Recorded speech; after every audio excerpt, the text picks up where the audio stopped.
Welcome to Storytime Haven, where we delve into the intriguing world of the supernatural with Algernon Blackwood's 3 John Silence stories. Join us as we follow Dr. John Silence, a unique physician known for his psychic abilities and unconventional methods. Through 3 compelling cases, we explore the boundaries between the known and the unknown, where the mystical intertwines with the psychological. Prepare for a captivating journey that will leave you questioning the very nature of reality. Case 1. A Psychical Invasion. Chapter 1. "And what is it makes you think I could be of use in this particular case?" asked Dr. John Silence, looking across somewhat skeptically at the Swedish lady in the chair facing him. "Your sympathetic heart and your knowledge of occultism." "Oh, please, that dreadful word," he interrupted, holding up a finger with a gesture of impatience. "Well then," she laughed, "your wonderful clairvoyant gift and your trained psychic knowledge of the processes by which a personality may be disintegrated and destroyed, these strange studies you've been experimenting with all these years. If it's only a case of multiple personality, I must really cry off," interrupted the doctor again hastily, a bored expression in his eyes. "It's not that now, please be serious, for I want your help," she said. "And if I choose my words poorly, you must be patient with my ignorance. The case I know will interest you, and no one else could deal with it so well. In fact, no ordinary professional man could deal with it at all, for I know of no treatment nor medicine that can restore a lost sense of humor." "You begin to interest me with your case," he replied, and made himself comfortable to listen. Mrs. Sivenson drew a sigh of contentment as she watched him go to the tube and heard him tell the servant he was not to be disturbed. "I believe you have read my thoughts already," she said. "Your intuitive knowledge of what goes on in other people's minds is positively uncanny." Her friend shook his head and smiled as he drew his chair up to a convenient position and prepared to listen attentively to what she had to say. He closed his eyes, as he always did when he wished to absorb the real meaning of a recital that might be inadequately expressed. For by this method, he found it easier to set himself in tune with the living thoughts that lay behind the broken words. By his friends, John Silence was regarded as an eccentric because he was rich by accident and by choice, a doctor. That a man of independent means should devote his time to doctoring, chiefly doctoring folk who could not pay, passed their comprehension entirely. The native nobility of a soul whose first desire was to help those who could not help themselves puzzled them. After that, it irritated them, and greatly to his own satisfaction, they left him to his own devices. Dr. Silence was a free lance, though, among doctors, having neither consulting room, bookkeeper, nor professional manner. He took no fees, being at heart a genuine philanthropist, yet at the same time did no harm to his fellow practitioners, because he only accepted unremunerative cases, and cases that interested him for some very special reason. He argued that the rich could pay, and the very poor could avail themselves of organized charity, but that a very large class of ill-paid, self-respecting workers, often followers of the arts, could not afford the price of a week's comforts merely to be told to travel. And it was these he desired to help, cases often requiring special and patient study, things no doctor can give for a guinea, and that no one would dream of expecting him to give. But there was another side to his personality and practice, and one with which we are now more directly concerned. For the cases that especially appealed to him were of no ordinary kind, but rather of that intangible, elusive, and difficult nature best described as psychical afflictions. And though he would have been the last person himself to approve of the title, it was beyond question that he was known more or less generally as the psychic doctor. In order to grapple with cases of this peculiar kind, he had submitted himself to a long and severe training, at once physical, mental, and spiritual. What precisely this training had been, or where undergone, no one seemed to know, for he never spoke of it, as, indeed, he betrayed no single other characteristic of the charlatan. But the fact that it had involved a total disappearance from the world for 5 years, and that after he returned and began his singular practice, no one ever dreamed of applying to him the so easily acquired epithet of quack, spoke much for the seriousness of his strange quest, and also for the genuineness of his attainments. For the modern psychical researcher, he felt the calm tolerance of the man who knows. There was a trace of pity in his voice, contempt he never showed when he spoke of their methods. "This classification of results is uninspired work at best," he said once to me, when I had been his confidential assistant for some years. "It leads nowhere, and after 100 years will lead nowhere. It is playing with the wrong end of a rather dangerous toy. Far better it would be to examine the causes, and then the results would so easily slip into place and explain themselves.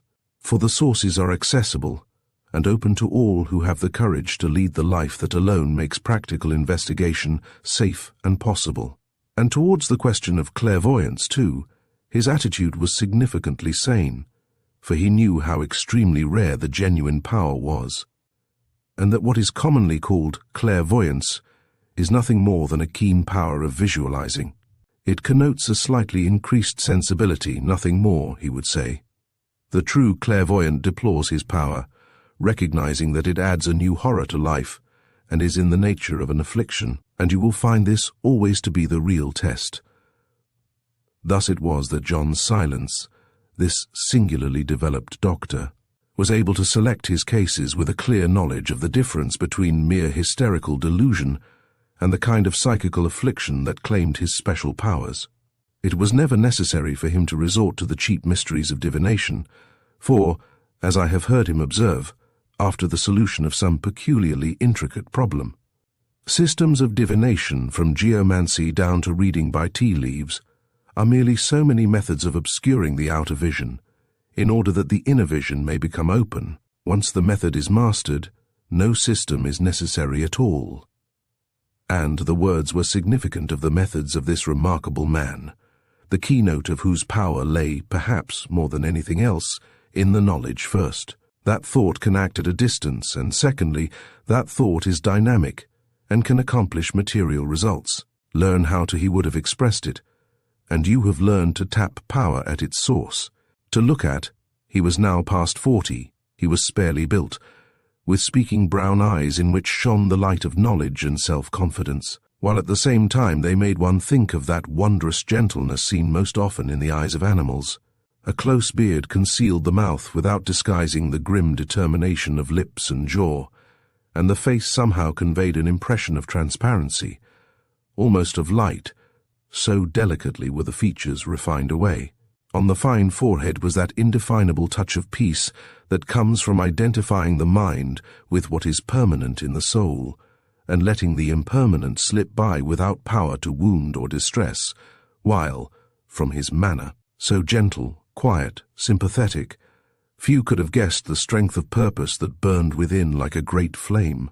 "I think I should describe it as a psychical case," continued the Swedish lady, obviously trying to explain herself very intelligently, "and just the kind you like. I mean a case where the cause is hidden deep down in some spiritual distress and— But the symptoms first, please, my dear Svenska," he interrupted, with a strangely compelling seriousness of manner, "and your deductions afterwards." She turned round sharply on the edge of her chair and looked him in the face, lowering her voice to prevent her emotion betraying itself too obviously.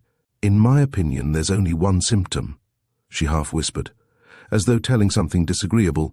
"Fear, simply fear, physical fear."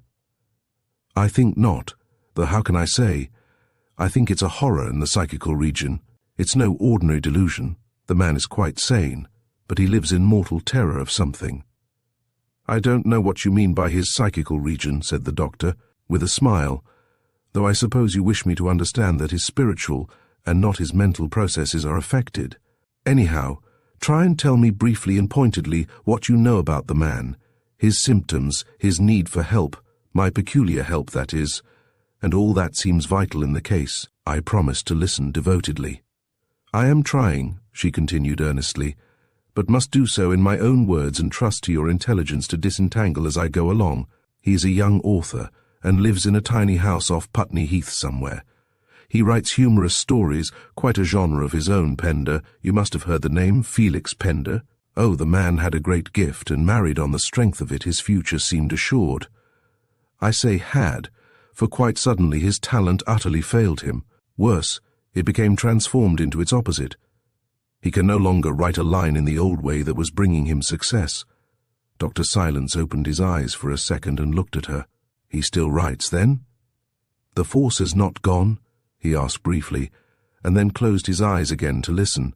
He works like a fury, she went on, but produces nothing. She hesitated a moment. Nothing that he can use or sell. His earnings have practically ceased, and he makes a precarious living by book reviewing and odd jobs. Very odd, some of them. Yet, I am certain his talent has not really deserted him finally, but is merely— Again Mrs. Sivenson hesitated for the appropriate word. In abeyance, he suggested without opening his eyes. Obliterated, she went on, after a moment to weigh the word. Merely obliterated by something else, by someone else? I wish I knew. All I can say is that he is haunted, and temporarily his sense of humor is shrouded, gone, replaced by something dreadful that writes other things. Unless something competent is done, he will simply starve to death. Yet he is afraid to go to a doctor for fear of being pronounced insane. And anyhow, a man can hardly ask a doctor to take a guinea to restore a vanished sense of humor, can he? Has he tried anyone at all? Not doctors yet. He tried some clergymen and religious people, but they know so little and have so little intelligent sympathy, and most of them are so busy balancing on their own little pedestals. John Silence stopped her tirade with a gesture. And how is it that you know so much about him? He asked gently. I know Mrs. Pender well. I knew her before she married him. And is she a cause, perhaps? Not in the least.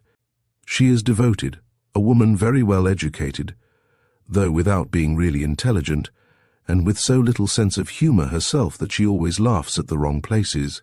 But she has nothing to do with the cause of his distress, and, indeed, has chiefly guessed it from observing him, rather than from what little he has told her. And he, you know, is a really lovable fellow, hard-working, patient, altogether worth saving. Dr. Silence opened his eyes and went over to ring for tea. He did not know very much more about the case of the humorist than when he first sat down to listen, but he realized that no amount of words from his Swedish friend would help to reveal the real facts. A personal interview with the author himself could alone do that. All humorists are worth saving, he said with a smile as she poured out tea. We can't afford to lose a single one in these strenuous days. I will go and see your friend at the first opportunity. She thanked him elaborately, effusively, with many words, and he, with much difficulty, kept the conversation thenceforward strictly to the teapot. And, as a result of this conversation, and a little more he had gathered by means best known to himself and his secretary, he was whizzing in his motor car one afternoon a few days later up the Putney Hill to have his first interview with Felix Pender, the humorous writer who was the victim of some mysterious malady in his psychical region that had obliterated his sense of the comic and threatened to wreck his life and destroy his talent. And his desire to help was probably of equal strength with his desire to know and to investigate. The motor stopped with a deep purring sound, as though a great black panther lay concealed within its hood, and the doctor, the psychic doctor, as he was sometimes called, stepped out through the gathering fog and walked across the tiny garden that held a blackened fir tree and a stunted laurel shrubbery. The house was very small, and it was some time before anyone answered the bell. Then, suddenly, a light appeared in the hall, and he saw a pretty little woman standing on the top step, begging him to come in. She was dressed in grey, and the gaslight fell on a mass of deliberately brushed light hair. Stuffed, dusty birds and a shabby array of African spears hung on the wall behind her. A hat rack, with a bronze plate full of very large cards, led his eye swiftly to a dark staircase beyond. Mrs. Pender had round eyes like a child's, and she greeted him with an effusiveness that barely concealed her emotion, yet strove to appear naturally cordial. Evidently she had been looking out for his arrival and had outrun the servant girl. She was a little breathless. I hope you've not been kept waiting. I think it's most good of you to come, she began, and then stopped sharp when she saw his face in the gaslight. There was something in Dr. Silence's look that did not encourage mere talk. He was in earnest now, if ever man was. Good evening, Mrs. Pender, he said with a quiet smile that won confidence, yet deprecated unnecessary words. The fog delayed me a little. I am glad to see you. They went into a dingy sitting room at the back of the house, neatly furnished, but depressing. Books stood in a row upon the mantelpiece. The fire had evidently just been lit. It smoked in great puffs into the room. "Mrs. Sivenson said she thought you might be able to come," ventured the little woman again, looking up engagingly into his face and betraying anxiety and eagerness in every gesture, but I hardly dared to believe it. "I think it is really too good of you. My husband's case is so peculiar that, well, you know, I am quite sure any ordinary doctor would say at once the asylum." "Isn't he in then?" asked Dr. Silence gently. "In the asylum?" she gasped. "Oh dear, no, not yet. In the house, I meant," he laughed. She gave a great sigh. "He'll be back any minute now," she replied, obviously relieved to see him laugh. "But the fact is, we didn't expect you so early. I mean, my husband hardly thought you would come at all. I am always delighted to come when I am really wanted, and can be of help," he said quickly. "And perhaps it's all for the best that your husband is out. For now that we are alone, you can tell me something about his difficulties. So far, you know, I have heard very little." Her voice trembled as she thanked him, and when he came and took a chair close beside her, she actually had difficulty in finding words with which to begin. "In the first place," she began timidly, and then continuing with a nervous, incoherent rush of words, "he will be simply delighted that you've really come, because he said you were the only person he would consent to see at all, the only doctor, I mean. But, of course, he doesn't know how frightened I am, or how much I have noticed. He pretends with me that it's just a nervous breakdown, and I'm sure he doesn't realize all the odd things I've noticed him doing. But the main thing, I suppose— yes, the main thing, Mrs. Pender," he said encouragingly, noticing her hesitation, "is that he thinks we are not alone in the house. That's the chief thing. Tell me more facts, just facts. It began last summer when I came back from Ireland. He had been here alone for 6 weeks, and I thought him looking tired and queer, ragged and scattered about the face, if you know what I mean, and his manner worn out. He said he had been writing hard, but his inspiration had somehow failed him, and he was dissatisfied with his work. His sense of humor was leaving him, or changing into something else, he said. There was something in the house, he declared, that, she emphasized the words, prevented his feeling funny. "Something in the house that prevented his feeling funny," repeated the doctor. "Ah, now we're getting to the heart of it." "Yes," she resumed vaguely, "that's what he kept saying." "And what was it he did that you thought strange?" he asked sympathetically. "Be brief, or he may be here before you finish." "Very small things, but significant, it seemed to me. He changed his workroom from the library, as we call it, to the sitting room. He said all his characters became wrong and terrible in the library. They altered, so that he felt like writing tragedies, vile, debased tragedies, the tragedies of broken souls. But now he says the same of the sitting room, and he's gone back to the library." "Ah! You see, there's so little I can tell you," she went on, with increasing speed and countless gestures. "I mean, it's only very small things he does and says that are queer. What frightens me is that he assumes there is someone else in the house all the time, someone I never see. He does not actually say so, but on the stairs I've seen him standing aside to let someone pass. I've seen him open a door to let someone in or out, and often in our bedrooms he puts chairs about, as though for someone else to sit in. Oh, yes, and once or twice," she cried. "Once or twice?" She paused, and looked about her with a startled air. "Yes?" "Once or twice," she resumed hurriedly, as though she heard a sound that alarmed her. "I've heard him running, coming in and out of the rooms breathless as if something were after him. The door opened while she was still speaking, cutting her words off in the middle, and a man came into the room. He was dark and clean-shaven, sallow rather, with the eyes of imagination, and dark hair growing scantily about the temples. He was dressed in a shabby tweed suit, and wore an untidy flannel collar at the neck. The dominant expression of his face was startled, hunted, an expression that might any moment leap into the dreadful stare of terror and announce a total loss of self-control. The moment he saw his visitor, a smile spread over his worn features, and he advanced to shake hands. "I hoped you would come. "Mrs. Sivenson said you might be able to find time," he said simply. His voice was thin and needy. "I am very glad to see you, Dr. Silence. It is doctor, is it not?"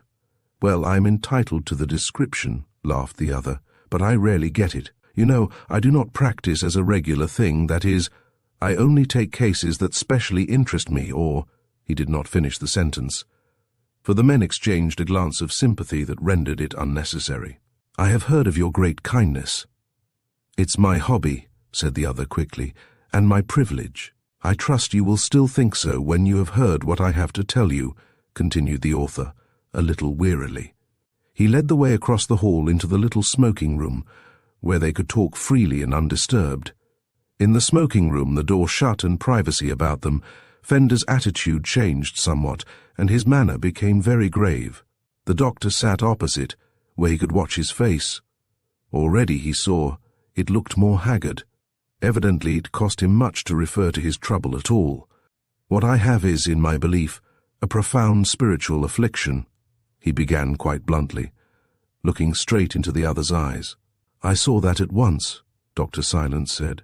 "Yes, you saw that, of course. My atmosphere must convey that much to anyone with psychic perceptions. Besides which, I feel sure from all I've heard that you are really a soul doctor, are you not? More than a healer merely of the body." "You think of me too highly," returned the other, "though I prefer cases, as you know, in which the spirit is disturbed first, the body afterwards." "I understand, yes." "Well, I have experienced a curious disturbance not in my physical region primarily. I mean, my nerves are all right, and my body is all right. I have no delusions exactly, but my spirit is tortured by a calamitous fear which first came upon me in a strange manner." John Silence leaned forward a moment, and took the speaker's hand, and held it in his own for a few brief seconds, closing his eyes as he did so. He was not feeling his pulse, or doing any of the things that doctors ordinarily do. He was merely absorbing into himself the main note of the man's mental condition, so as to get completely his own point of view, and thus be able to treat his case with true sympathy.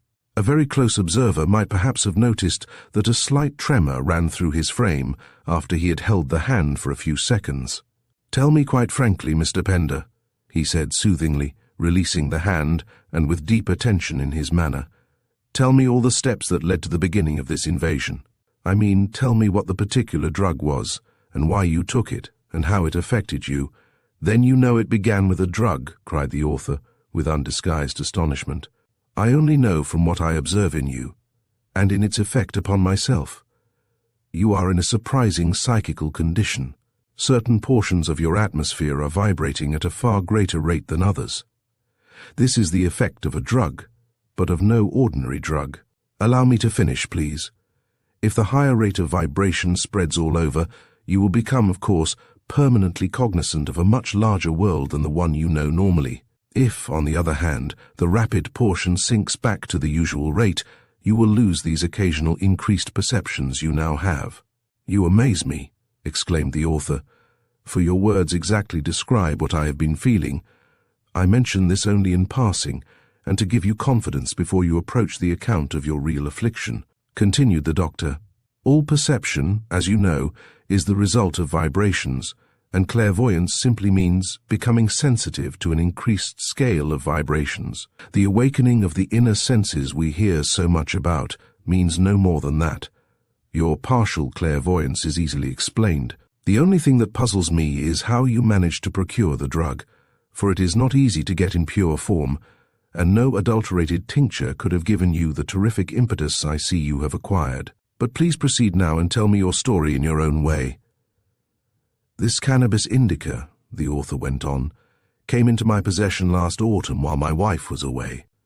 I need not explain how I got it, for that has no importance, but it was the genuine fluid extract, and I could not resist the temptation to make an experiment. One of its effects, as you know, is to induce torrential laughter. Yes, sometimes. I am a writer of humorous tales, and I wished to increase my own sense of laughter, to see the ludicrous from an abnormal point of view. I wished to study it a bit if possible, and tell me. I took an experimental dose. I starved for 6 hours to hasten the effect, locked myself into this room, and gave orders not to be disturbed. Then I swallowed the stuff and waited. And the effect? I waited 1 hour, 2, 3, 4, 5 hours. Nothing happened. No laughter came, but only a great weariness instead. Nothing in the room or in my thoughts came within 100 miles of a humorous aspect. Always a most uncertain drug, interrupted the doctor. We make very small use of it on that account. At 2 o'clock in the morning, I felt so hungry and tired that I decided to give up the experiment and wait no longer. I drank some milk and went upstairs to bed. I felt flat and disappointed. I fell asleep at once and must have slept for about an hour when I awoke suddenly with a great noise in my ears. It was the noise of my own laughter. I was simply shaking with merriment. At first I was bewildered and thought I had been laughing in dreams, but a moment later I remembered the drug and was delighted to think that after all I had got an effect. It had been working all along, only I had miscalculated the time. The only unpleasant thing then was an odd feeling that I had not waked naturally, but had been wakened by someone else deliberately. This came to me as a certainty in the middle of my noisy laughter and distressed me. Any impression who it could have been? Asked the doctor, now listening with close attention to every word, very much on the alert. Pender hesitated and tried to smile. He brushed his hair from his forehead with a nervous gesture. You must tell me all your impressions, even your fancies. They are quite as important as your certainties. I had a vague idea that it was someone connected with my forgotten dream, someone who had been at me in my sleep, someone of great strength and great ability, of great force, quite an unusual personality. And I was certain, too, a woman. A good woman? Asked John Silence quietly. Pender started a little at the question, and his sallow face flushed. It seemed to surprise him, but he shook his head quickly with an indefinable look of horror. Evil, he answered briefly. Appallingly evil, and yet mingled with the sheer wickedness of it was also a certain perverseness, the perversity of the unbalanced mind. He hesitated a moment, and looked up sharply at his interlocutor. A shade of suspicion showed itself in his eyes. No, laughed the doctor. You need not fear that I'm merely humoring you, or think you mad. Far from it. Your story interests me exceedingly, and you furnish me unconsciously with a number of clues as you tell it. You see, I possess some knowledge of my own as to these psychic byways. I was shaking with such violent laughter, continued the narrator, reassured in a moment, though with no clear idea what was amusing me, that I had the greatest difficulty in getting up for the matches, and was afraid I should frighten the servants overhead with my explosions. When the gas was lit, I found the room empty, of course, and the door locked as usual. Then I half-dressed and went out onto the landing, my hilarity better under control, and proceeded to go downstairs. I wished to record my sensations. I stuffed a handkerchief into my mouth so as not to scream aloud and communicate my hysterics to the entire household. And the presence of this? It was hanging about me all the time, said Pender, but for the moment it seemed to have withdrawn. Probably, too, my laughter killed all other emotions. And how long did you take getting downstairs? I was just coming to that. I see you know all my symptoms in advance, as it were, for of course I thought I should never get to the bottom. Each step seemed to take 5 minutes, and crossing the narrow hall at the foot of the stairs, well, I could have sworn it was half an hour's journey had not my watch certified that it was a few seconds. Yet I walked fast and tried to push on. It was no good. I walked apparently without advancing, and at that rate it would have taken me a week to get down Putney Hill. An experimental dose radically alters the scale of time and space sometimes. But when at last I got into my study and lit the gas, the change came horridly and sudden as a flash of lightning. It was like a douche of icy water, and in the middle of this storm of laughter— "Yes, what?" asked the doctor, leaning forward and peering into his eyes. "I was overwhelmed with terror," said Pender, lowering his reedy voice at the mere recollection of it. He paused a moment and mopped his forehead. The scared, hunted look in his eyes now dominated the whole face. Yet, all the time, the corners of his mouth hinted of possible laughter, as though the recollection of that merriment still amused him. The combination of fear and laughter in his face was very curious, and lent great conviction to his story. It also lent a bizarre expression of horror to his gestures. "Terror, was it?" repeated the doctor soothingly. "Yes, terror, for though the thing that woke me seemed to have gone, the memory of it still frightened me, and I collapsed into a chair. Then I locked the door and tried to reason with myself, but the drug made my movements so prolonged that it took me 5 minutes to reach the door, and another 5 to get back to the chair again. The laughter, too, kept bubbling up inside me, great wholesome laughter that shook me like gusts of wind, so that even my terror almost made me laugh.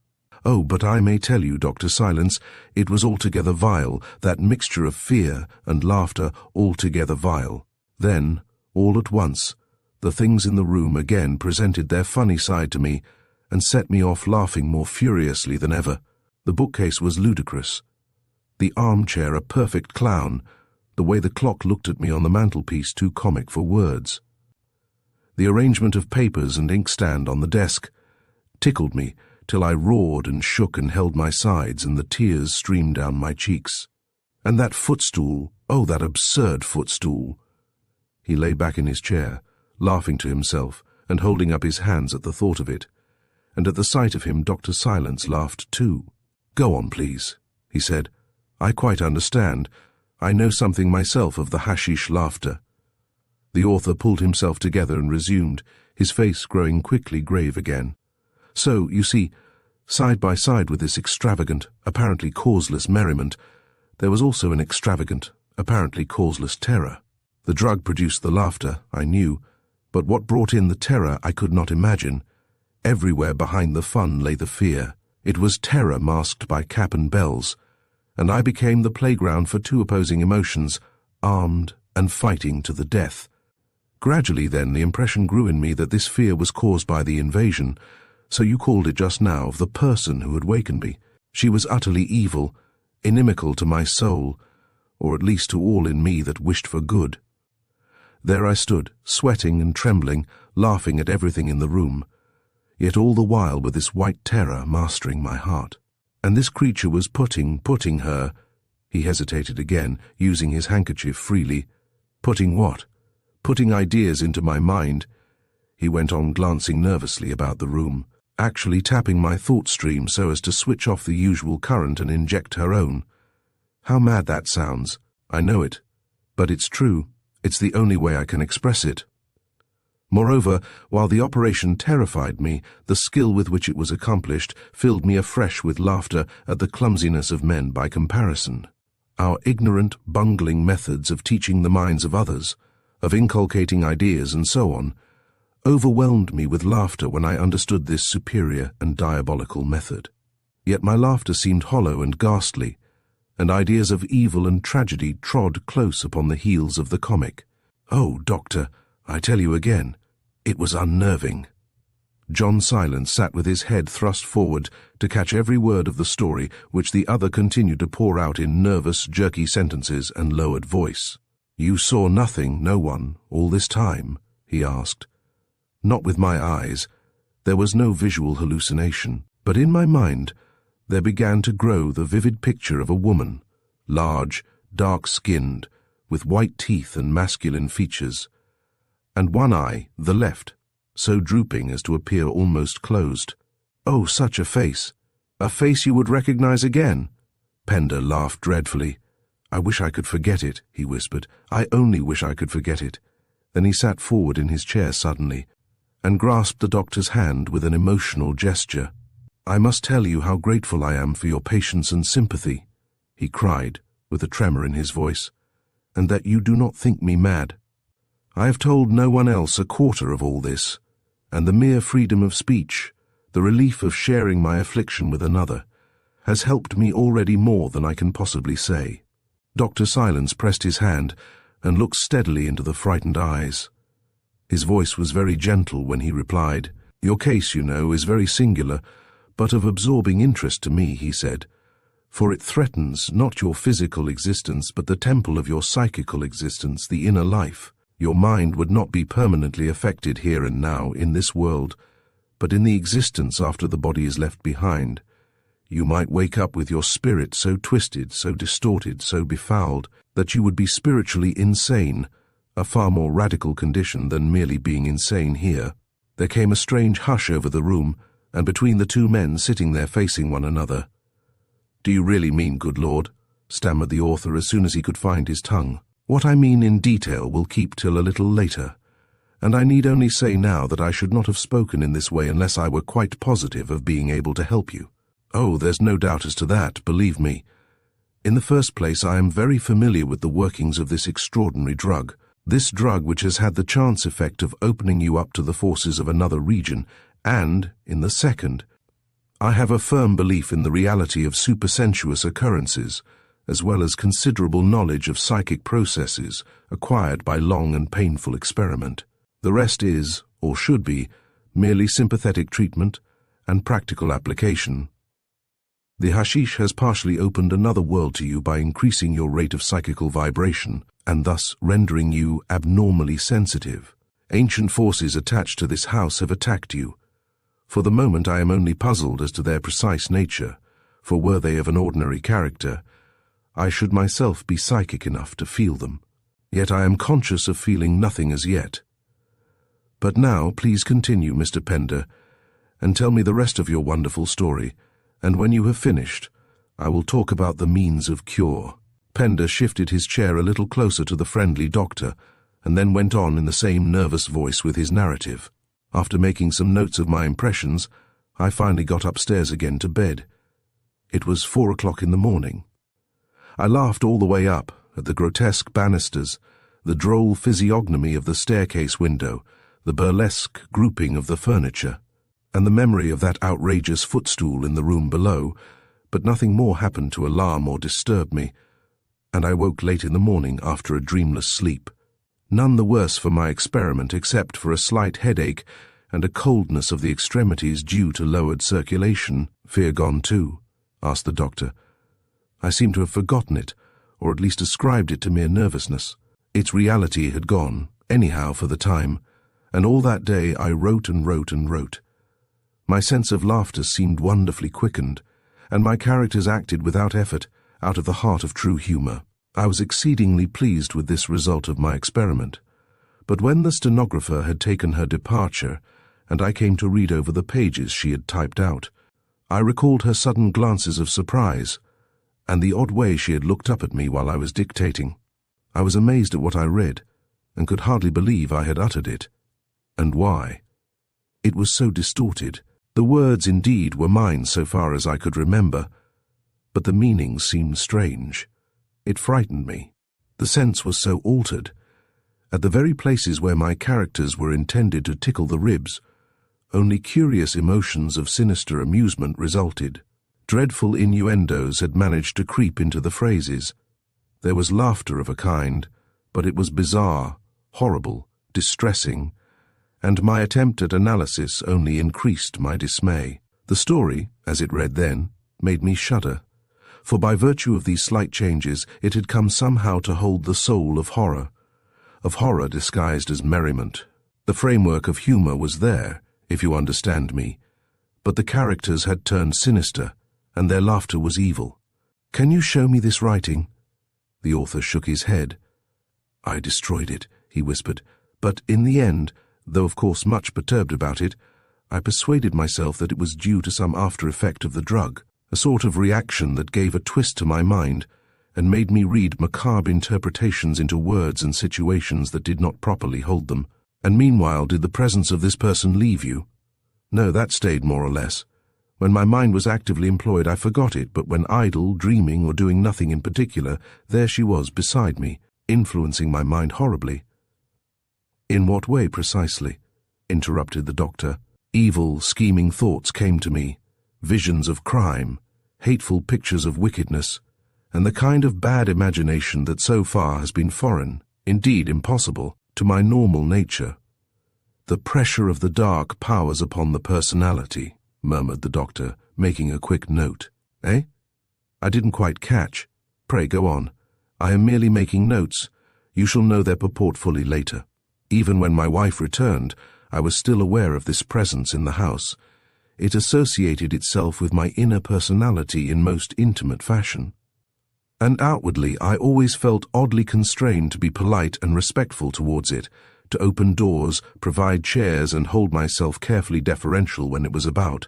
It became very compelling at last, and if I failed in any little particular, I seemed to know that it pursued me about the house, from one room to another, haunting my very soul in its inmost abode. It certainly came before my wife so far as my attentions were concerned.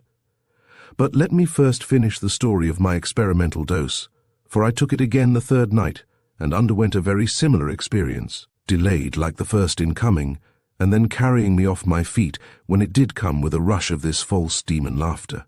This time, however, there was a reversal of the changed scale of space and time. It shortened instead of lengthened, so that I dressed and got downstairs in about 20 seconds, and the couple of hours I stayed and worked in the study passed literally like a period of 10 minutes. That is often true of an overdose, interjected the doctor, and you may go a mile in a few minutes or a few yards in a quarter of an hour. It is quite incomprehensible to those who have never experienced it, and is a curious proof that time and space are merely forms of thought. This time, Pender went on, talking more and more rapidly in his excitement, another extraordinary effect came to me, and I experienced a curious changing of the senses, so that I perceived external things through one large main sense channel instead of through the 5 divisions known as sight, smell, touch, and so forth. You will, I know, understand me when I tell you that I heard sights and saw sounds. No language can make this comprehensible, of course, and I can only say, for instance, that the striking of the clock I saw as a visible picture in the air before me. I saw the sounds of the tinkling bell, and in precisely the same way I heard the colors in the room, especially the colors of those books in the shelf behind you. Those red bindings I heard in deep sounds, and the yellow covers of the French bindings next to them made a shrill, piercing note not unlike the chattering of starlings. That brown bookcase muttered, and those green curtains opposite kept up a constant sort of rippling sound, like the lower notes of a wood horn. But I only was conscious of these sounds when I looked steadily at the different objects and thought about them. The room, you understand, was not full of a chorus of notes, but when I concentrated my mind upon a color, I heard, as well as saw, it. That is a known, though rarely obtained effect of cannabis indica, observed the doctor. And it provoked laughter again, did it? Only the muttering of the cupboard bookcase made me laugh. It was so like a great animal trying to get itself noticed, and made me think of a performing bear, which is full of a kind of pathetic humor, you know. But this mingling of the senses produced no confusion in my brain. On the contrary, I was unusually clear-headed and experienced an intensification of consciousness, and felt marvelously alive and keen-minded. Moreover, when I took up a pencil in obedience to an impulse to sketch, a talent not normally mine, I found that I could draw nothing but heads, nothing in fact, but one head, always the same, the head of a dark-skinned woman, with huge and terrible features and a very drooping left eye, and so well drawn too that I was amazed, as you may imagine, and the expression of the face. Pender hesitated a moment for words, casting about with his hands in the air and hunching his shoulders. A perceptible shudder ran over him. What I can only describe as, he replied in a low tone, the face of a dark and evil soul. You destroyed that too? Queried the doctor sharply. No, I have kept the drawings, he said with a laugh, and rose to get them from a drawer in the writing desk behind him. Here is all that remains of the pictures, you see, he added, pushing a number of loose sheets under the doctor's eyes. Nothing but a few scrawly lines. That's all I found the next morning. I had really drawn no heads at all, nothing but those lines and blots and wriggles. The pictures were entirely subjective, and existed only in my mind, which constructed them out of a few wild strokes of the pen. Like the altered scale of space and time, it was a complete delusion. These all passed, of course, with the passing of the drug's effects. But the other thing did not pass. I mean, the presence of that dark soul remained with me. It is here still. It is real. I don't know how I can escape from it. It is attached to the house, not to you personally. You must leave the house. Yes, only I cannot afford to leave the house, for my work is my sole means of support, and well, you see, since this change I cannot even write. They are horrible, these mirthless tales I now write, with their mockery of laughter, their diabolical suggestion. Horrible. I shall go mad if this continues. He screwed his face up and looked about the room as though he expected to see some haunting shape. This influence in this house, induced by my experiment, has killed in a flash, in a sudden stroke, the sources of my humour. And though I still go on writing funny tales, I have a certain name, you know. My inspiration has dried up, and much of what I write I have to burn, yes, Doctor, to burn, before anyone sees it, as utterly alien to your own mind and personality. Utterly, as though someone else had written it. Ah, and shocking. He passed his hand over his eyes a moment and let the breath escape softly through his teeth. Yet most damnably clever in the consummate way, the vile suggestions are insinuated under cover of a kind of high drollery. My stenographer left me, of course, and I've been afraid to take another. John Silence got up and began to walk about the room leisurely without speaking. He appeared to be examining the pictures on the wall and reading the names of the books lying about. Presently he paused on the hearthrug, with his back to the fire, and turned to look his patient quietly in the eyes. Pender's face was grey and drawn.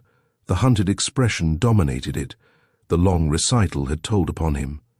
"Thank you, Mr. Pender," he said, a curious glow showing about his fine, quiet face. "Thank you for the sincerity and frankness of your account, but I think now there is nothing further I need ask you." He indulged in a long scrutiny of the author's haggard features, drawing purposely the man's eyes to his own, and then meeting them with a look of power and confidence, calculated to inspire even the feeblest soul with courage. "And to begin with," he added, smiling pleasantly, "let me assure you without delay that you need have no alarm, for you are no more insane or deluded than I myself am." Pender heaved a deep sigh and tried to return the smile. "And this is simply a case, so far as I can judge at present, of a very singular psychical invasion, and a very sinister one, too, if you perhaps understand what I mean." "It's an odd expression. You used it before, you know," said the author wearily, yet eagerly listening to every word of the diagnosis, and deeply touched by the intelligent sympathy which did not at once indicate the lunatic asylum. "Possibly," returned the other, "and an odd affliction, too, you'll allow, yet one not unknown to the nations of antiquity, nor to those moderns, perhaps, who recognize the freedom of action under certain pathogenic conditions between this world and another." "And you think," asked Pender hastily, "that it is all primarily due to the cannabis? There is nothing radically amiss with myself, nothing incurable, or due entirely to the overdose?" Dr. Silence replied emphatically, "to the drug's direct action upon your psychical being. It rendered you ultra-sensitive and made you respond to an increased rate of vibration. And let me tell you, Mr. Pender, that your experiment might have had results far more dire. It has brought you into touch with a somewhat singular class of invisible, but of one, I think, chiefly human in character. You might, however, just as easily have been drawn out of human range altogether, and the results of such a contingency would have been exceedingly terrible. Indeed, you would not now be here to tell the tale. I need not alarm you on that score, but mention it as a warning you will not misunderstand or underrate after what you have been through. You look puzzled. You do not quite gather what I am driving at, and it is not to be expected that you should, for you, I suppose, are the nominal Christian with the nominal Christian's lofty standard of ethics, and his utter ignorance of spiritual possibilities. Beyond a somewhat childish understanding of spiritual wickedness in high places, you probably have no conception of what is possible once you break down the slender gulf that is mercifully fixed between you and that outer world. But my studies and training have taken me far outside these orthodox trips, and I have made experiments that I could scarcely speak to you about in language that would be intelligible to you." He paused a moment to note the breathless interest of Pender's face and manner. Every word he uttered was calculated. He knew exactly the value and effect of the emotions he desired to waken in the heart of the afflicted being before him, and from certain knowledge I have gained through various experiences, he continued calmly, "I can diagnose your case, as I said before, to be one of psychical invasion, "And the nature of this, invasion?" stammered the bewildered writer of humorous tales. "There is no reason why I should not say at once that I do not yet quite know," replied Dr. Silence. "I may first have to make 1 or 2 experiments." "On me?" gasped Pender, catching his breath. "Not exactly," the doctor said, with a grave smile. "But with your assistance, perhaps. I shall want to test the conditions of the house. To ascertain, impossible, the character of the forces, of this strange personality that has been haunting you. At present you have no idea exactly who, what, why," asked the other in a wild flurry of interest, dread and amazement. "I have a very good idea, but no proof, rather," returned the doctor. "The effects of the drug in altering the scale of time and space and merging the senses have nothing primarily to do with the invasion. They come to anyone who is fool enough to take an experimental dose. It is the other features of your case that are unusual. You see, you are now in touch with certain violent emotions, desires, purposes, still active in this house, that were produced in the past by some powerful and evil personality that lived here. How long ago, or why they still persist so forcibly, I cannot positively say. But I should judge that they are merely forces acting automatically with the momentum of their terrific original impetus. Not directed by a living being, a conscious will, you mean? Possibly not, but nonetheless dangerous on that account and more difficult to deal with. I cannot explain to you in a few minutes the nature of such things, for you have not made the studies that would enable you to follow me. But I have reason to believe that on the dissolutionate death of a human being, its forces may still persist and continue to act in a blind, unconscious fashion. As a rule, they speedily dissipate themselves, but in the case of a very powerful personality, they may last a long time. And, in some cases, of which I incline to think this is one, these forces may coalesce with certain non-human entities who thus continue their life indefinitely and increase their strength to an unbelievable degree. If the original personality was evil, the beings attracted to the leftover forces will also be evil. In this case, I think there has been an unusual and dreadful aggrandizement of the thoughts and purposes left behind long ago by a woman of consummate wickedness and great personal power of character and intellect. Now, do you begin to see what I am driving at a little?" Pender stared fixedly at his companion, plain horror showing in his eyes, but he found nothing to say, and the doctor continued, "In your case, predisposed by the action of the drug, you have experienced the rush of these forces in undiluted strength. They wholly obliterate in you the sense of humor, fancy, imagination, all that makes for cheerfulness and hope. They seek, though perhaps automatically only, to oust your own thoughts and establish themselves in their place. You are the victim of a psychical invasion. At the same time, you have become clairvoyant in the true sense. You are also a clairvoyant victim." Pender mopped his face and sighed. He left his chair and went over to the fireplace to warm himself. "You must think me a quack to talk like this, or a madman," laughed Dr. Silence. "But never mind that. I have come to help you, and I can help you if you will do what I tell you. It is very simple. You must leave this house at once." "Oh, never mind the difficulties. We will deal with those together. I can place another house at your disposal, or I would take the lease here off your hands and later have it pulled down.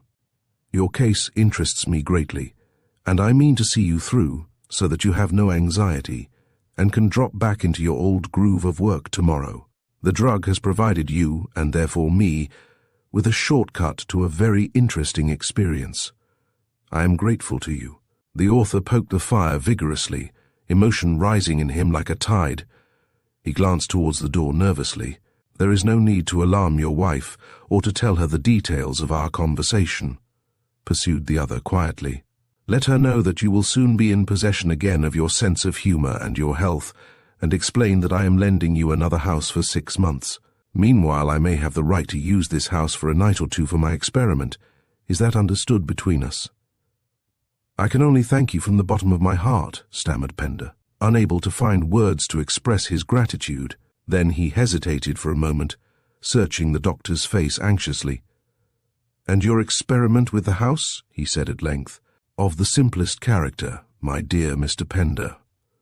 Although I am myself an artificially trained psychic, and consequently aware of the presence of discarnate entities as a rule, I have so far felt nothing here at all. This makes me sure that the forces acting here are of an unusual description. What I propose to do is to make an experiment with a view of drawing out this evil, coaxing it from its lair, so to speak, in order that it may exhaust itself through me and become dissipated forever. I have already been inoculated, he added. I consider myself to be immune. Heavens above, gasped the author, collapsing onto a chair. Hell beneath might be a more appropriate exclamation. The doctor laughed. But seriously, Mr. Pender, this is what I propose to do, with your permission. Of course, cried the other. You have my permission and my best wishes for success. I can see no possible objection, but what? I pray to heaven you will not undertake this experiment alone, will you? Oh dear, no, not alone. You will take a companion with good nerves, and reliable in case of disaster, won't you? I shall bring 2 companions, the doctor said. Ah, that's better. I feel easier. I am sure you must have among your acquaintances men who— I shall not think of bringing men, Mr. Pender. The other looked up sharply. No, or women either, or children. I don't understand. Who will you bring then? Animals, explained the doctor, unable to prevent a smile at his companion's expression of surprise. 2 animals, a cat and a dog. Pender stared as if his eyes would drop out upon the floor, and then led the way without another word into the adjoining room where his wife was awaiting them for tea. Chapter 2. A few days later, the humorist and his wife, with minds greatly relieved, moved into a small furnished house placed at their free disposal in another part of London, and John Silence, intent upon his approaching experiment, made ready to spend a night in the empty house on the top of Putney Hill. Only 2 rooms were prepared for occupation, the study on the ground floor and the bedroom immediately above it. All other doors were to be locked, and no servant was to be left in the house. The motor had orders to call for him at 9 o'clock the following morning, and meanwhile his secretary had instructions to look up the past history and associations of the place, and learn everything he could concerning the character of former occupants, recent or remote. The animals, by whose sensitiveness he intended to test any unusual conditions in the atmosphere of the building, Dr. Silence selected with care and judgment. He believed, and had already made curious experiments to prove it, that animals were more often and more truly clairvoyant than human beings. Many of them, he felt convinced, possessed powers of perception far superior to that mere keenness of the senses common to all dwellers in the wilds, where the senses grow specially alert. They had what he termed animal clairvoyance, and from his experiments with horses, dogs, cats, and even birds, he had drawn certain deductions, which, however, need not be referred to in detail here. Cats, in particular, he believed, were almost continuously conscious of a larger field of vision, too detailed even for a photographic camera, and quite beyond the reach of normal human organs. He had further observed that while dogs were usually terrified in the presence of such phenomena, cats, on the other hand, were soothed and satisfied. They welcomed manifestations as something belonging peculiarly to their own region. He selected his animals, therefore, with wisdom, so that they might afford a differing test, each in its own way, and that one should not merely communicate its own excitement to the other. He took a dog and a cat. The cat he chose, now full grown, had lived with him since kittenhood, a kittenhood of perplexing sweetness and audacious mischief. Wayward it was, and fanciful, ever playing its own mysterious games in the corners of the room, jumping at invisible nothings, leaping sideways into the air and falling with tiny moccasined feet on to another part of the carpet, yet with an air of dignified earnestness which showed that the performance was necessary to its own well-being, and not done merely to impress a stupid human audience. In the middle of elaborate washing it would look up, startled, as though to stare at the approach of some invisible, cocking its little head sideways and putting out a velvet pad to inspect cautiously. Then it would get absent-minded and stare with equal intentness in another direction, just to confuse the onlookers, and suddenly go on furiously washing its body again, but in quite a new place. Except for a white patch on its breast, it was coal black, and its name was Smoke. Smoke described its temperament as well as its appearance, its movements, its individuality, its posing as a little furry mass of concealed mysteries, its elfin-like elusiveness, all combined to justify its name. And a subtle painter might have pictured it as a wisp of floating smoke, the fire below betraying itself at 2 points only, the glowing eyes. All its forces ran to intelligence, secret intelligence, the wordless, incalculable intuition of the cat. It was indeed the cat for the business in hand. The selection of the dog was not so simple, for the doctor owned many, but after much deliberation he chose a collie, called Flame from his yellow coat. True, it was a trifle old, and stiff in the joints, and even beginning to grow deaf, but on the other hand, it was a very particular friend of Smoke's, and had fathered it from kittenhood upwards, so that a subtle understanding existed between them. It was this that turned the balance in its favour, this and its courage. Moreover, though good-tempered, it was a terrible fighter, and its anger when provoked by a righteous cause was a fury of fire, and irresistible. It had come to him quite young, straight from the shepherd, with the air of the hills yet in its nostrils, and was then little more than skin and bones and teeth. For a collie it was sturdily built, its nose blunter than most, its yellow hair stiff rather than silky, and it had full eyes, unlike the slit eyes of its breed. Only its master could touch it, for it ignored strangers, and despised their pattings when any dared to pat it. There was something patriarchal about the old beast. He was in earnest, and went through life with tremendous energy and big things in view, as though he had the reputation of his whole race to uphold. And to watch him fighting against odds was to understand why he was terrible. In his relations with Smoke he was always absurdly gentle, also he was fatherly, and at the same time betrayed a certain diffidence or shyness. He recognized that Smoke called for strong yet respectful management. The cat's circuitous methods puzzled him, and his elaborate pretenses perhaps shocked the dog's liking for direct, undisguised action. Yet, while he failed to comprehend these tortuous feline mysteries, he was never contemptuous or condescending, and he presided over the safety of his furry black friend somewhat as a father, loving but intuitive, might superintend the vagaries of a wayward and talented child.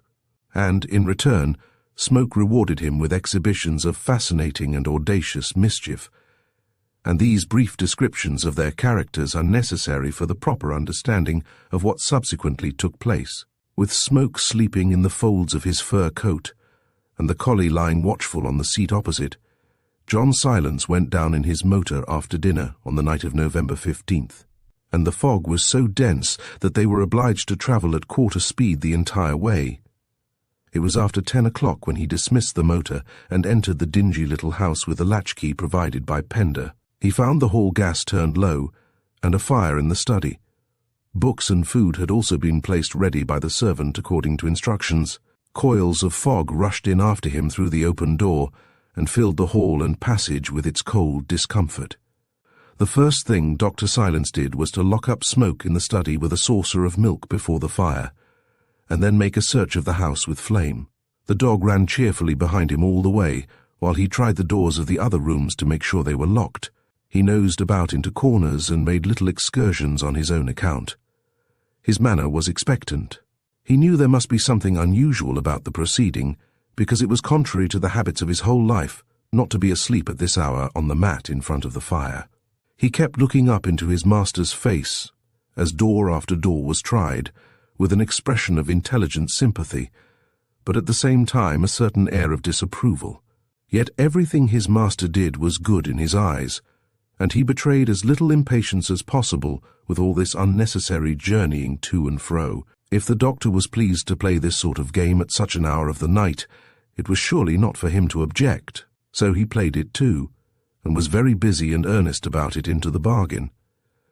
After an uneventful search they came down again to the study, and here Dr. Silence discovered Smoke washing his face calmly in front of the fire. The saucer of milk was licked dry and clean. The preliminary examination that cats always make in new surroundings had evidently been satisfactorily concluded. He drew an armchair up to the fire, stirred the coals into a blaze, arranged the table and lamp to his satisfaction for reading, and then prepared surreptitiously to watch the animals. He wished to observe them carefully without their being aware of it. Now, in spite of their respective ages, it was the regular custom of these two to play together every night before sleep. Smoke always made the advances, beginning with grave impudence to pat the dog's tail, and Flame played cumbrously, with condescension. It was his duty, rather than pleasure. He was glad when it was over, and sometimes he was very determined and refused to play at all. And this night was one of the occasions on which he was firm. The doctor, looking cautiously over the top of his book, watched the cat begin the performance. It started by gazing with an innocent expression at the dog, where he lay with nose on paws and eyes wide open in the middle of the floor. Then it got up and made as though it meant to walk to the door, going deliberately and very softly. Flame's eyes followed it until it was beyond the range of sight, and then the cat turned sharply and began patting his tail tentatively with one paw. The tail moved slightly in reply, and Smoke changed paws and tapped it again. The dog, however, did not rise to play as was his wont, and the cat fell to parting it briskly with both paws. Flame still lay motionless. This puzzled and bored the cat, and it went round and stared hard into its friend's face to see what was the matter. Perhaps some inarticulate message flashed from the dog's eyes into its own little brain, making it understand that the program for the night had better not begin with play. Perhaps it only realized that its friend was immovable. But, whatever the reason, its usual persistence thenceforward deserted it, and it made no further attempts at persuasion. Smoke yielded at once to the dog's mood. It sat down where it was and began to wash. But the washing, the doctor noted, was by no means its real purpose. It only used it to mask something else. It stopped at the most busy and furious moments and began to stare about the room. Its thoughts wandered absurdly. It peered intently at the curtains, at the shadowy corners, at empty space above, leaving its body in curiously awkward positions for whole minutes together. Then it turned sharply and stared with a sudden signal of intelligence at the dog, and Flame at once rose somewhat stiffly to his feet and began to wander aimlessly and restlessly to and fro about the floor. Smoke followed him, padding quietly at his heels. Between them, they made what seemed to be a deliberate search of the room. And here, as he watched them, noting carefully every detail of the performance over the top of his book, yet making no effort to interfere, it seemed to the doctor that the first beginnings of a faint distress betrayed themselves in the collie, and in the cat the stirrings of a vague excitement. He observed them closely. The fog was thick in the air, and the tobacco smoke from his pipe added to its density. The furniture at the far end stood mistily, and where the shadows congregated in hanging clouds under the ceiling, it was difficult to see clearly at all. The lamplight only reached to a level of 5 feet from the floor, above which came layers of comparative darkness, so that the room appeared twice as lofty as it actually was. By means of the lamp and the fire, however, the carpet was everywhere clearly visible. The animals made their silent tour of the floor, sometimes the dog leading, sometimes the cat. Occasionally they looked at one another as though exchanging signals, and once or twice, in spite of the limited space, he lost sight of one or other among the fog and the shadows. Their curiosity, it appeared to him, was something more than the excitement lurking in the unknown territory of a strange room. Yet so far it was impossible to test this, and he purposely kept his mind quietly receptive, lest the smallest mental excitement on his part should communicate itself to the animals and thus destroy the value of their independent behavior. They made a very thorough journey, leaving no piece of furniture unexamined or unsmelt. Flame led the way, walking slowly with lowered head, and Smoke followed demurely at his heels, making a transparent pretense of not being interested, yet missing nothing. And at length they returned to the old collie first, and came to rest on the mat before the fire. Flame rested his muzzle on his master's knee, smiling beatifically while he patted the yellow head and spoke his name, and Smoke, coming a little later, pretending he came by chance, looked from the empty saucer to his face, lapped up the milk when it was given him to the last drop, and then sprang upon his knees and curled round for the sleep it had fully earned and intended to enjoy. Silence descended upon the room. Only the breathing of the dog upon the mat came through the deep stillness, like the pulse of time marking the minutes, and the steady drip, drip of the fog outside upon the window ledges dismally testified to the inclemency of the night beyond, and the soft crashings of the coals as the fire settled down into the grate became less and less audible as the fire sank and the flames resigned their fierceness. It was now well after 11 o'clock, and Dr. Silence devoted himself again to his book. He read the words on the printed page and took in their meaning superficially, yet without starting into life the correlations of thought and suggestions that should accompany interesting reading. Underneath, all the while, his mental energies were absorbed in watching, listening, waiting for what might come. He was not over-sanguine himself, yet he did not wish to be taken by surprise. Moreover, the animals, his sensitive barometers, had incontinently gone to sleep. After reading a dozen pages, however, he realized that his mind was really occupied in reviewing the features of Pender's extraordinary story, and that it was no longer necessary to steady his imagination by studying the dull paragraphs detailed in the pages before him. He laid down his book accordingly, and allowed his thoughts to dwell upon the features of the case. Speculations as to the meaning, however, he rigorously suppressed, knowing that such thoughts would act upon his imagination like wind upon the glowing embers of a fire. As the night wore on, the silence grew deeper and deeper, and only at rare intervals he heard the sound of wheels on the main road 100 yards away, where the horses went at a walking pace owing to the density of the fog. The echo of pedestrian footsteps no longer reached him. The clamour of occasional voices no longer came down the side street. The night, muffled by fog, shrouded by veils of ultimate mystery, hung about the haunted villa like a doom. Nothing in the house stirred. Stillness in a thick blanket lay over the upper stories. Only the mist in the room grew more dense, he thought, and the damp cold more penetrating. Certainly, from time to time, he shivered. The collie, now deep in slumber, moved occasionally, grunted, sighed, or twitched his legs in dreams. Smoke lay on his knees, a pool of warm black fur, only the closest observation detecting the movement of his sleek sides. It was difficult to distinguish exactly where his head and body joined in that circle of glistening hair. Only a black satin nose and a tiny tip of pink tongue betrayed the secret. Dr. Silence watched him and felt comfortable. The collie's breathing was soothing. The fire was well built and would burn for another 2 hours without attention. He was not conscious of the least nervousness. He particularly wished to remain in his ordinary and normal state of mind, and to force nothing. If sleep came naturally, he would let it come, and even welcome it. The coldness of the room, when the fire died down later, would be sure to wake him again, and it would then be time enough to carry these sleeping barometers up to bed. From various psychic premonitions he knew quite well that the night would not pass without adventure, but he did not wish to force its arrival. And he wished to remain normal, and let the animals remain normal, so that, when it came, it would be unattended by excitement or by any straining of the attention. Many experiments had made him wise, and for the rest he had no fear. Accordingly, after a time, he did fall asleep as he had expected, and the last thing he remembered, before oblivion slipped up over his eyes like soft wool, was the picture of Flame stretching all 4 legs at once and sighing noisily as he sought a more comfortable position for his paws and muzzle upon the mat.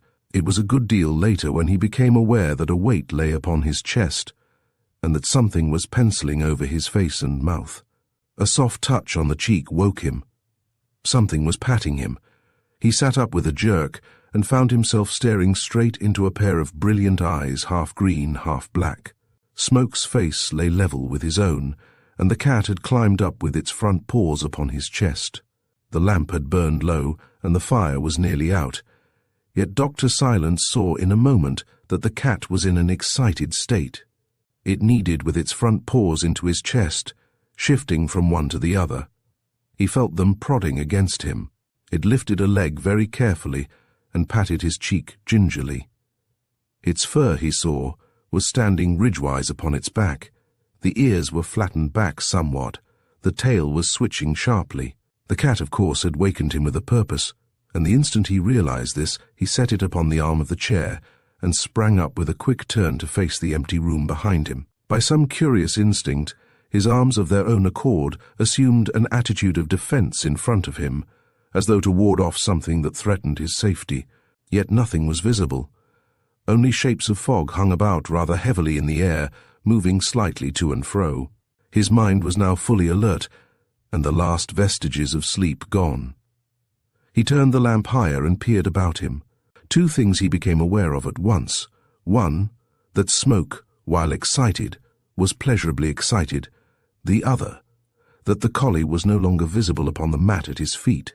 He had crept away to the corner of the wall farthest from the window and lay watching the room with wide-open eyes, in which lurked plainly something of alarm.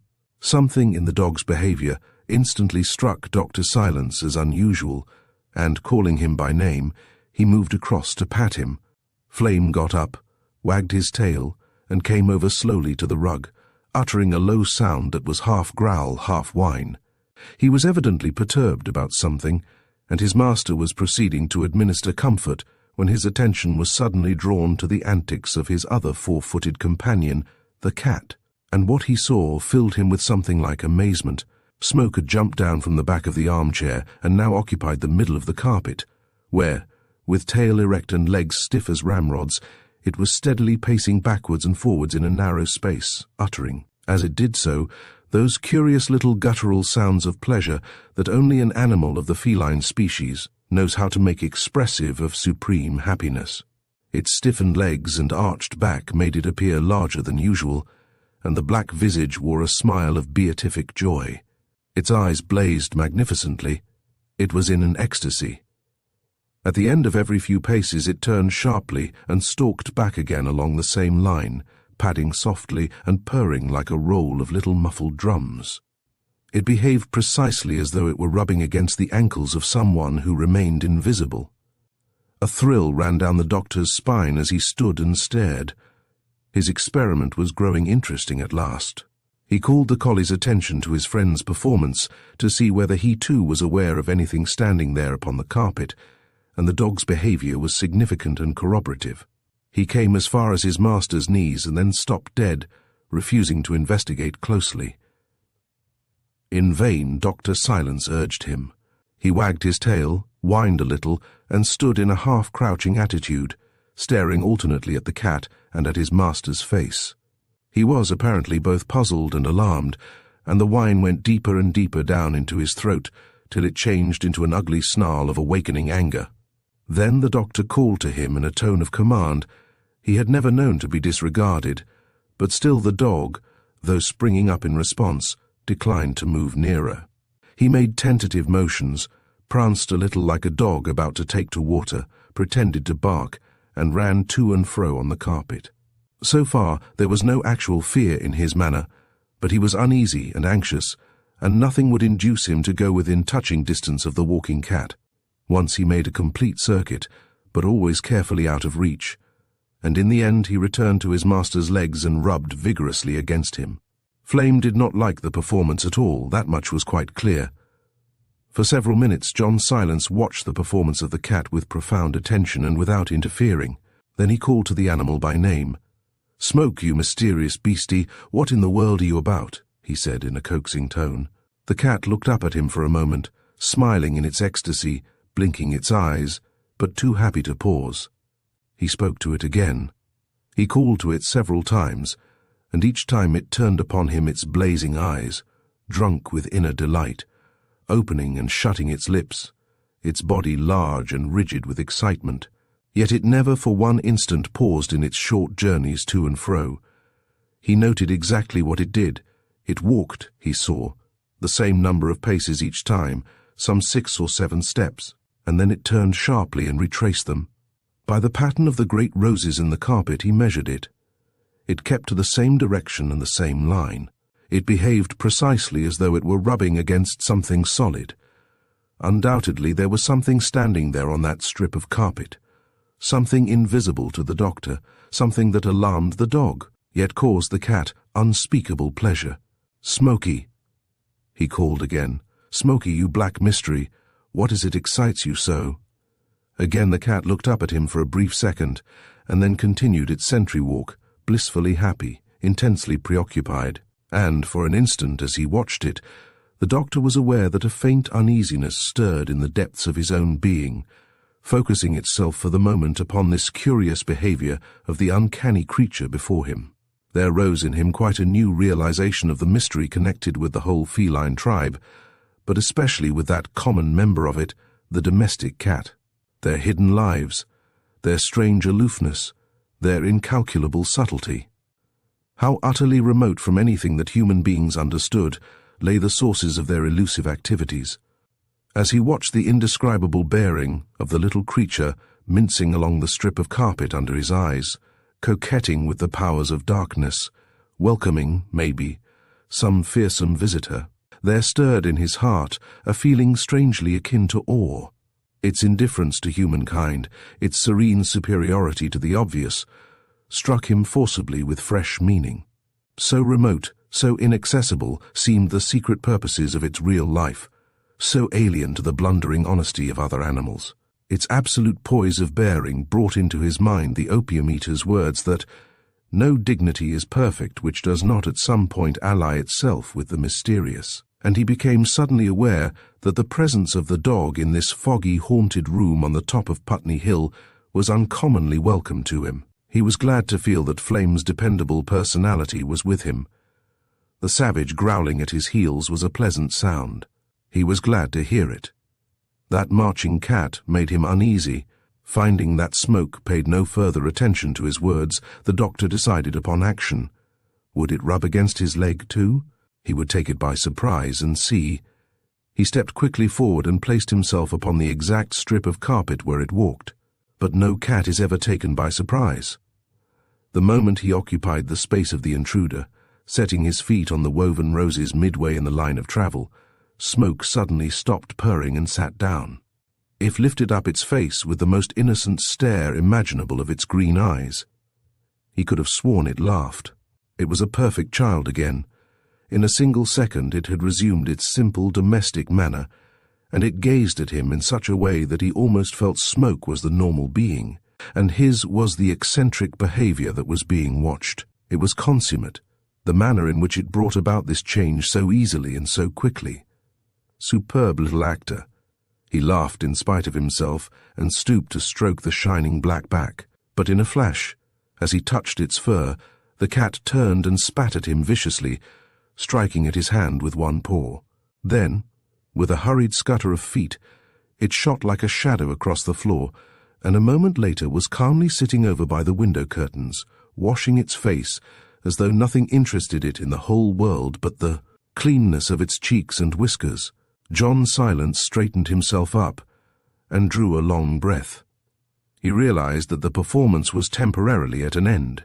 The collie, meanwhile, who had watched the whole proceeding with marked disapproval, had now lain down again upon the mat by the fire, no longer growling.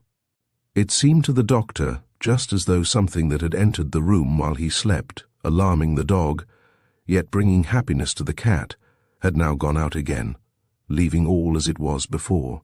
Whatever it was that excited its blissful attentions had retreated for the moment.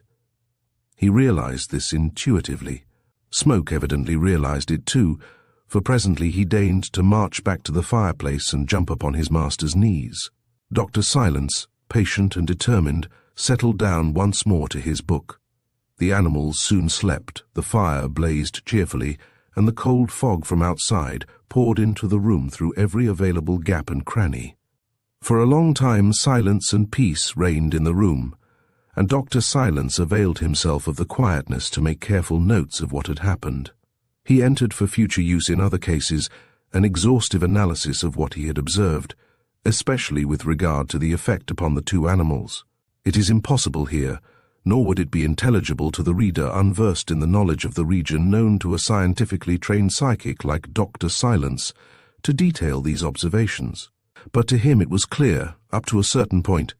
For the rest he must still wait and watch. So far, at least, he realized that while he slept in the chair, That is, while his will was dormant, the room had suffered intrusion from what he recognized as an intensely active force, and might later be forced to acknowledge as something more than merely a blind force, namely, a distinct personality. So far it had affected himself scarcely at all, but had acted directly upon the simpler organisms of the animals. It stimulated keenly the centers of the cat's psychic being, inducing a state of instant happiness, intensifying its consciousness, probably in the same way a drug or stimulant intensifies that of a human being, whereas it alarmed the less sensitive dog, causing it to feel a vague apprehension and distress. His own sudden action and exhibition of energy had served to disperse it temporarily, yet he felt convinced the indications were not lacking even while he sat there making notes, that it still remained near to him, conditionally if not spatially, and was, as it were, gathering force for a second attack. And further, he intuitively understood that the relations between the two animals had undergone a subtle change, that the cat had become immeasurably superior, confident, sure of itself in its own peculiar region, whereas Flame had been weakened by an attack he could not comprehend and knew not how to reply to. Though not yet afraid, he was defiant, ready to act against a fear that he felt to be approaching. He was no longer fatherly and protective towards the cat. Smoke held the key to the situation, and both he and the cat knew it.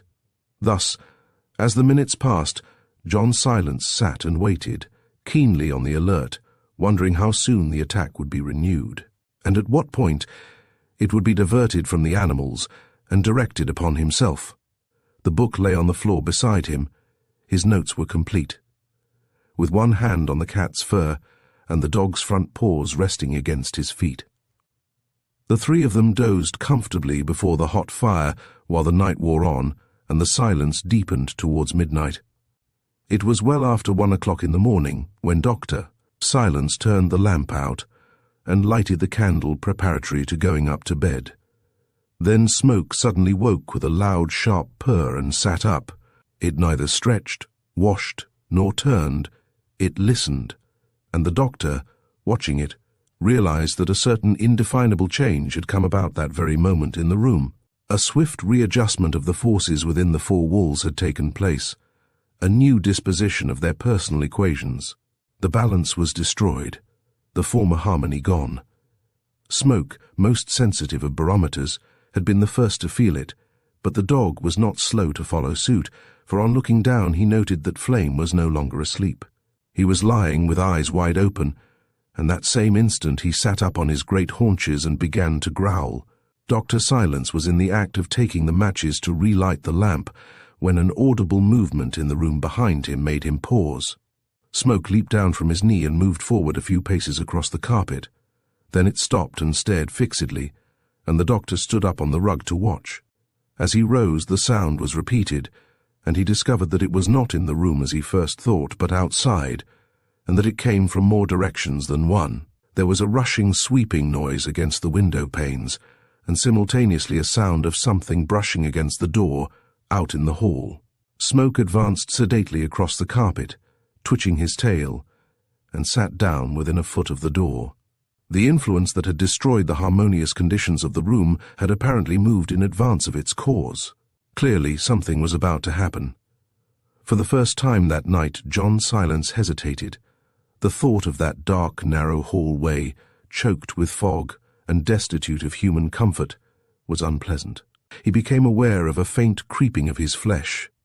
He knew, of course, that the actual opening of the door was not necessary to the invasion of the room that was about to take place, since neither doors nor windows, nor any other solid barriers could interpose an obstacle to what was seeking entrance.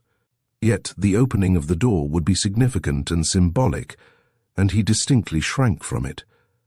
But for a moment only, Smoke, turning with a show of impatience, recalled him to his purpose, and he moved past the sitting, watching creature, and deliberately opened the door to its full width. What subsequently happened in the feeble and flickering light of the solitary candle on the mantelpiece. Through the open door he saw the hall, dimly lit and thick with fog. Nothing, of course, was visible, nothing but the hat stand, the African spears in dark lines upon the wall, and the high-backed wooden chair standing grotesquely underneath on the oilcloth floor. For one instant, the fog seemed to move and thicken oddly, but he set that down to the score of the imagination. The door had opened upon nothing, yet Smoke apparently thought otherwise, and the deep growling of the collie from the mat at the back of the room seemed to confirm his judgment. For, proud and self-possessed, the cat had again risen to his feet, and having advanced to the door, was now ushering someone slowly into the room. Nothing could have been more evident. He paced from side to side, bowing his little head with great impressment and holding his stiffened tail aloft like a flagstaff. He turned this way and that, mincing to and fro, and showing signs of supreme satisfaction. He was in his element. He welcomed the intrusion, and apparently reckoned that his companions, the doctor and the dog, would welcome it likewise. The intruder had returned for a second attack. Dr. Silence moved slowly backwards and took up his position on the hearthrug. Keying himself up to a condition of concentrated attention, he noted that Flame stood beside him, facing the room, with body motionless, and head moving swiftly from side to side with a curious swaying movement. His eyes were wide open, his back rigid, his neck and jaws thrust forward, his legs tense and ready to leap. Savage, ready for attack or defense, yet dreadfully puzzled, and perhaps already a little cowed, he stood and stared, the hair on his spine and sides positively bristling outwards as though a wind played through it. In the dim firelight, he looked like a great yellow-haired wolf, silent, eyes shooting dark fire, exceedingly formidable. It was Flame, the Terrible. Smoke, meanwhile, advanced from the door towards the middle of the room, adopting the very slow pace of an invisible companion. A few feet away it stopped and began to smile and blink its eyes. There was something deliberately coaxing in its attitude, as it stood there, undecided on the carpet, clearly wishing to effect some sort of introduction between the intruder and its canine friend and ally. It assumed its most winning manners, purring, smiling, looking persuasively from one to the other, and making quick tentative steps first in one direction and then in the other. There had always existed such perfect understanding between them in everything.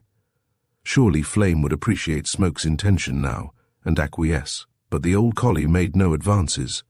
He bared his teeth, lifting his lips till the gums showed, and stood stock-still with fixed eyes and heaving sides. The doctor moved a little farther back, watching intently the smallest movement, and it was just then he divined suddenly from the cat's behavior and attitude that it was not only a single companion it had ushered into the room, but several. It kept crossing over from one to the other, looking up at each in turn. It sought to win over the dog to friendliness with them all. The original intruder had come back with reinforcements, and at the same time he further realized that the intruder was something more than a blindly acting force, impersonal though destructive. It was a personality, and moreover a great personality, and it was accompanied for the purposes of assistance by a host of other personalities, minor in degree, but similar in kind. He braced himself in the corner against the mantelpiece and waited, his whole being roused to defense, for he was now fully aware that the attack had spread to include himself as well as the animals, and he must be on the alert. He strained his eyes through the foggy atmosphere, trying in vain to see what the cat and dog saw, but the candlelight threw an uncertain and flickering light across the room, and his eyes discerned nothing.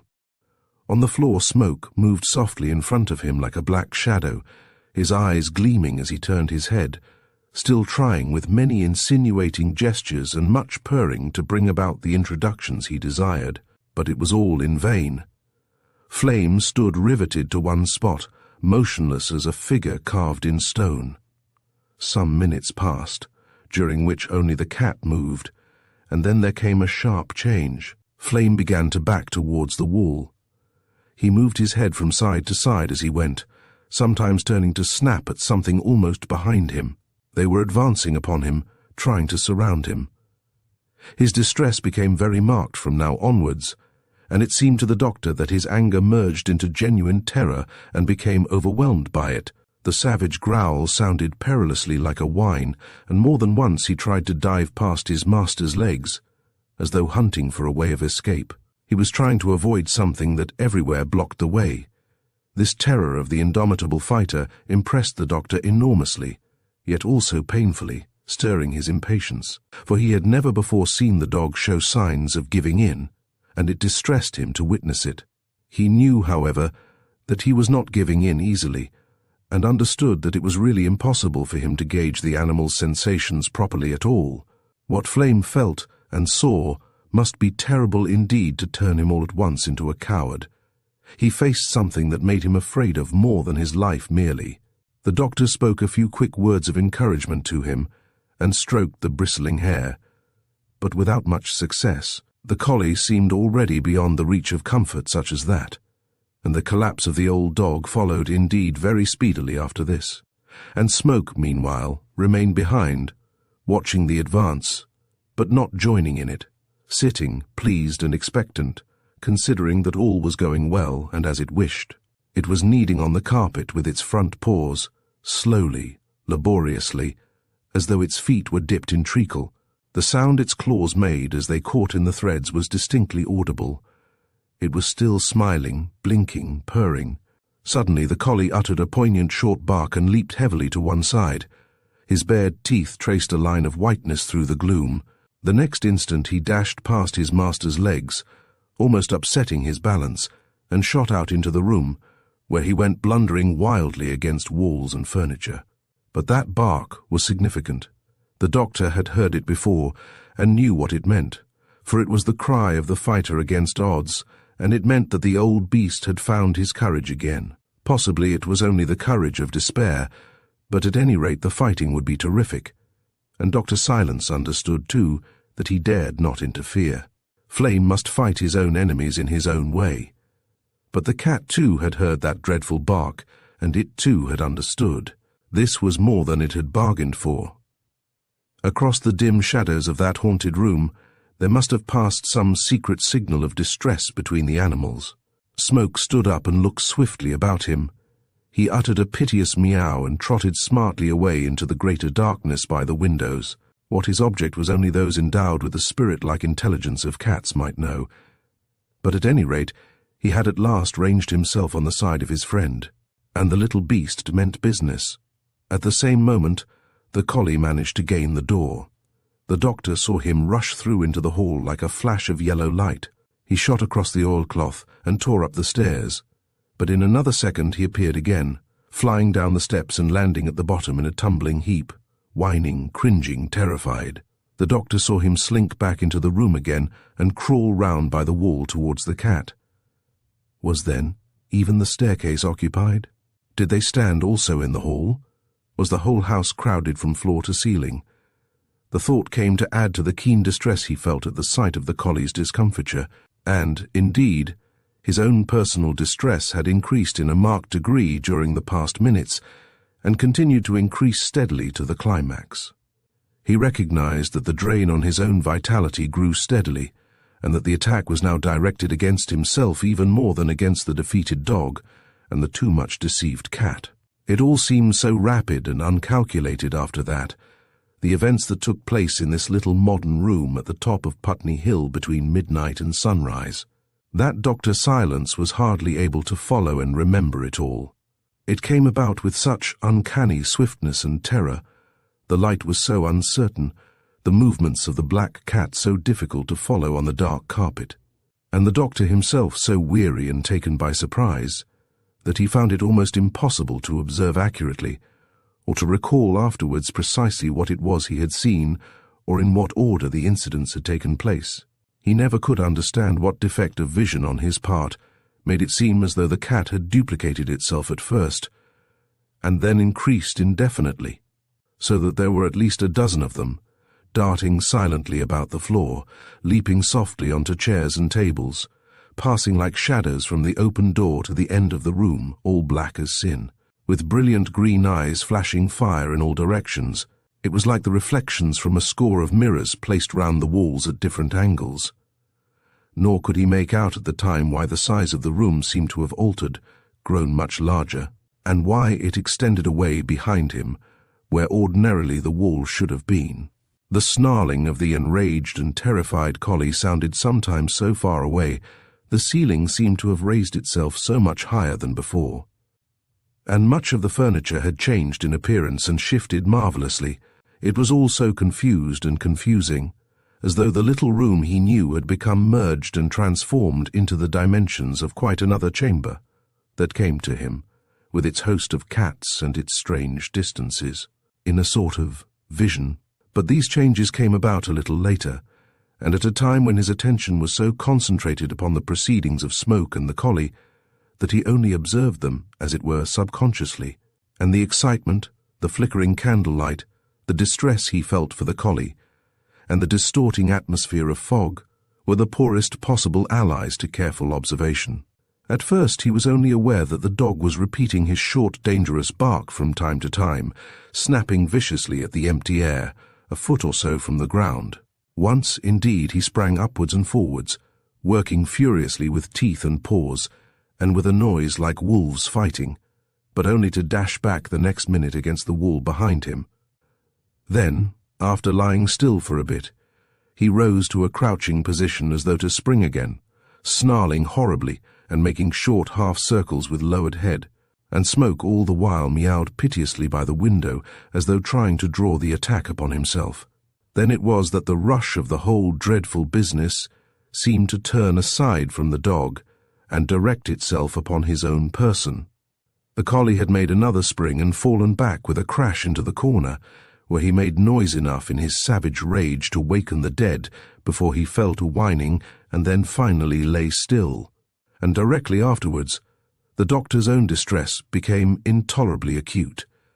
He had made a half-movement forward to come to the rescue, when a veil that was denser than mere fog seemed to drop down over the scene, draping room, walls, animals, and fire in a mist of darkness, and folding also about his own mind.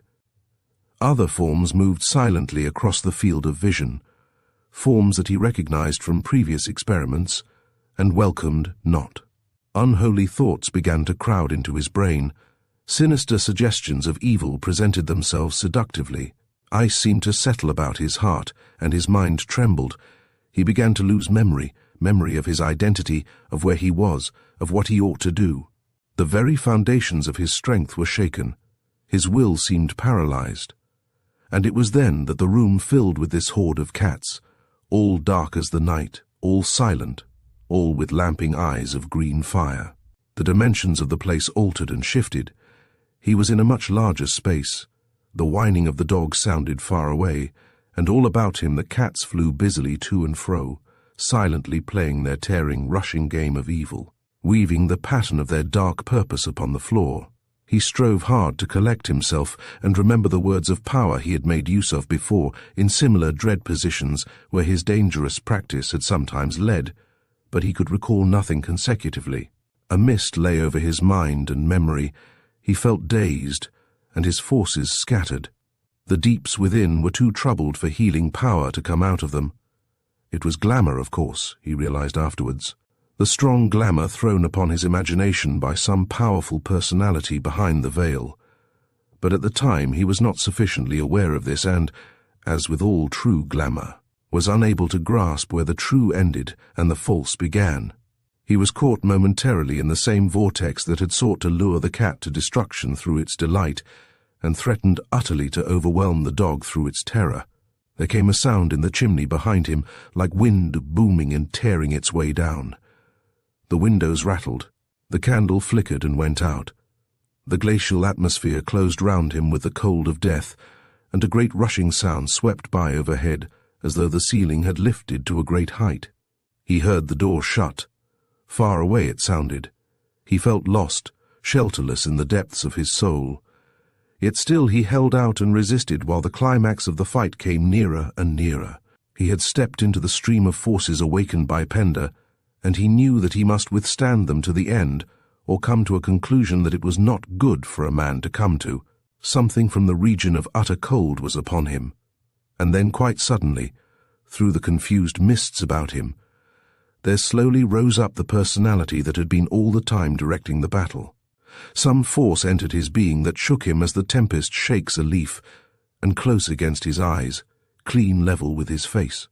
He found himself staring into the wreck of a vast dark countenance, a countenance that was terrible even in its ruin. For ruined it was, and terrible it was, and the mark of spiritual evil was branded everywhere upon its broken features. Eyes, face, and hair rose level with his own, and for a space of time he never could properly measure or determine. These two, a man and a woman, looked straight into each other's visages and down into each other's hearts. And John Silence, the soul with the good, unselfish motive, held his own against the dark, discarnate woman whose motive was pure evil, and whose soul was on the side of the dark powers. It was the climax that touched the depth of power within him and began to restore him slowly to his own. He was conscious, of course, of effort, and yet it seemed no superhuman one, for he had recognized the character of his opponent's power, and he called upon the good within him to meet and overcome it.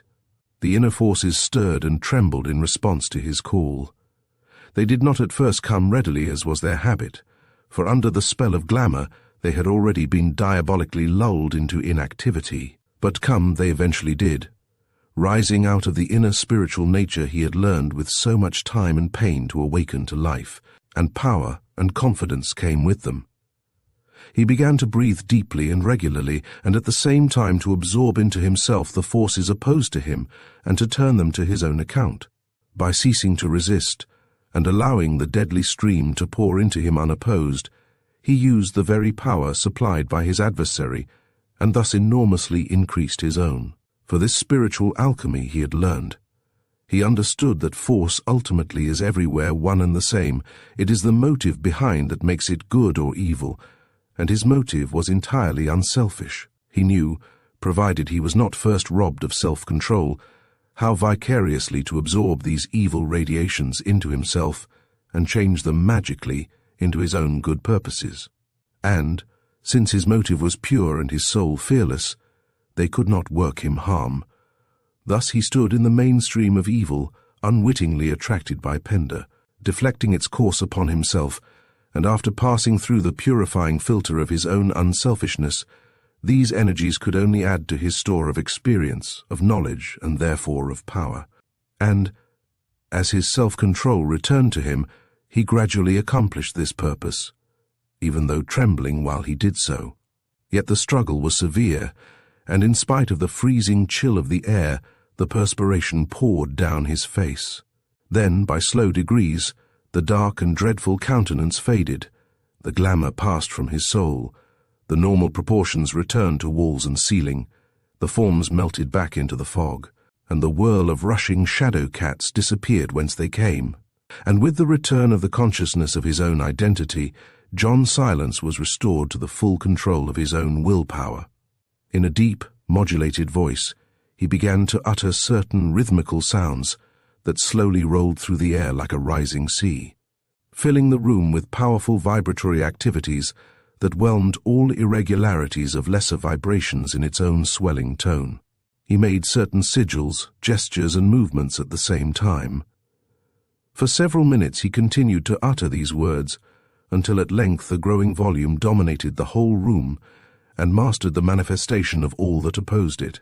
For just as he understood the spiritual alchemy that can transmute evil forces by raising them into higher channels, so he knew from long study the occult use of sound, and its direct effect upon the plastic region wherein the powers of spiritual evil work their fell purposes.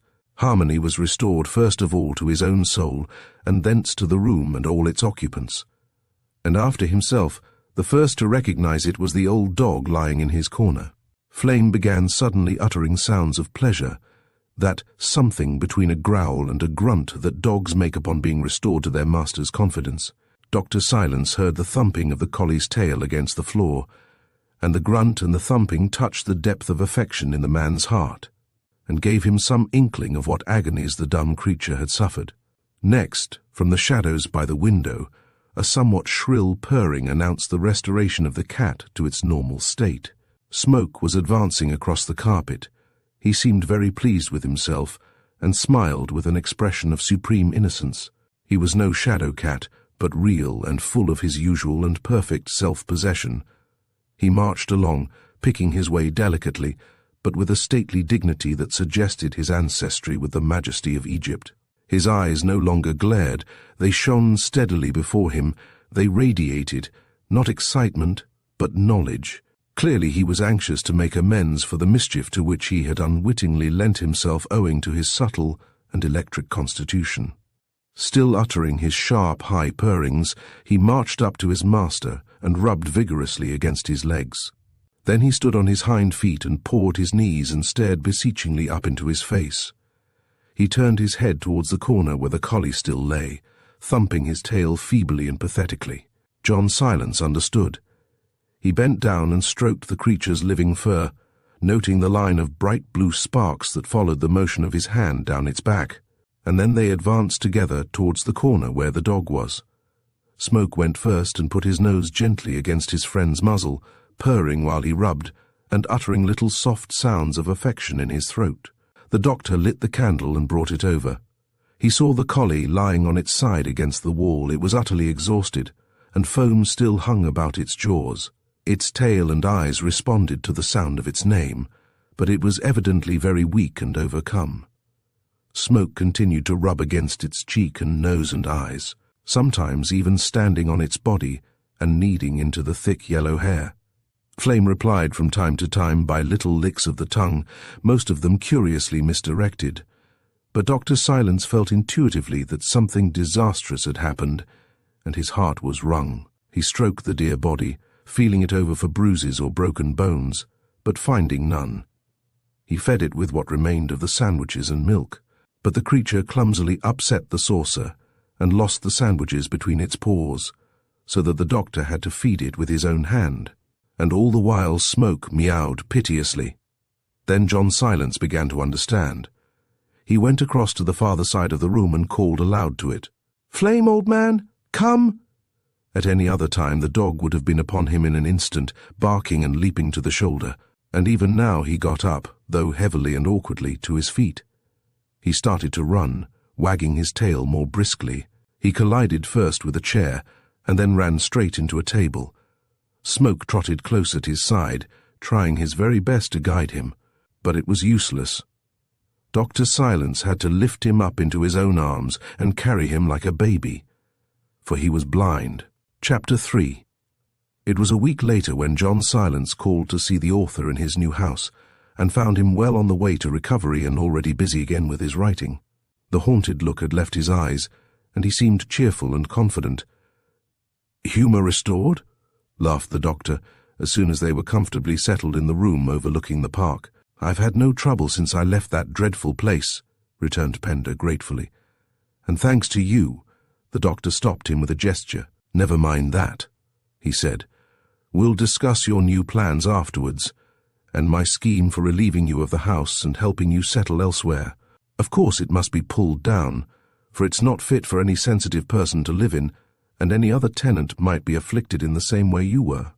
Although, personally, I think the evil has exhausted itself by now." He told the astonished author something of his experiences in it with the animals. "I don't pretend to understand," Pender said when the account was finished, "but I and my wife are intensely relieved to be free of it all. Only I must say I should like to know something of the former history of the house. When we took it 6 months ago I heard no word against it." Dr. Silence drew a typewritten paper from his pocket. "I can satisfy your curiosity to some extent," he said, running his eye over the sheets, and then replacing them in his coat. "For by my secretary's investigations, I have been able to check certain information obtained in the hypnotic trance by a sensitive who helps me in such cases. The former occupant who haunted you appears to have been a woman of singularly atrocious life and character who finally suffered death by hanging, after a series of crimes that appalled the whole of England, and only came to light by the merest chance. She came to her end in the year 1798, for it was not this particular house she lived in, but a much larger one that then stood upon the site it now occupies, and was then, of course, not in London, but in the country. She was a person of intellect, possessed of a powerful, trained will, and of consummate audacity, and I am convinced availed herself of the resources of the lower magic to attain her ends. This goes far to explain the virulence of the attack upon yourself, and why she is still able to carry on after death the evil practices that formed her main purpose during life. "You think that after death a soul can still consciously direct," gasped the author.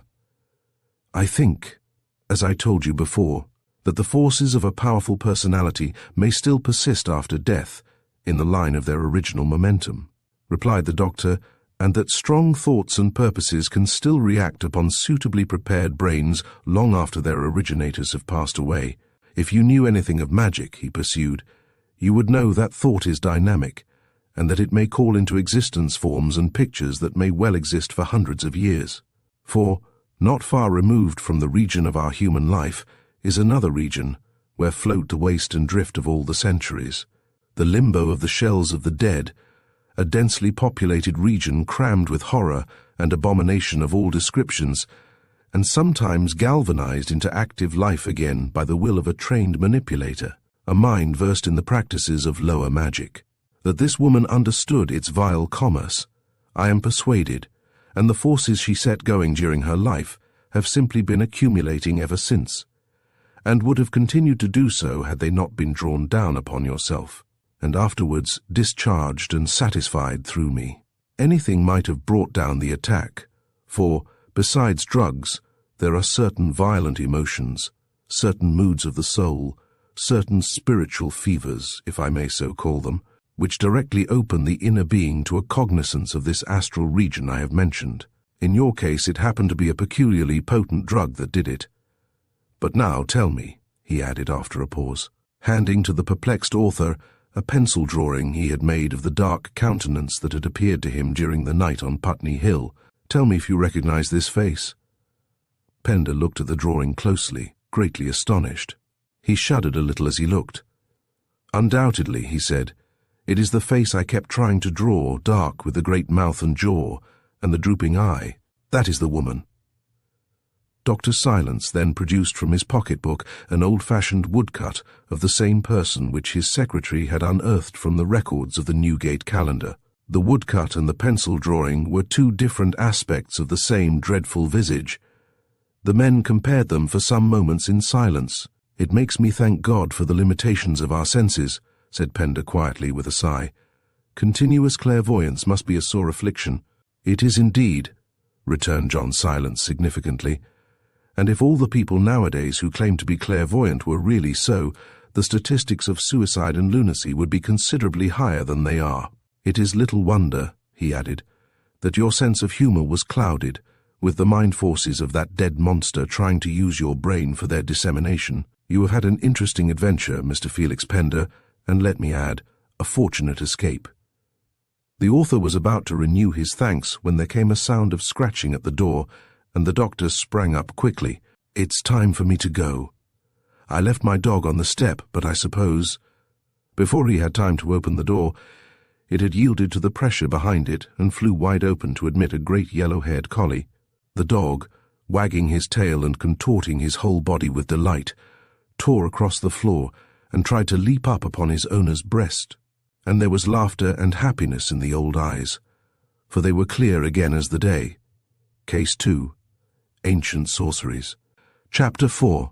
There are, it would appear, certain wholly unremarkable persons, with none of the characteristics that invite adventure, who yet once or twice in the course of their smooth lives undergo an experience so strange that the world catches its breath and looks the other way.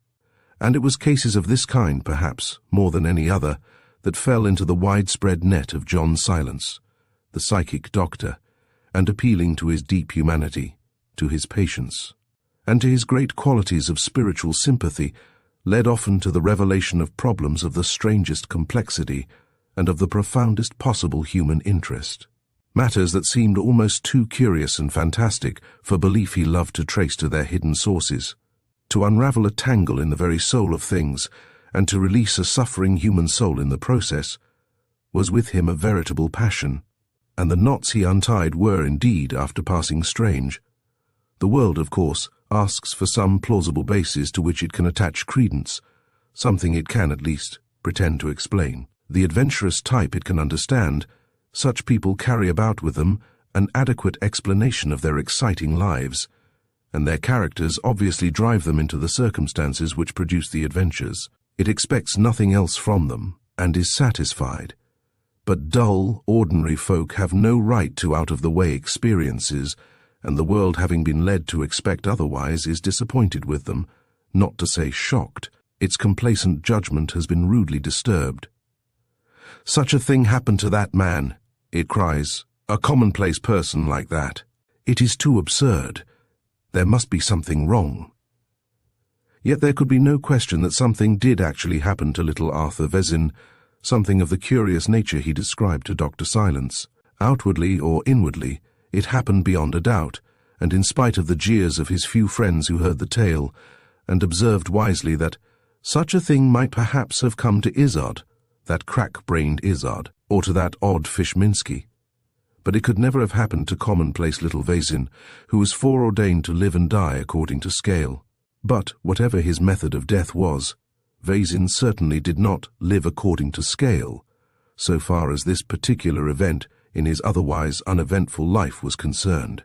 And to hear him recount it, and watch his pale, delicate features change, and hear his voice grow softer and more hushed as he proceeded, was to know the conviction that his halting words perhaps failed sometimes to convey.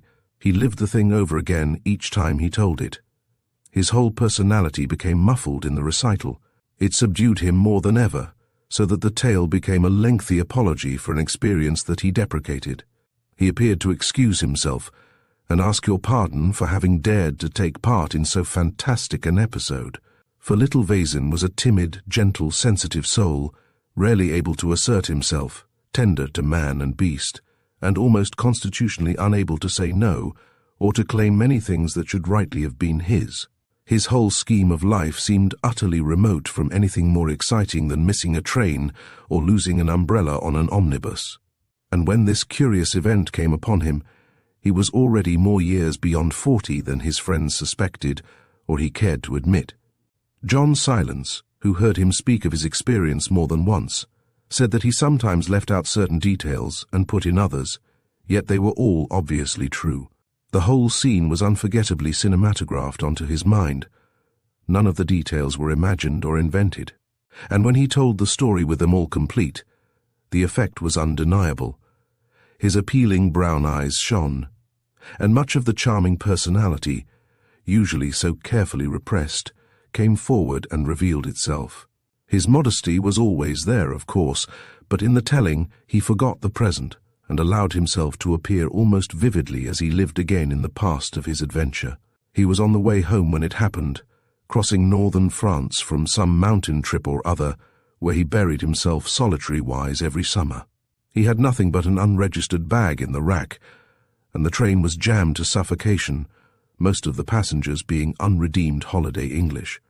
He disliked them, not because they were his fellow countrymen, but because they were noisy and obtrusive, obliterating with their big limbs and tweed clothing all the quieter tints of the day that brought him satisfaction and enabled him to melt into insignificance and forget that he was anybody.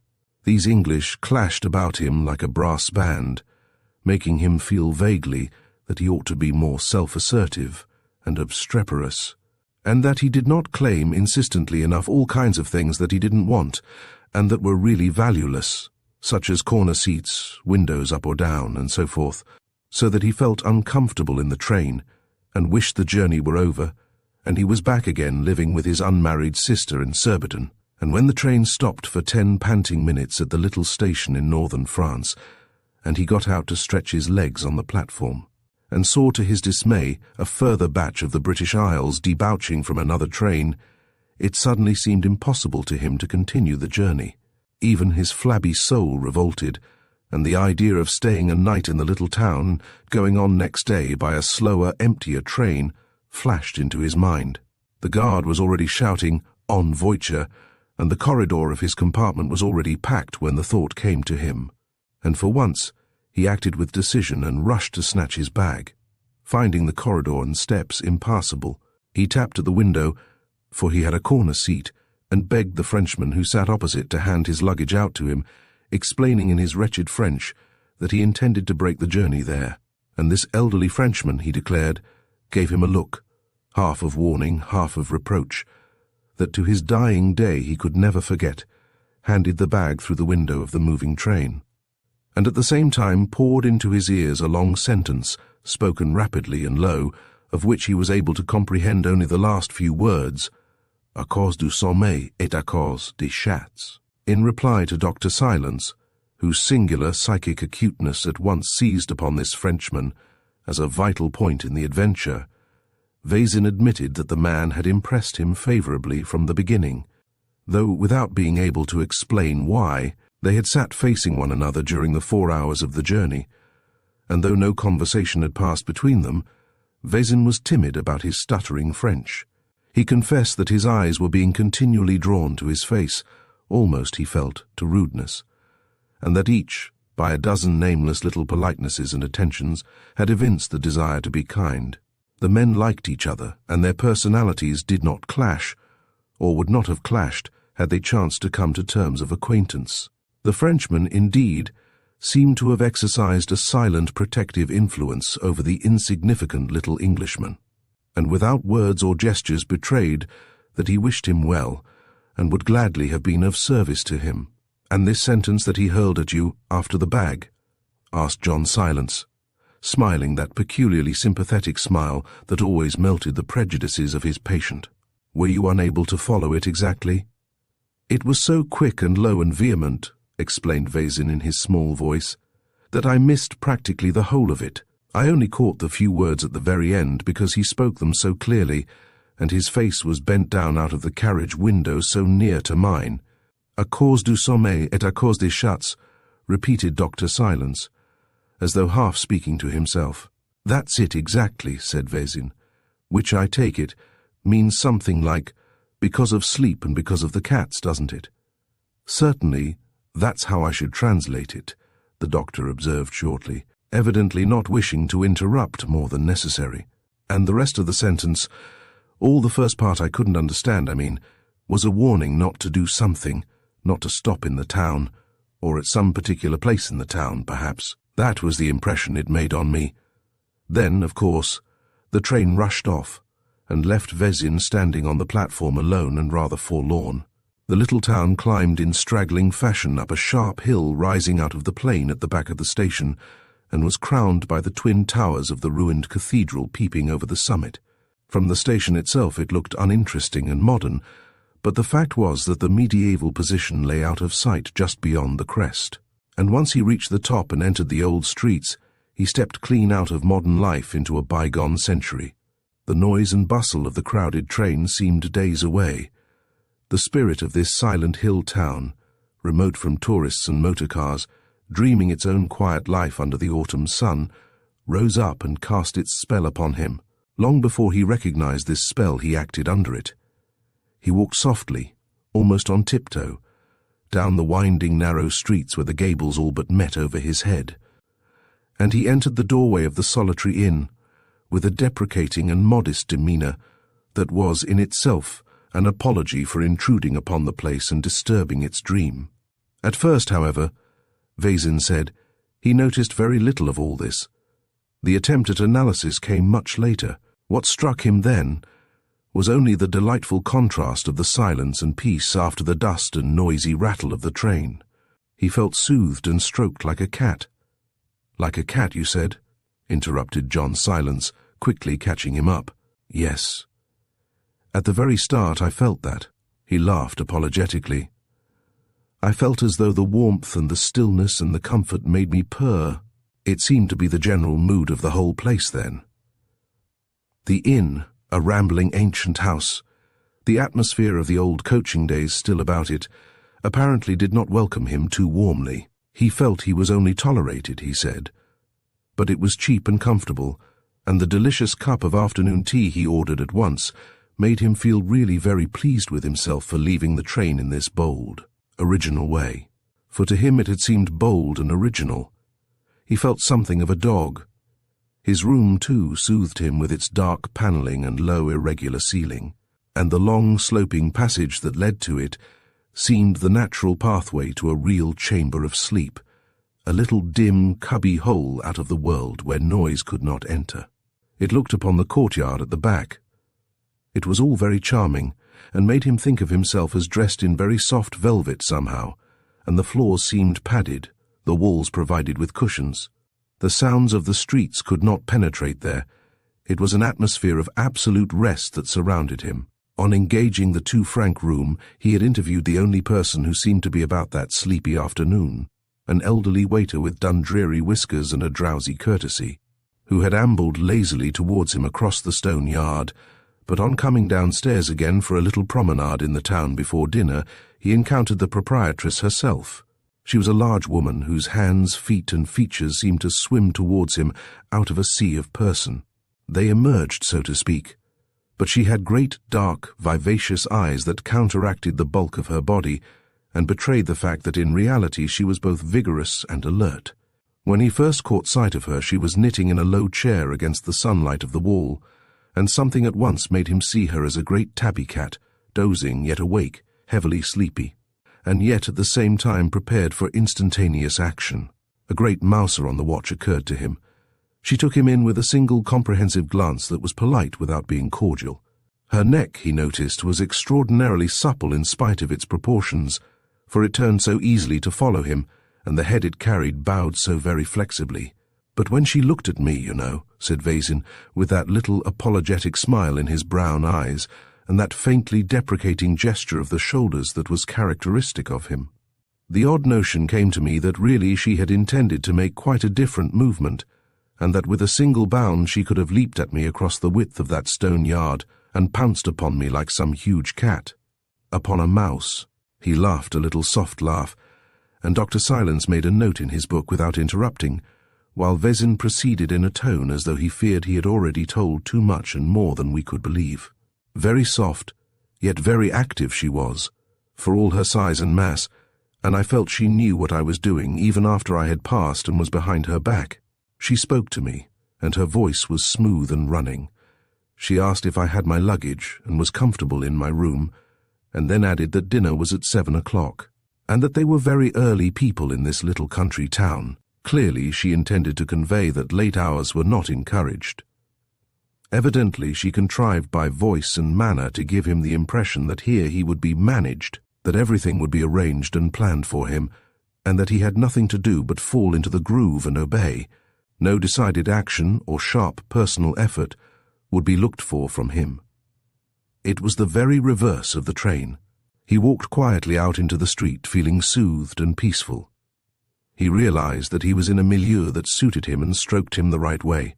It was so much easier to be obedient. He began to purr again, and to feel that all the town purred with him. About the streets of that little town he meandered gently, falling deeper and deeper into the spirit of repose that characterized it. With no special aim he wandered up and down, and to and fro. The September sunshine fell slantingly over the roofs.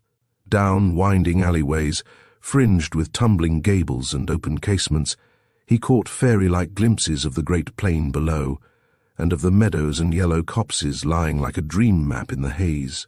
The spell of the past held very potently here, he felt. The streets were full of picturesquely garbed men and women, all busy enough, going their respective ways, but no one took any notice of him, or turned to stare at his obviously English appearance. He was even able to forget that with his tourist appearance he was a false note in a charming picture, and he melted more and more into the scene, feeling delightfully insignificant and unimportant and unself-conscious. It was like becoming part of a softly coloured dream which he did not even realize to be a dream. On the eastern side the hill fell away more sharply, and the plain below ran off rather suddenly into a sea of gathering shadows in which the little patches of woodland looked like islands and the stubble fields like deep water. Here he strolled along the old ramparts of ancient fortifications that once had been formidable, but now were only vision-like with their charming mingling of broken grey walls and wayward vine and ivy. From the broad coping on which he sat for a moment, level with the rounded tops of clipped plane trees, he saw the esplanade far below lying in shadow. Here and there a yellow sunbeam crept in and lay upon the fallen yellow leaves, and from the height he looked down and saw that the townsfolk were walking to and fro in the cool of the evening. He could just hear the sound of their slow footfalls, and the murmur of their voices floated up to him through the gaps between the trees. The figures looked like shadows as he caught glimpses of their quiet movements far below. He sat there for some time pondering, bathed in the waves of murmurs and half-lost echoes that rose to his ears, muffled by the leaves of the plane trees. The whole town, and the little hill out of which it grew as naturally as an ancient wood, seemed to him like a being lying there half asleep on the plain, and crooning to itself as it dozed. And, presently, as he sat lazily melting into its dream, a sound of horns and strings and wood instruments rose to his ears, and the town band began to play at the far end of the crowded terrace below to the accompaniment of a very soft, deep-throated drum. Vezin was very sensitive to music, knew about it intelligently, and had even ventured, unknown to his friends, upon the composition of quiet melodies with low-running chords, which he played to himself with a soft pedal when no one was about. And this music floating up through the trees from an invisible and doubtless very picturesque band of the townspeople wholly charmed him. He recognized nothing that they played, and it sounded as though they were simply improvising without a conductor. No definitely marked time ran through the pieces, which ended and began oddly after the fashion of wind through an Aeolian harp.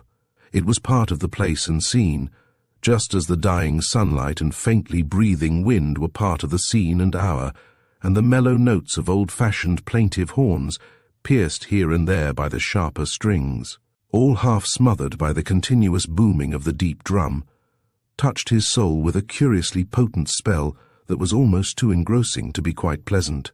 There was a certain queer sense of bewitchment in it all. The music seemed to him oddly unartificial.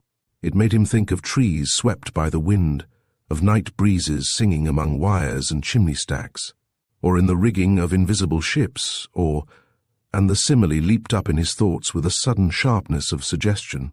A chorus of animals, of wild creatures, somewhere in desolate places of the world, crying and singing as animals will, to the moon. He could fancy he heard the wailing, half-human cries of cats upon the tiles at night, rising and falling with weird intervals of sound, and this music, muffled by distance and the trees, made him think of a queer company of these creatures on some roof far away in the sky, uttering their solemn music to one another, and the moon in chorus. It was, he felt at the time, a singular image to occur to him, yet it expressed his sensation pictorially better than anything else. The instruments played such impossibly odd intervals, and the crescendos and diminuendos were so very suggestive of Catland on the tiles at night, rising swiftly, dropping without warning to deep notes again, and all in such strange confusion of discords and accords. But, at the same time, a plaintive sweetness resulted on the whole, and the discords of these half-broken instruments were so singular that they did not distress his musical soul like fiddles out of tune. He listened a long time, wholly surrendering himself as his character was, and then strolled homewards in the dusk as the air grew chilly. There was nothing to alarm, put in Dr. Silence briefly. Absolutely nothing, said Vezin, but you know it was all so fantastical and charming that my imagination was profoundly impressed. Perhaps, too, he continued, gently explanatory, it was this stirring of my imagination that caused other impressions, for as I walked back, the spell of the place began to steal over me in a dozen ways, though all intelligible ways. But there were other things I could not account for in the least even then. Incidents, you mean? Hardly incidents, I think. A lot of vivid sensations crowded themselves upon my mind, and I could trace them to no causes. It was just after sunset, and the tumbled old buildings traced magical outlines against an opalescent sky of gold and red. The dusk was running down the twisted streets. All round the hill the plain pressed in like a dim sea, its level rising with the darkness. The spell of this kind of scene, you know, can be very moving, and it was so that night. Yet I felt that what came to me had nothing directly to do with the mystery and wonder of the scene. Not merely the subtle transformations of the spirit that come with beauty, put in the doctor, noticing his hesitation. Exactly, Vezin went on, duly encouraged and no longer so fearful of our smiles at his expense. The impressions came from somewhere else. For instance, down the busy main street where men and women were bustling home from work, shopping at stalls and barrows, idly gossiping in groups and all the rest of it. I saw that I aroused no interest and that no one turned to stare at me as a foreigner and stranger. I was utterly ignored, and my presence among them excited no special interest or attention. And then, quite suddenly, it dawned upon me with conviction that all the time this indifference and inattention were merely feigned. Everybody, as a matter of fact, was watching me closely. Every movement I made was known and observed. Ignoring me was all a pretense, an elaborate pretense. He paused a moment and looked at us to see if we were smiling, and then continued, reassured. It is useless to ask me how I noticed this, because I simply cannot explain it. But the discovery gave me something of a shock. Before I got back to the inn, however, another curious thing rose up strongly in my mind and forced my recognition of it as true. And this too, I may as well say at once, was equally inexplicable to me. I mean, I can only give you the fact, as fact it was to me. The little man left his chair and stood on the mat before the fire. His diffidence lessened from now onwards, as he lost himself again in the magic of the old adventure. His eyes shone a little already as he talked. Well, he went on, his soft voice rising somewhat with his excitement. I was in a shop when it came to me first, though the idea must have been at work for a long time subconsciously to appear in so complete a form all at once. I was buying socks, I think, he laughed, and struggling with my dreadful French, when it struck me that the woman in the shop did not care two pins whether I bought anything or not. She was indifferent, whether she made a sale or did not make a sale. She was only pretending to sell. This sounds a very small and fanciful incident to build upon what follows. But really it was not small. I mean, it was the spark that lit the line of powder and ran along to the big blaze in my mind. For the whole town, I suddenly realized, was something other than I so far saw it. The real activities and interests of the people were elsewhere and otherwise than appeared. Their true lives lay somewhere out of sight behind the scenes. Their busyness was but the outward semblance that masked their actual purposes. They bought and sold, and ate and drank, and walked about the streets. Yet all the while, the main stream of their existence lay somewhere beyond my ken, underground, in secret places.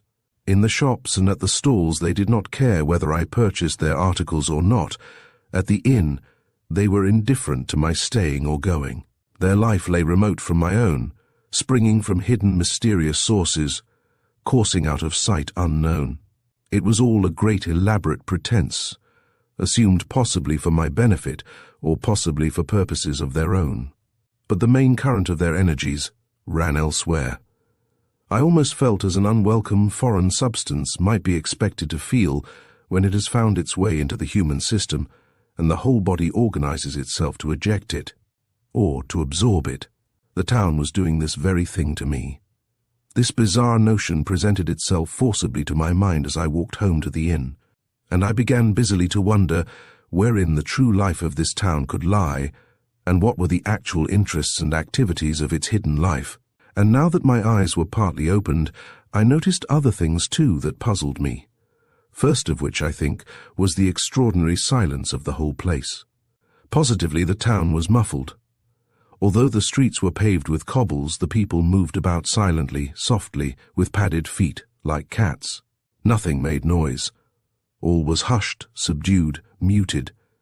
The very voices were quiet, low-pitched like purring. Nothing clamorous, vehement, or emphatic seemed able to live in the drowsy atmosphere of soft dreaming that soothed this little hill town into its sleep. It was like the woman at the inn, an outward repose screening intense inner activity and purpose. Yet there was no sign of lethargy or sluggishness anywhere about it. The people were active and alert. Only a magical and uncanny softness lay over them all like a spell. Vezin passed his hand across his eyes for a moment, as though the memory had become very vivid. His voice had run off into a whisper so that we heard the last part with difficulty. He was telling a true thing, obviously, yet something that he both liked and hated telling. I went back to the inn, he continued presently in a louder voice, and dined. I felt a new strange world about me. My old world of reality receded.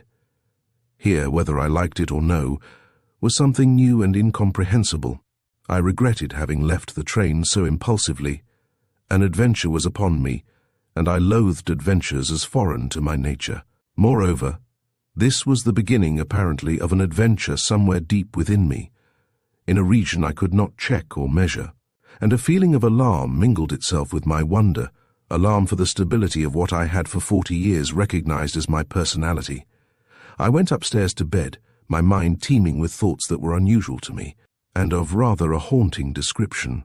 By way of relief, I kept thinking of that nice, prosaic, noisy train and all those wholesome, blustering passengers. I almost wished I were with them again. But my dreams took me elsewhere. I dreamed of cats and soft-moving creatures and the silence of life in a dim, muffled world beyond the senses. Chapter 5. Vezin stayed on from day to day, indefinitely, much longer than he had intended. He felt in a kind of dazed, somnolent condition. He did nothing in particular, but the place fascinated him, and he could not decide to leave. Decisions were always very difficult for him, and he sometimes wondered how he had ever brought himself to the point of leaving the train. It seemed as though someone else must have arranged it for him, and once or twice his thoughts ran to the swarthy Frenchman who had sat opposite. If only he could have understood that long sentence ending so strangely with "à cause du sommeil et à cause des chasses." He wondered what it all meant. Meanwhile, the hushed softness of the town held him prisoner, and he sought in his muddling, gentle way to find out where the mystery lay and what it was all about. But his limited French and his constitutional hatred of active investigation made it hard for him to buttonhole anybody and ask questions. He was content to observe and watch and remain negative. The weather held on calm and hazy, and this just suited him. He wandered about the town till he knew every street and alley. The people suffered him to come and go without let or hindrance, though it became clearer to him every day that he was never free himself from observation. The town watched him as a cat watches a mouse, and he got no nearer to finding out what they were all so busy with, or where the mainstream of their activities lay. This remained hidden. The people were as soft and mysterious as cats, but that he was continually under observation became more evident from day to day. For instance, when he strolled to the end of the town and entered a little green public garden beneath the ramparts and seated himself upon one of the empty benches in the sun, he was quite alone at first. Not another seat was occupied. The little park was empty, the paths deserted. Yet within 10 minutes of his coming there must have been fully 20 persons scattered about him, some strolling aimlessly along the gravel walks, staring at the flowers, and others seated on the wooden benches enjoying the sun like himself. None of them appeared to take any notice of him, yet he understood quite well they had all come there to watch. They kept him under close observation. In the street they had seemed busy enough, hurrying upon various errands. Yet these were suddenly all forgotten, and they had nothing to do but loll and laze in the sun, their duties unremembered. 5 minutes after he left, the garden was again deserted, the seats vacant. But in the crowded street it was the same thing again. He was never alone. He was ever in their thoughts. By degrees, too, he began to see how it was he was so cleverly watched, yet without the appearance of it. The people did nothing directly. They behaved obliquely. He laughed in his mind as the thought thus clothed itself in words, but the phrase exactly described it. They looked at him from angles which naturally should have led their sight in another direction altogether. Their movements were oblique too, so far as these concerned himself. The straight, direct thing was not their way, evidently. They did nothing, obviously. If he entered a shop to buy, the woman walked instantly away and busied herself with something at the farther end of the counter, though answering at once when he spoke, showing that she knew he was there, and that this was only her way of attending to him. It was the fashion of the cat she followed. Even in the dining room of the inn, the be-whiskered and courteous waiter, lithe and silent in all his movements, never seemed able to come straight to his table for an order or a dish. He came by zigzags, indirectly, vaguely, so that he appeared to be going to another table altogether, and only turned suddenly at the last moment and was there beside him. Vezin smiled curiously to himself as he described how he began to realize these things.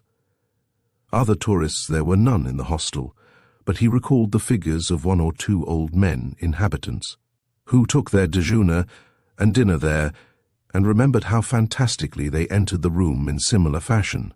First they paused in the doorway, peering about the room, and then, after a temporary inspection, they came in, as it were, sideways, keeping close to the walls so that he wondered which table they were making for, and at the last minute, making almost a little quick run to their particular seats, and again he thought of the ways and methods of cats.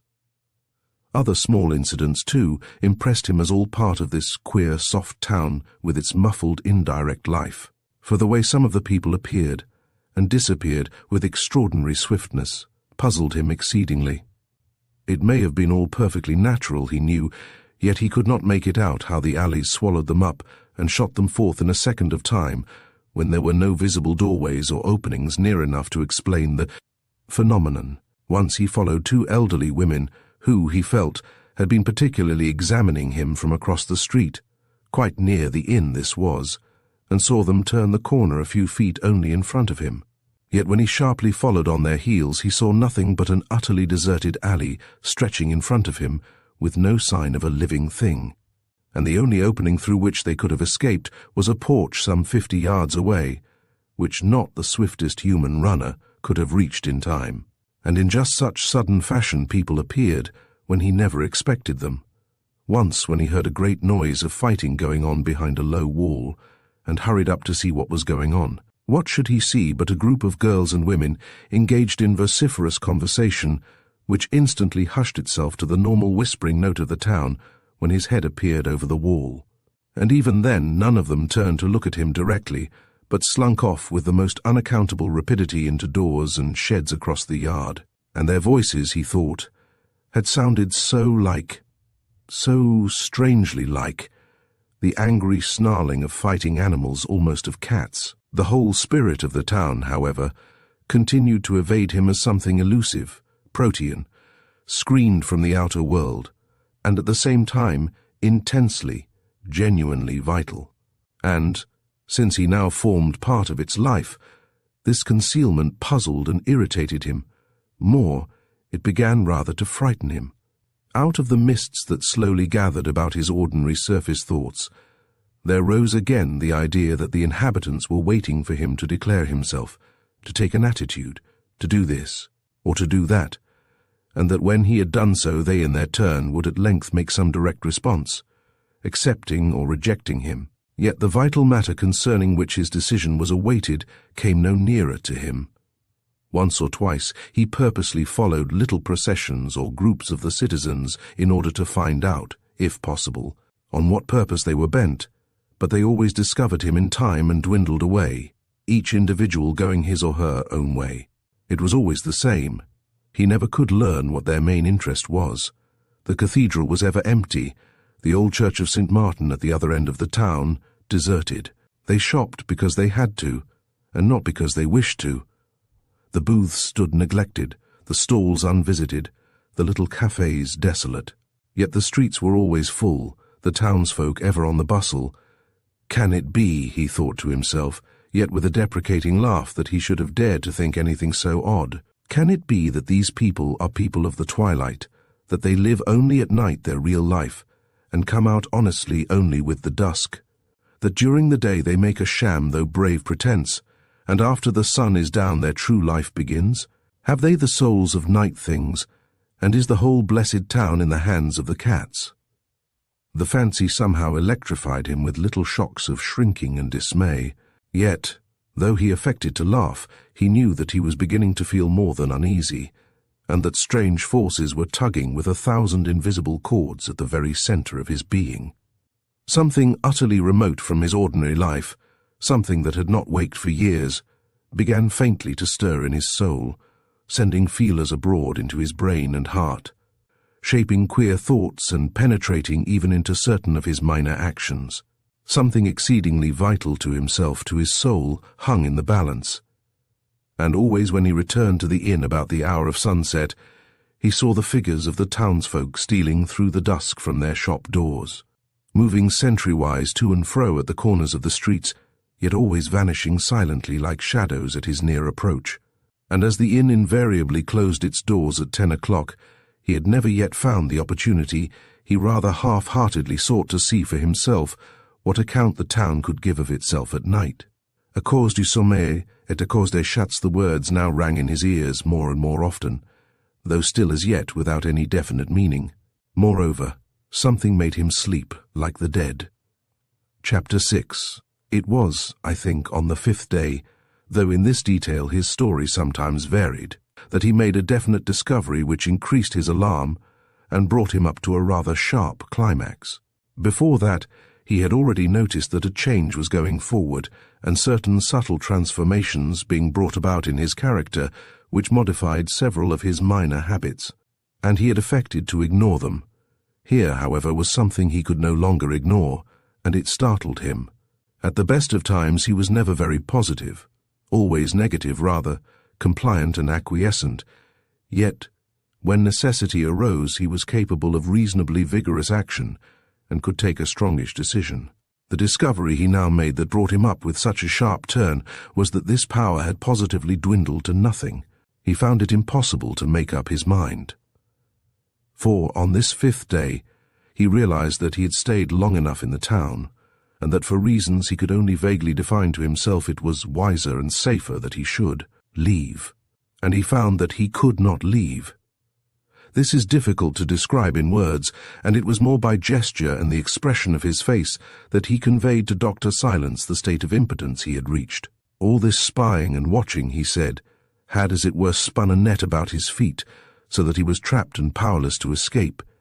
He felt like a fly that had blundered into the intricacies of a great web. He was caught, imprisoned, and could not get away. It was a distressing sensation. A numbness had crept over his will till it had become almost incapable of decision. The mere thought of vigorous action towards escape, began to terrify him. All the currents of his life had turned inwards upon himself, striving to bring to the surface something that lay buried almost beyond reach, determined to force his recognition of something he had long forgotten years upon years, centuries almost ago. It seemed as though a window deep within his being would presently open and reveal an entirely new world, yet somehow a world that was not unfamiliar.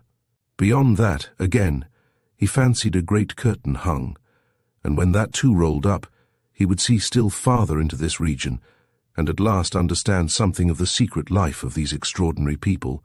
Is this why they wait and watch? He asked himself with rather a shaking heart. For the time when I shall join them, or refuse to join them? Does the decision rest with me after all, and not with them? And it was at this point that the sinister character of the adventure first really declared itself, and he became genuinely alarmed. The stability of his rather fluid little personality was at stake, he felt, and something in his heart turned coward. Why otherwise should he have suddenly taken to walking stealthily, silently, making as little sound as possible, forever looking behind him? Why else should he have moved almost on tiptoe about the passages of the practically deserted inn, and when he was abroad have found himself deliberately taking advantage of what cover presented itself? And why, if he was not afraid, should the wisdom of staying indoors after sundown have suddenly occurred to him as eminently desirable? Why indeed? And, when John Silence gently pressed him for an explanation of these things, he admitted apologetically that he had none to give. It was simply that I feared something might happen to me unless I kept a sharp lookout. I felt afraid. It was instinctive, was all he could say. I got the impression that the whole town was after me, wanted me for something, and that if it got me I should lose myself, or at least the self I knew, in some unfamiliar state of consciousness. But I am not a psychologist, you know, he added meekly, and I cannot define it better than that. It was while lounging in the courtyard half an hour before the evening meal that Vezin made this discovery, and he at once went upstairs to his quiet room at the end of the winding passage to think it over alone. In the yard it was empty enough, true, but there was always the possibility that the big woman whom he dreaded would come out of some door, with her pretence of knitting, to sit and watch him. This had happened several times, and he could not endure the sight of her. He still remembered his original fancy, bizarre though it was, that she would spring upon him the moment his back was turned, and land with one single crushing leap upon his neck. Of course it was nonsense, but then it haunted him, and once an idea begins to do that, it ceases to be nonsense. It has clothed itself in reality. He went upstairs accordingly. It was dusk, and the oil lamps had not yet been lit in the passages. He stumbled over the uneven surface of the ancient flooring, passing the dim outlines of doors along the corridor, doors that he had never once seen opened, rooms that seemed never occupied. He moved, as his habit now was, stealthily and on tiptoe. Halfway down the last passage to his own chamber, there was a sharp turn, and it was just here, while groping round the walls with outstretched hands, that his fingers touched something that was not wall, something that moved. It was soft and warm in texture, indescribably fragrant, and about the height of his shoulder, and he immediately thought of a furry, sweet-smelling kitten. The next minute he knew it was something quite different. Instead of investigating, however, his nerves must have been too overwrought for that, he said. He shrank back as closely as possible against the wall on the other side. The thing, whatever it was, slipped past him with a sound of rustling and, retreating with light footsteps down the passage behind him, was gone. A breath of warm, scented air was wafted to his nostrils. Vezin caught his breath for an instant and paused, stock-still, half leaning against the wall, and then almost ran down the remaining distance and entered his room with a rush, locking the door hurriedly behind him. Yet it was not fear that made him run. It was excitement, pleasurable excitement. His nerves were tingling, and a delicious glow made itself felt all over his body. In a flash it came to him that this was just what he had felt 25 years ago as a boy when he was in love for the first time. Warm currents of life ran all over him and mounted to his brain in a whirl of soft delight. His mood was suddenly become tender, melting, loving. The room was quite dark, and he collapsed upon the sofa by the window, wondering what had happened to him and what it all meant. But the only thing he understood clearly in that instant was that something in him had swiftly, magically changed. He no longer wished to leave, or to argue with himself about leaving. The encounter in the passageway had changed all that. The strange perfume of it still hung about him, bemusing his heart and mind. For he knew that it was a girl who had passed him, a girl's face that his fingers had brushed in the darkness, and he felt in some extraordinary way as though he had been actually kissed by her, kissed full upon the lips. Trembling, he sat upon the sofa by the window and struggled to collect his thoughts. He was utterly unable to understand how the mere passing of a girl in the darkness of a narrow passageway could communicate so electric a thrill to his whole being that he still shook with the sweetness of it. Yet there it was, and he found it as useless to deny as to attempt analysis. Some ancient fire had entered his veins, and now ran coursing through his blood, and that he was 45 instead of 20 did not matter one little jot. Out of all the inner turmoil and confusion emerged the one salient fact that the mere atmosphere, the merest casual touch of this girl, unseen, unknown in the darkness, had been sufficient to stir dormant fires in the center of his heart and rouse his whole being from a state of feeble sluggishness to one of tearing and tumultuous excitement. After a time, however, the number of Vezin's years began to assert their cumulative power. He grew calmer, and when a knock came at length upon his door, and he heard the waiter's voice suggesting that dinner was nearly over, he pulled himself together and slowly made his way downstairs into the dining room. Everyone looked up as he entered, for he was very late, but he took his customary seat in the far corner and began to eat. The trepidation was still in his nerves, but the fact that he had passed through the courtyard and hall without catching sight of a petticoat served to calm him a little. He ate so fast that he had almost caught up with the current stage of the table d'hôte, when a slight commotion in the room drew his attention. His chair was so placed that the door and the greater portion of the long salle à manger were behind him. Yet it was not necessary to turn round to know that the same person he had passed in the dark passage had now come into the room. He felt the presence long before he heard or saw anyone. Then he became aware that the old men, the only other guests, were rising one by one in their places, and exchanging greetings with someone who passed among them from table to table. And when at length he turned with his heart beating furiously to ascertain for himself, he saw the form of a young girl, lithe and slim, moving down the center of the room and making straight for his own table in the corner. She moved wonderfully, with sinuous grace, like a young panther, and her approach filled him with such delicious bewilderment that he was utterly unable to tell at first what her face was like, or discover what it was about the whole presentment of the creature that filled him anew with trepidation and delight. "Ah, Mademoiselle est de retour," he heard the old waiter murmur at his side, and he was just able to take in that she was the daughter of the proprietress when she was upon him, and he heard her voice. She was addressing him, something of red lips he saw, and laughing white teeth, and stray wisps of fine dark hair about the temples. But all the rest was a dream in which his own emotion rose like a thick cloud before his eyes, and prevented his seeing accurately, or knowing exactly what he did. He was aware that she greeted him with a charming little bow, that her beautiful large eyes looked searchingly into his own, that the perfume he had noticed in the dark passage again assailed his nostrils, and that she was bending a little towards him, and leaning with one hand on the table at this side. She was quite close to him, that was the chief thing he knew, explaining that she had been asking after the comfort of her mother's guests, and now was introducing herself to the latest arrival, himself. "Monsieur has already been here a few days," he heard the waiter say, and then her own voice, sweet as singing, replied, "Ah, but Monsieur is not going to leave us just yet, I hope. My mother is too old to look after the comfort of our guests properly, but now I am here I will remedy all that." She laughed deliciously. "Monsieur shall be well looked after." Vezin, struggling with his emotion and desire to be polite, half rose to acknowledge the pretty speech, and to stammer some sort of reply, but as he did so, his hand by chance touched her own that was resting upon the table, and a shock that was for all the world like a shock of electricity passed from her skin into his body. His soul wavered and shook deep within him. He caught her eyes fixed upon his own with a look of most curious intentness, and the next moment he knew that he had sat down wordless again on his chair, that the girl was already halfway across the room, and that he was trying to eat his salad with a dessert spoon and a knife. Longing for her return, and yet dreading it, he gulped down the remainder of his dinner, and then went at once to his bedroom to be alone with his thoughts. This time the passages were lighted, and he suffered no exciting contretemps, yet the winding corridor was dim with shadows, and the last portion from the bend of the walls onwards seemed longer than he had ever known it.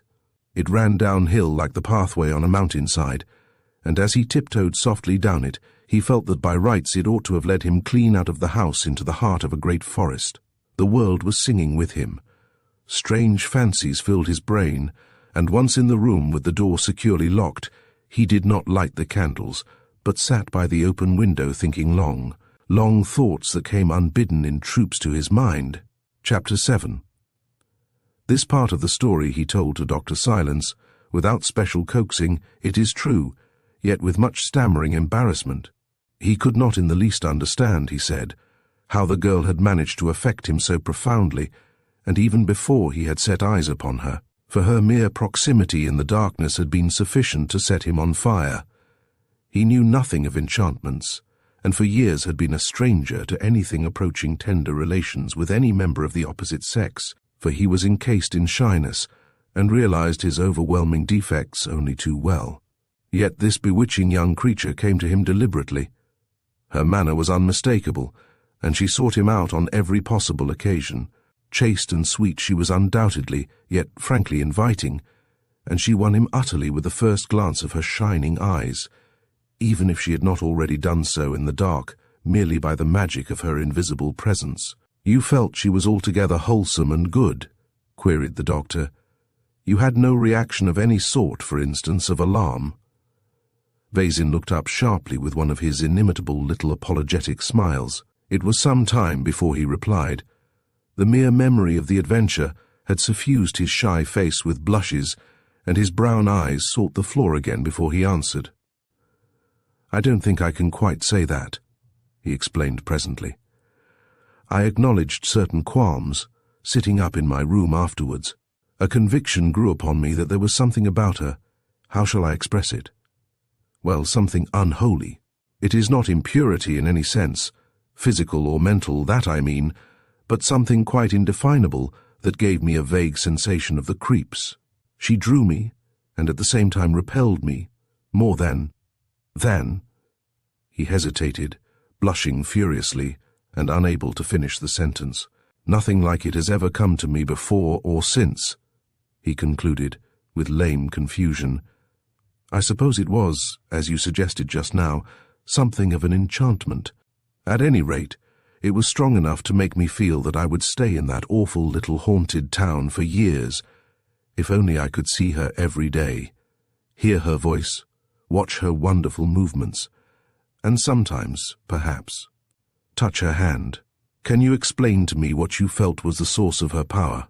John Silence asked, looking purposely anywhere but at the narrator. I am surprised that you should ask me such a question, answered Vezin, with the nearest approach to dignity he could manage. I think no man can describe to another convincingly wherein lies the magic of the woman who ensnares him. I certainly cannot. I can only say this slip of a girl bewitched me, and the mere knowledge that she was living and sleeping in the same house filled me with an extraordinary sense of delight. But there's one thing I can tell you, he went on earnestly, his eyes aglow, namely, that she seemed to sum up and synthesize in herself all the strange hidden forces that operated so mysteriously in the town and its inhabitants.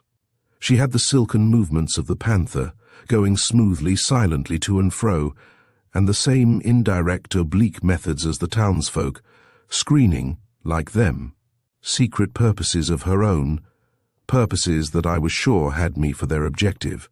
She kept me, to my terror and delight, ceaselessly under observation, yet so carelessly, so consummately, that another man less sensitive, if I may say so, he made a deprecating gesture, or less prepared by what had gone before, would never have noticed it at all.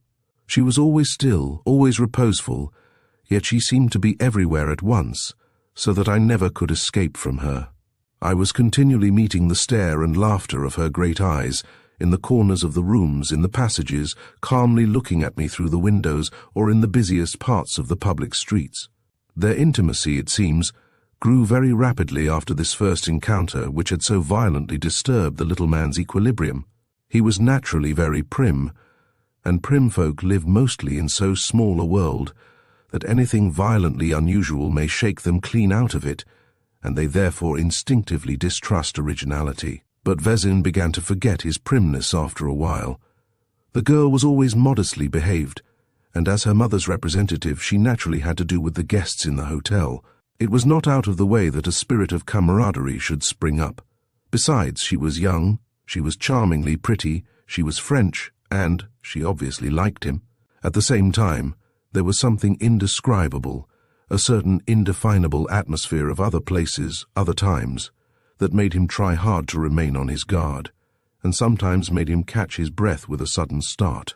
It was all rather like a delirious dream, half delight, half dread, he confided in a whisper to Dr. Silence, and more than once he hardly knew quite what he was doing or saying, as though he were driven forward by impulses he scarcely recognized as his own, and though the thought of leaving presented itself again and again to his mind, it was each time with less insistence, so that he stayed on from day to day, becoming more and more a part of the sleepy life of this dreamy medieval town, losing more and more of his recognizable personality. Soon, he felt, the curtain within would roll up with an awful rush, and he would find himself suddenly admitted into the secret purposes of the hidden life that lay behind it all.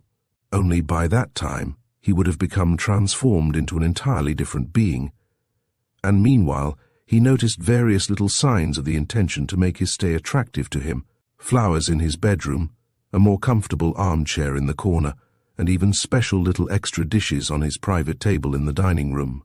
Conversations, too, with Mademoiselle Ilse became more and more frequent and pleasant, and although they seldom travelled beyond the weather or the details of the town, the girl, he noticed, was never in a hurry to bring them to an end, and often contrived to interject little odd sentences that he never properly understood, yet felt to be significant.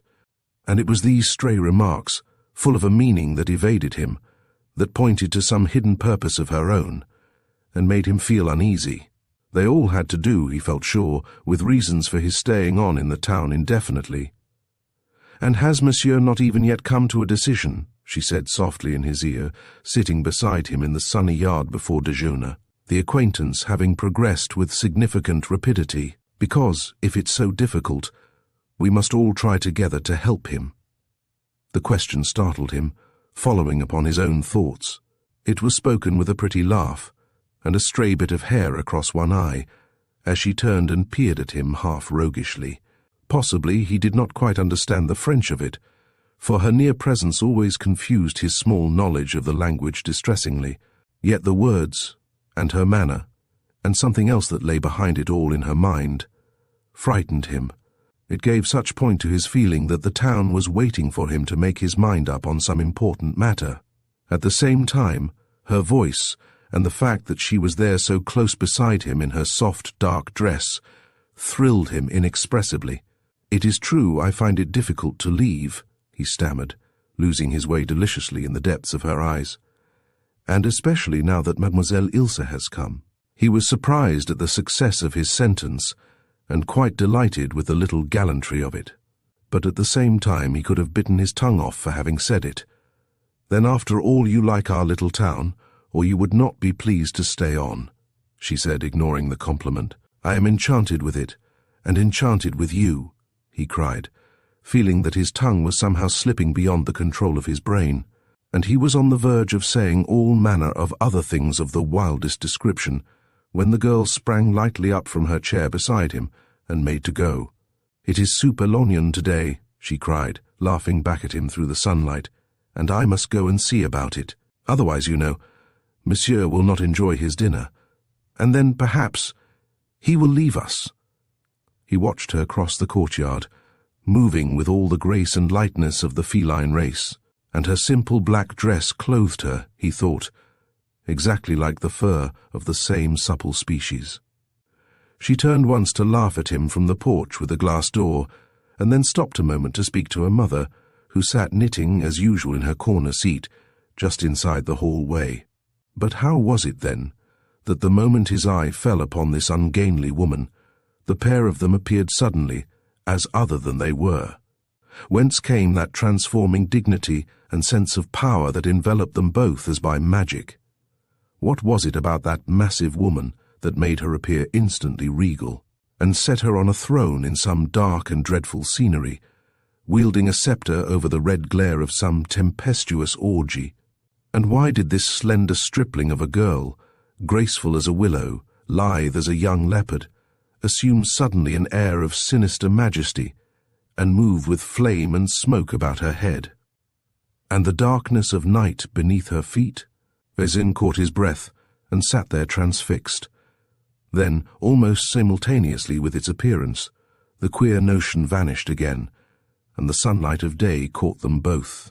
And he heard her laughing to her mother about the Super Lognon, and saw her glancing back at him over her dear little shoulder with a smile that made him think of a dew-kissed rose bending lightly before summer airs.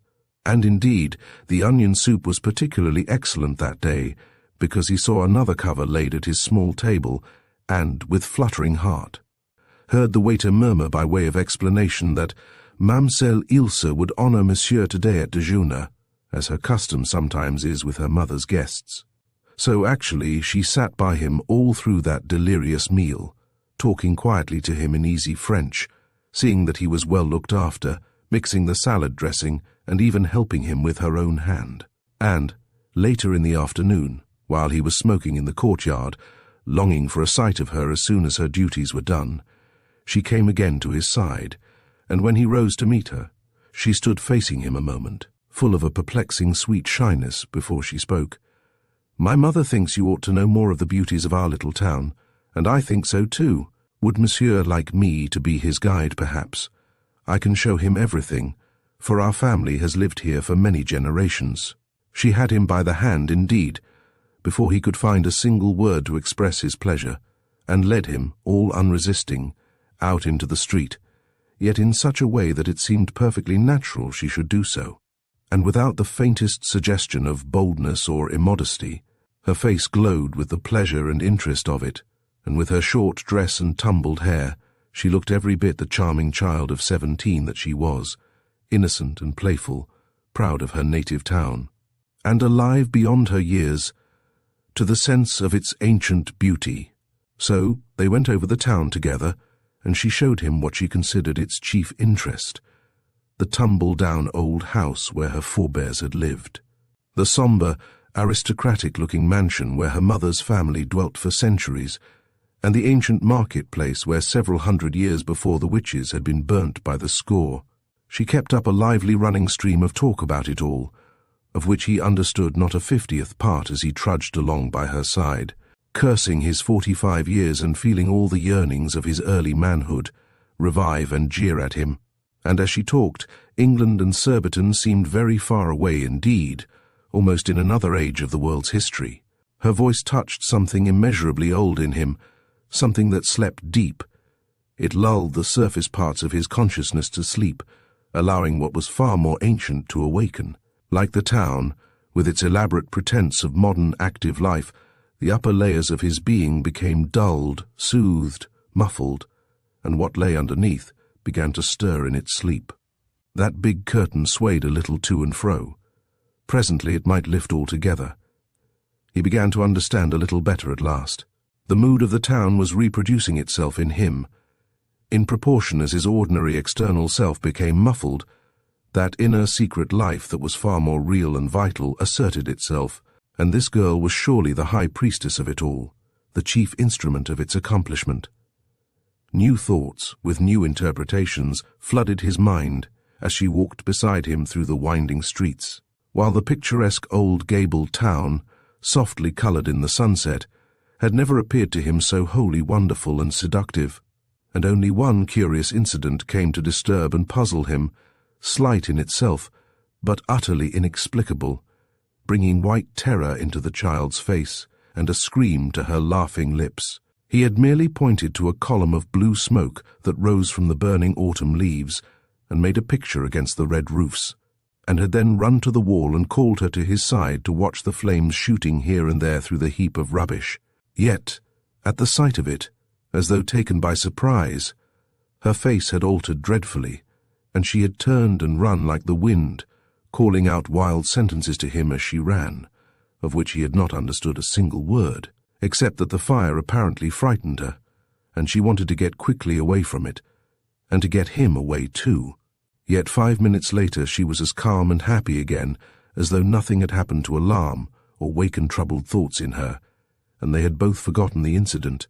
They were leaning over the ruined ramparts together, listening to the weird music of the band, as he had heard it the first day of his arrival.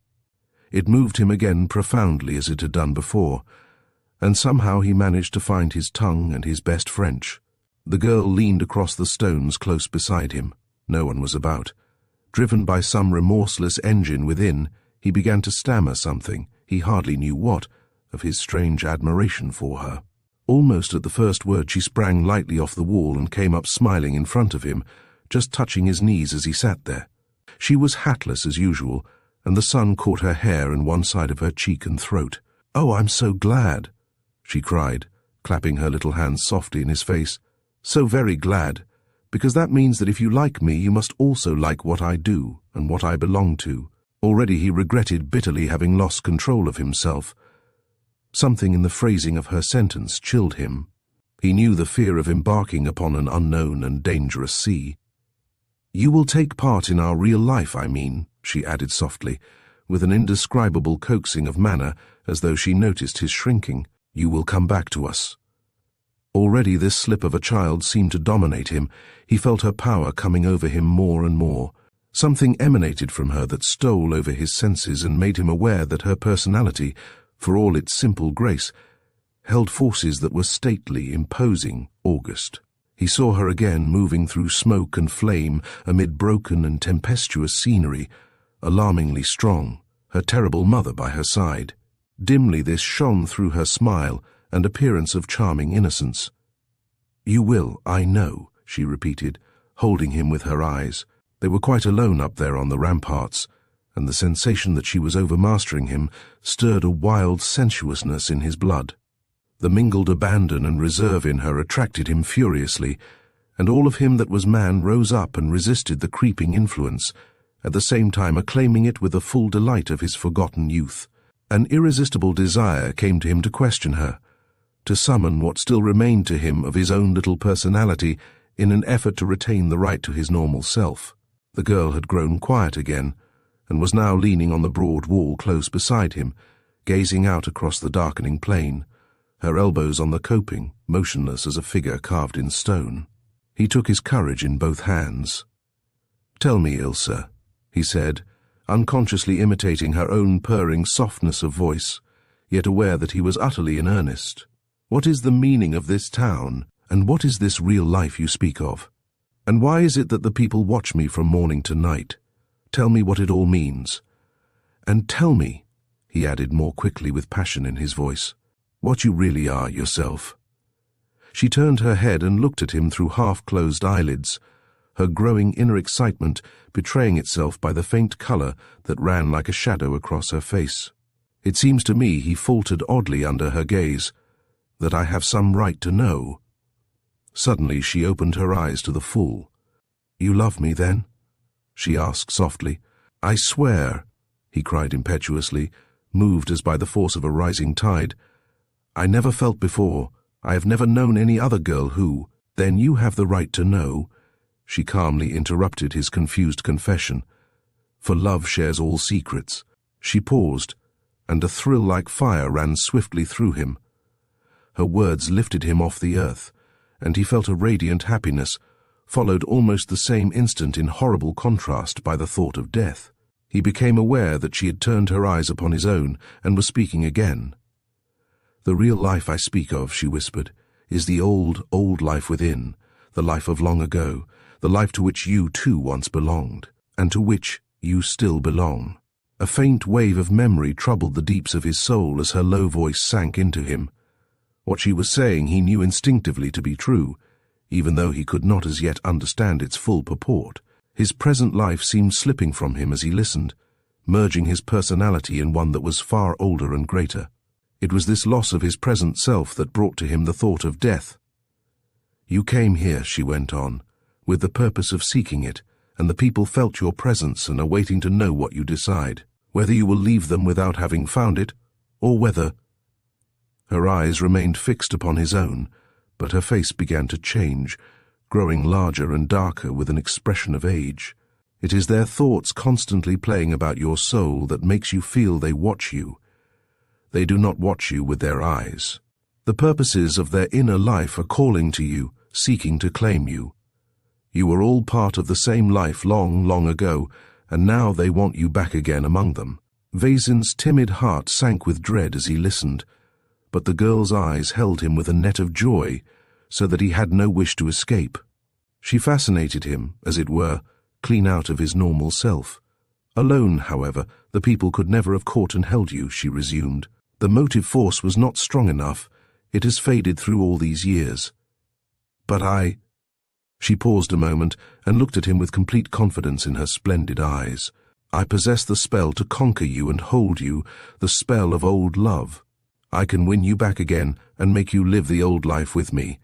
For the force of the ancient tie between us, if I choose to use it, is irresistible. And I do choose to use it. I still want you, and you, dear soul of my dim past." She pressed closer to him so that her breath passed across his eyes, and her voice positively sang, "I mean to have you, for you love me, and are utterly at my mercy." Vaesen heard, and yet did not hear, understood, yet did not understand. He had passed into a condition of exaltation. The world was beneath his feet, made of music and flowers, and he was flying somewhere far above it through the sunshine of pure delight. He was breathless and giddy with the wonder of her words. They intoxicated him, and still, the terror of it all, the dreadful thought of death, pressed ever behind her sentences. For flames shot through her voice out of black smoke and licked at his soul, and they communicated with one another, it seemed to him, by a process of swift telepathy. For his French could never have compassed all he said to her. Yet she understood perfectly, and what she said to him was like the recital of verses long since known, and the mingled pain and sweetness of it as he listened were almost more than his little soul could hold. "Yet I came here wholly by chance," he heard himself saying. "No," she cried with passion. "You came here because I called to you. I have called to you for years, and you came with the whole force of the past behind you. You had to come, for I own you, and I claim you." She rose again and moved closer, looking at him with a certain insolence in the face, the insolence of power. The sun had set behind the towers of the old cathedral, and the darkness rose up from the plain and enveloped them. The music of the band had ceased. The leaves of the plane trees hung motionless, but the chill of the autumn evening rose about them and made Vezin shiver. There was no sound but the sound of their voices and the occasional soft rustle of the girl's dress. He could hear the blood rushing in his ears. He scarcely realized where he was or what he was doing. Some terrible magic of the imagination drew him deeply down into the tombs of his own being, telling him in no unfaltering voice that her words shadowed forth the truth. And this simple little French maid, speaking beside him with so strange authority, he saw curiously alter into quite another being. As he stared into her eyes, the picture in his mind grew and lived, dressing itself vividly to his inner vision with a degree of reality he was compelled to acknowledge. As once before, he saw her tall and stately, moving through wild and broken scenery of forests and mountain caverns, the glare of flames behind her head, and clouds of shifting smoke about her feet. Dark leaves encircled her hair, flying loosely in the wind, and her limbs shone through the merest rags of clothing. Others were about her too, and ardent eyes on all sides cast delirious glances upon her, but her own eyes were always for one only, one whom she held by the hand. For she was leading the dance in some tempestuous orgy to the music of chanting voices, and the dance she led circled about a great and awful figure on a throne, brooding over the scene through lurid vapors, while innumerable other wild faces and forms crowded furiously about her in the dance. But the one she held by the hand he knew to be himself, and the monstrous shape upon the throne he knew to be her mother. The vision rose within him, rushing to him down the long years of buried time, crying aloud to him with the voice of memory reawakened.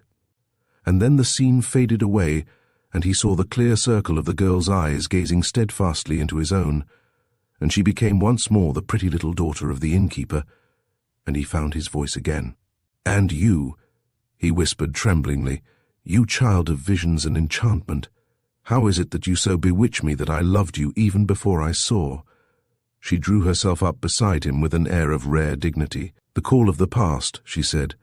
"And besides," she added proudly, "in the real life, I am a princess." "A princess," he cried, "and my mother is a queen." At this, little Vezin utterly lost his head. Delight tore at his heart and swept him into sheer ecstasy. To hear that sweet singing voice, and to see those adorable little lips utter such things, upset his balance beyond all hope of control. He took her in his arms and covered her unresisting face with kisses, but even while he did so, and while the hot passion swept him, he felt that she was soft and loathsome, and that her answering kisses stained his very soul. And when, presently, she had freed herself and vanished into the darkness, he stood there, leaning against the wall in a state of collapse, creeping with horror from the touch of her yielding body, and inwardly raging at the weakness that he already dimly realized must prove his undoing. And from the shadows of the old buildings into which she disappeared, there rose in the stillness of the night a singular, long-drawn cry, which at first he took for laughter, but which later he was sure he recognized as the almost human wailing of a cat. Chapter 8. For a long time Vezin leant there against the wall, alone with his surging thoughts and emotions. He understood at length that he had done the one thing necessary to call down upon him the whole force of this ancient past, for in those passionate kisses he had acknowledged the tie of olden days, and had revived it. And the memory of that soft, impalpable caress in the darkness of the inn corridor came back to him with a shudder. The girl had first mastered him, and then led him to the one act that was necessary for her purpose. He had been waylaid, after the lapse of centuries, caught and conquered. Dimly he realized this, and sought to make plans for his escape. But, for the moment at any rate, he was powerless to manage his thoughts or will, for the sweet, fantastic madness of the whole adventure mounted to his brain like a spell, and he gloried in the feeling that he was utterly enchanted, and moving in a world so much larger and wilder than the one he had ever been accustomed to. The moon, pale and enormous, was just rising over the sea-like plain, when at last he rose to go. Her slanting rays drew all the houses into new perspective, so that their roofs, already glistening with dew, seemed to stretch much higher into the sky than usual, and their gables and quaint old towers lay far away in its purple reaches. The cathedral appeared unreal in a silver mist. He moved softly, keeping to the shadows, but the streets were all deserted and very silent. The doors were closed, the shutters fastened. Not a soul was astir. The hush of night lay over everything. It was like a town of the dead, a churchyard with gigantic and grotesque tombstones. Wondering where all the busy life of the day had so utterly disappeared to, he made his way to a back door that entered the inn by means of the stables, thinking thus to reach his room unobserved. He reached the courtyard safely and crossed it by keeping close to the shadow of the wall. He sidled down it, mincing along on tiptoe, just as the old men did when they entered the salle à manger. He was horrified to find himself doing this instinctively. A strange impulse came to him, catching him somehow in the center of his body, an impulse to drop upon all fours and run swiftly and silently. He glanced upwards, and the idea came to him to leap up upon his window sill overhead, instead of going round by the stairs. This occurred to him as the easiest and most natural way. It was like the beginning of some horrible transformation of himself into something else. He was fearfully strung up. The moon was higher now, and the shadows very dark along the side of the street where he moved. He kept among the deepest of them, and reached the porch with the glass doors. But here there was light. The inmates, unfortunately, were still about. Hoping to slip across the hall unobserved and reach the stairs, he opened the door carefully and stole in. Then he saw that the hall was not empty. A large dark thing lay against the wall on his left. At first he thought it must be household articles, then it moved, and he thought it was an immense cat, distorted in some way by the play of light and shadow. Then it rose straight up before him, and he saw that it was the proprietress. What she had been doing in this position, he could only venture a dreadful guess. But the moment she stood up and faced him, he was aware of some terrible dignity clothing her about, that instantly recalled the girl's strange saying that she was a queen. Huge and sinister she stood there under the little oil lamp, alone with him in the empty hall. Awe stirred in his heart, and the roots of some ancient fear. He felt that he must bow to her and make some kind of obeisance. The impulse was fierce and irresistible, as of long habit. He glanced quickly about him. There was no one there. Then he deliberately inclined his head toward her. He bowed. "Enfin, monsieur c'est donc décide. C'est bien alors. J'en suis contente." Her words came to him sonorously as through a great open space. Then the great figure came suddenly across the flagged hall at him and seized his trembling hands. Some overpowering force moved with her and caught him. "On pourrait faire un petit tour ensemble. N'est-ce pas, nous y allons cette nuit, et il faut s'exercer un peu d'avance pour cela. Ilse, viens donc ici. Viens vite." And she whirled him round in the opening steps of some dance that seemed oddly and horribly familiar. They made no sound on the stones, this strangely assorted couple. It was all soft and stealthy, and presently, when the air seemed to thicken like smoke and a red glare as of flame shot through it, he was aware that someone else had joined them, and that his hand the mother had released was now tightly held by the daughter. Ilse had come in answer to the call, and he saw her with leaves of vervain twined in her dark hair, clothed in tattered vestiges of some curious garment, beautiful as the night, and horribly, odiously, loathsomely seductive. "To the Sabbath, they cried. "On to the witches' Sabbath." Up and down that narrow hall they danced, the women on each side of him, to the wildest measure he had ever imagined, yet which he dimly, dreadfully remembered, till the lamp on the wall flickered and went out, and they were left in total darkness. And the devil woke in his heart with 1,000 vile suggestions and made him afraid. Suddenly they released his hands, and he heard the voice of the mother cry that it was time, and they must go. Which way they went he did not pause to see. He only realized that he was free, and he blundered through the darkness till he found the stairs and then tore up them to his room as though all hell was at his heels. He flung himself on the sofa with his face in his hands and groaned, swiftly reviewing a dozen ways of immediate escape, all equally impossible. He finally decided that the only thing to do for the moment was to sit quiet and wait. He must see what was going to happen. At least in the privacy of his own bedroom he would be fairly safe. The door was locked. He crossed over and softly opened the window, which gave upon the courtyard, and also permitted a partial view of the hall through the glass doors. As he did so, the hum and murmur of a great activity reached his ears from the streets beyond, the sound of footsteps and voices muffled by distance. He leaned out cautiously and listened.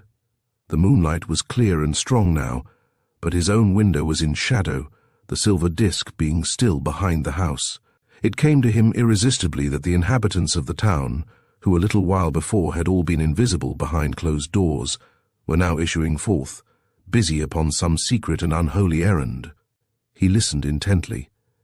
At first everything about him was silent, but soon he became aware of movements going on in the house itself. Rustlings and cheepings came to him across that still, moonlit yard. A concourse of living beings sent the hum of their activity into the night. Things were on the move everywhere. A biting, pungent odor rose through the air, coming he knew not whence. Presently his eyes became glued to the windows of the opposite wall where the moonshine fell in a soft blaze.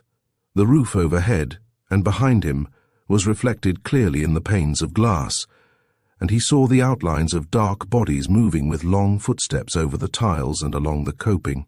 They passed swiftly and silently, shaped like immense cats, in an endless procession across the pictured glass, and then appeared to leap down to a lower level where he lost sight of them. He just caught the soft thudding of their leaps. Sometimes their shadows fell upon the white wall opposite, and then he could not make out whether they were the shadows of human beings or of cats. They seemed to change swiftly from one to the other. The transformation looked horribly real, for they leaped like human beings, yet changed swiftly in the air immediately afterwards, and dropped like animals. The yard, too, beneath him, was now alive with the creeping movements of dark forms, all stealthily drawing towards the porch with the glass doors. They kept so closely to the wall that he could not determine their actual shape, but when he saw that they passed on to the great congregation that was gathering in the hall, he understood that these were the creatures whose leaping shadows he had first seen reflected in the window panes opposite. They were coming from all parts of the town, reaching the appointed meeting place across the roofs and tiles, and springing from level to level till they came to the yard. Then a new sound caught his ear, and he saw that the windows all about him were being softly opened, and that to each window came a face. A moment later, figures began dropping hurriedly down into the yard, and these figures, as they lowered themselves down from the windows, were human. He saw, but once safely in the yard they fell upon all fours and changed in the swiftest possible second into cats, huge, silent cats. They ran in streams to join the main body in the hall beyond. So, after all, the rooms in the house had not been empty and unoccupied. Moreover, what he saw no longer filled him with amazement, for he remembered it all. It was familiar. It had all happened before just so, hundreds of times, and he himself had taken part in it and known the wild madness of it all. The outline of the old building changed. The yard grew larger, and he seemed to be staring down upon it from a much greater height through smoky vapours. And, as he looked, half remembering, the old pains of long ago, fierce and sweet, furiously assailed him, and the blood stirred horribly as he heard the call of the dance again in his heart and tasted the ancient magic of Ilse whirling by his side. Suddenly he started back. A great lithe cat had leaped softly up from the shadows below onto the sill close to his face, and was staring fixedly at him with the eyes of a human. "Come," it seemed to say, "come with us to the dance, change as of old, transform yourself swiftly and come." Only too well he understood the creature's soundless call. It was gone again in a flash, with scarcely a sound of its padded feet on the stones, and then others dropped by the score down the side of the house, past his very eyes, all changing as they fell and darting away rapidly, softly, towards the gathering point. And again he felt the dreadful desire to do likewise, to murmur the old incantation, and then drop upon hands and knees and run swiftly for the great flying leap into the air. Oh, how the passion of it rose within him like a flood, twisting his very entrails, sending his heart's desire flaming forth into the night for the old dance of the sorcerers at the witches' Sabbath. The whirl of the stars was about him. Once more he met the magic of the moon, the power of the wind, rushing from precipice and forest, leaping from cliff to cliff across the valleys, tore him away. He heard the cries of the dancers and their wild laughter, and with this savage girl in his embrace, he danced furiously about the dim throne where sat the figure with the scepter of majesty. Then, suddenly, all became hushed and still, and the fever died down a little in his heart. The calm moonlight flooded a courtyard empty and deserted. They had started. The procession was off into the sky, and he was left behind, alone. Vezin tiptoed softly across the room and unlocked the door. The murmur from the streets, growing momentarily as he advanced, met his ears. He made his way with the utmost caution down the corridor. At the head of the stairs he paused and listened. Below him, the hall where they had gathered was dark and still. But through open doors and windows on the far side of the building came the sound of a great throng moving farther and farther into the distance. He made his way down the creaking wooden stairs, dreading yet longing to meet some straggler who should point the way, but finding no one. Across the dark hall, so lately thronged with living, moving things, and out through the opened front doors into the street. He could not believe that he was really left behind, really forgotten, that he had been purposely permitted to escape. It perplexed him. Nervously he peered about him and up and down the street, then, seeing nothing, advanced slowly down the pavement. The whole town, as he went, showed itself empty and deserted, as though a great wind had blown everything alive out of it. The doors and windows of the houses stood open to the night. Nothing stirred. Moonlight and silence lay over all. The night lay about him like a cloak. The air, soft and cool, caressed his cheek like the touch of a great furry paw. He gained confidence and began to walk quickly, though still keeping to the shadowed side. Nowhere could he discover the faintest sign of the great unholy exodus he knew had just taken place. The moon sailed high over all in a sky cloudless and serene. Hardly realizing where he was going, he crossed the open marketplace, and so came to the ramparts, whence he knew a pathway descended to the high road, and along which he could make good his escape to one of the other little towns that lay to the northward, and so to the railway. But first he paused and gazed out over the scene at his feet, where the great plain lay like a silver map of some dream country. The still beauty of it entered his heart, increasing his sense of bewilderment and unreality. No air stirred. The leaves of the plane trees stood motionless. The near details were defined with the sharpness of day against dark shadows, and in the distance the fields and woods melted away into haze and shimmering mistiness. But the breath caught in his throat, and he stood stock-still as though transfixed when his gaze passed from the horizon and fell upon the near prospect in the depth of the valley at his feet. The whole lower slopes of the hill that lay hid from the brightness of the moon were aglow, and through the glare he saw countless moving forms shifting thick and fast between the openings of the trees, while overhead, like leaves driven by the wind, he discerned flying shapes that hovered darkly one moment against the sky and then settled down with cries and weird singing through the branches into the region that was.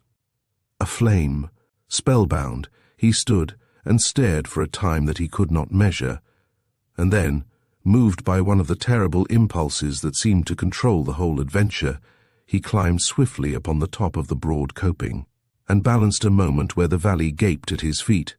But in that very instant, as he stood hovering, a sudden movement among the shadows of the houses caught his eye, and he turned to see the outline of a large animal dart swiftly across the open space behind him, and land with a flying leap upon the top of the wall a little lower down. It ran like the wind to his feet, and then rose up beside him upon the ramparts. A shiver seemed to run through the moonlight, and his sight trembled for a second. His heart pulsed fearfully. Ilse stood beside him, peering into his face.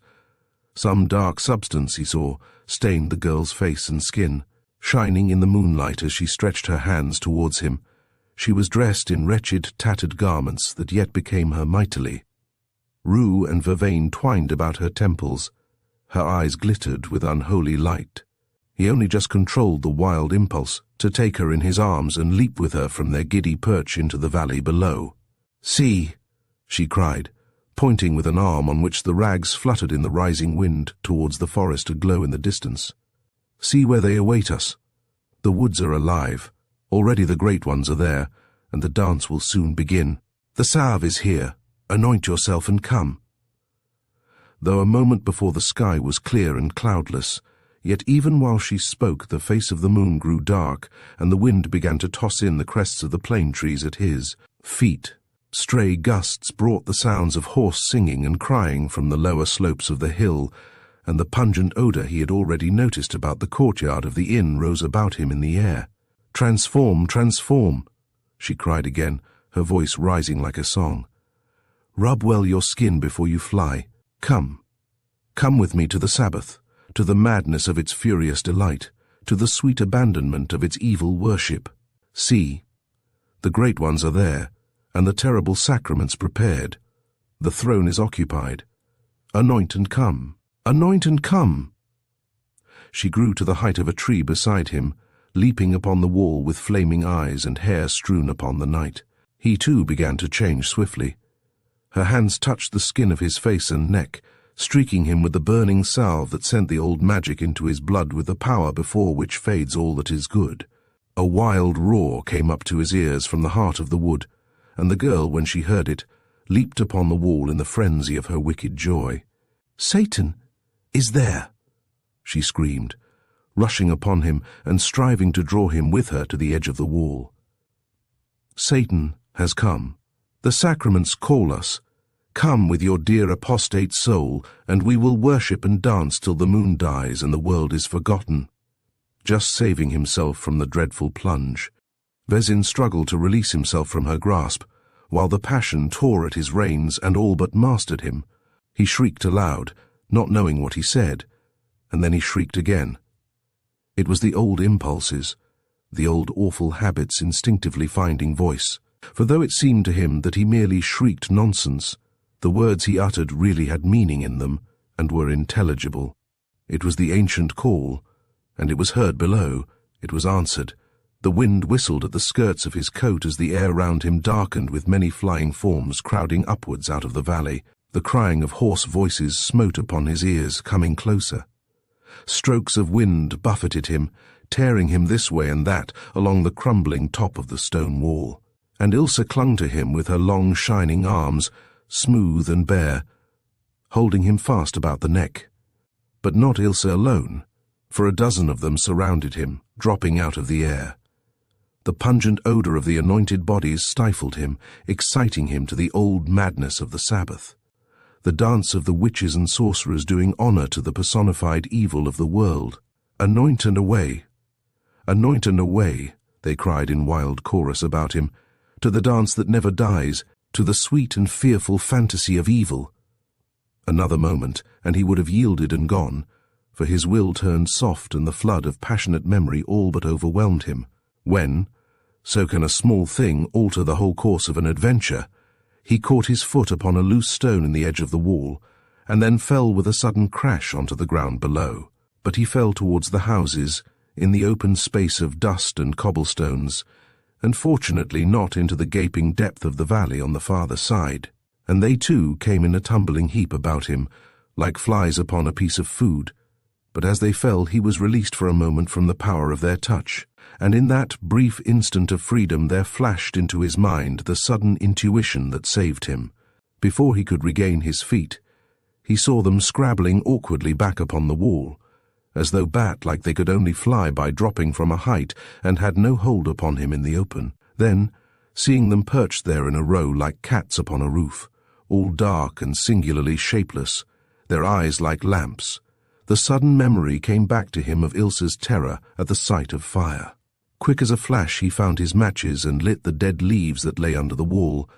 Dry and withered, they caught fire at once, and the wind carried the flame in a long line down the length of the wall, licking upwards as it ran, and with shrieks and wailings, the crowded row of forms upon the top melted away into the air on the other side, and were gone with a great rush and whirring of their bodies down into the heart of the haunted valley, leaving Vezin breathless and shaken in the middle of the deserted ground. "Ilsa," he called feebly, "Ilsa," for his heart ached to think that she was really gone to the great dance without him, and that he had lost the opportunity of its fearful joy. Yet at the same time his relief was so great, and he was so dazed and troubled in mind with the whole thing, that he hardly knew what he was saying, and only cried aloud in the fierce storm of his emotion. The fire under the wall ran its course, and the moonlight came out again, soft and clear, from its temporary eclipse.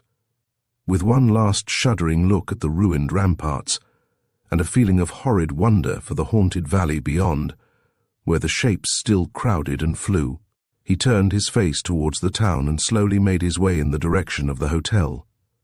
And as he went, a great wailing of cries and a sound of howling followed him from the gleaming forest below, growing fainter and fainter with the bursts of wind as he disappeared between the houses. Chapter 9. "It may seem rather abrupt to you, this sudden tame ending," said Arthur Vezin, glancing with flushed face and timid eyes at Dr. Silence sitting there with his notebook. "But the fact is, from that moment, my memory seems to have failed, rather. I have no distinct recollection of how I got home, or what precisely I did. It appears I never went back to the inn at all. I only dimly recollect racing down a long white road in the moonlight, past woods and villages, still and deserted, and then the dawn came up, and I saw the towers of a biggish town, and so came to a station. But long before that, I remember pausing somewhere on the road, and looking back to where the hill town of my adventure stood up in the moonlight, and thinking how exactly like a great monstrous cat it lay there upon the plain, its huge front paws lying down the two main streets, and the twin and broken towers of the cathedral marking its torn ears against the sky.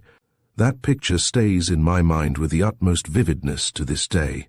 Another thing remains in my mind from that escape, namely, the sudden sharp reminder that I had not paid my bill, and the decision I made, standing there on the dusty high road, that the small baggage I had left behind would more than settle for my indebtedness. For the rest, I can only tell you that I got coffee and bread at a cafe on the outskirts of this town I had come to, and soon after found my way to the station and caught a train later in the day. That same evening, I reached London. "And how long altogether?" asked John Silence quietly. "Do you think you stayed in the town of the adventure?" Vezin looked up sheepishly. "I was coming to that," he resumed, with apologetic wrigglings of his body. "In London I found that I was a whole week out in my reckoning of time. I had stayed over a week in the town, and it ought to have been September 15th, instead of which it was only September 10th. "So that, in reality, you had only stayed a night or two in the inn?" queried the doctor. Vezin hesitated before replying. He shuffled upon the mat. "I must have gained time somewhere," he said at length. "Somewhere or somehow. I certainly had a week to my credit. I can't explain it. I can only give you the fact." "And this happened to you last year, since when you have never been back to the place?" "Last autumn, yes," murmured Vezin. "And I have never dared to go back. I think I never want to." "And tell me," asked Dr. Silence at length, when he saw that the little man had evidently come to the end of his words and had nothing more to say, "had you ever read up the subject of the old witchcraft practices during the Middle Ages, or been at all interested in the subject?" "Never," declared Vezin emphatically. "I had never given a thought to such matters so far as I know, or to the question of reincarnation perhaps. Never before my adventure, but I have since," he replied significantly. There was, however, something still on the man's mind that he wished to relieve himself of by confession, yet could only with difficulty bring himself to mention, and it was only after the sympathetic tactfulness of the doctor had provided numerous openings that he at length availed himself of one of them, and stammered that he would like to show him the marks he still had on his neck, where, he said, the girl had touched him with her anointed hands. He took off his collar after infinite fumbling hesitation, and lowered his shirt a little for the doctor to see. And there, On the surface of the skin lay a faint reddish line across the shoulder and extending a little way down the back towards the spine. It certainly indicated exactly the position an arm might have taken in the act of embracing. And on the other side of the neck, slightly higher up, was a similar mark, though not quite so clearly defined. "That was where she held me that night on the ramparts," he whispered, a strange light coming and going in his eyes.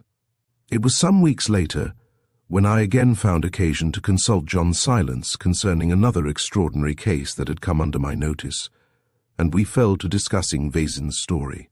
Since hearing it, the doctor had made investigations on his own account, and one of his secretaries had discovered that Vazin's ancestors had actually lived for generations in the very town where the adventure came to him. 2 of them, both women, had been tried and convicted as witches, and had been burned alive at the stake. Moreover, it had not been difficult to prove that the very inn where Vazin stayed was built about 1700s upon the spot where the funeral pyres stood and the executions took place. The town was a sort of headquarters for all the sorcerers and witches of the entire region, and after conviction they were burnt there literally by scores. "It seems strange," continued the doctor, "that Vazin should have remained ignorant of all this, but, on the other hand, it was not the kind of history that successive generations would have been anxious to keep alive, or to repeat to their children. Therefore I am inclined to think he still knows nothing about it. The whole adventure seems to have been a very vivid revival of the memories of an earlier life, caused by coming directly into contact with the living forces still intense enough to hang about the place, and by a most singular chance, too, with the very souls who had taken part with him in the events of that particular life. For the mother and daughter who impressed him so strangely must have been leading actors with himself in the scenes and practices of witchcraft which at that period dominated the imaginations of the whole country. One has only to read the histories of the times to know that these witches claimed the power of transforming themselves into various animals, both for the purposes of disguise and also to convey themselves swiftly to the scenes of their imaginary orgies. Lycanthropy, or the power to change themselves into wolves, was everywhere believed in, and the ability to transform themselves into cats by rubbing their bodies with a special salve or ointment provided by Satan himself, found equal credence. The witchcraft trials abound in evidences of such universal beliefs. Dr. Silence quoted chapter and verse from many writers on the subject, and showed how every detail of Vazin's adventure had a basis in the practices of those dark days. But that the entire affair took place subjectively in the man's own consciousness, I have no doubt, he went on, in reply to my questions. For my secretary, who has been to the town to investigate, discovered his signature in the visitor's book, and proved by it that he had arrived on September 8th, and left suddenly without paying his bill. He left 2 days later, and they still were in possession of his dirty brown bag and some tourist clothes. I paid a few francs in settlement of his debt, and have sent his luggage on to him. The daughter was absent from home, but the proprietress, a large woman very much as he described her, told my secretary that he had seemed a very strange, absent-minded kind of gentleman, and after his disappearance she had feared for a long time that he had met with a violent end in the neighbouring forest where he used to roam about alone. I should like to have obtained a personal interview with the daughter, so as to ascertain how much was subjective and how much actually took place with her as Vezin told it. For her dread of fire and the sight of burning must, of course, have been the intuitive memory of her former painful death at the stake, and have thus explained why he fancied more than once that he saw her through smoke and flame. "And that mark on his skin, for instance?" I inquired. "Merely the marks produced by hysterical brooding," he replied, "like the stigmata of the religieuses, and the bruises which appear on the bodies of hypnotized subjects who have been told to expect them. This is very common and easily explained, only it seems curious that these marks should have remained so long in Vazin's case. Usually they disappear quickly. Obviously he is still thinking about it all, brooding and living it all over again," I ventured. "Probably. And this makes me fear that the end of his trouble is not yet. We shall hear of him again. It is a case, alas, I can do little to alleviate." Dr. Silence spoke gravely, and with sadness in his voice. "And what do you make of the Frenchman in the train?" I asked further, The man who warned him against the place, à cause du sommeil et à cause des chats. Surely a very singular incident? A very singular incident indeed, he made answer slowly. And one I can only explain on the basis of a highly improbable coincidence, namely, that the man was one who had himself stayed in the town and undergone there a similar experience. I should like to find this man and ask him. But the crystal is useless here, for I have no slightest clue to go upon, and I can only conclude that some singular psychic affinity, some force still active in his being out of the same past life, drew him thus to the personality of Vezin, and enabled him to fear what might happen to him, and thus to warn him as he did. Yes, he presently continued, half talking to himself, I suspect in this case that Vezin was swept into the vortex of forces arising out of the intense activities of a past life, and that he lived over again a scene in which he had often played a leading part centuries before, for strong actions set up forces that are so slow to exhaust themselves, they may be said in a sense never to die. In this case, they were not vital enough to render the illusion complete, so that the little man found himself caught in a very distressing confusion of the present and the past. Yet he was sufficiently sensitive to recognize that it was true, and to fight against the degradation of returning, even in memory, to a former and lower state of development.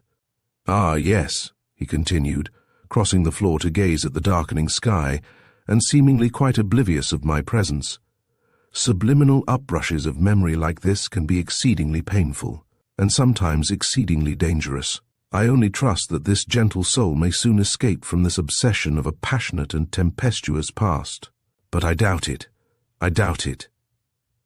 His voice was hushed with sadness as he spoke, and when he turned back into the room again there was an expression of profound yearning upon his face, the yearning of a soul whose desire to help is sometimes greater than his power. Case 3. The Nemesis of Fire. Chapter 10.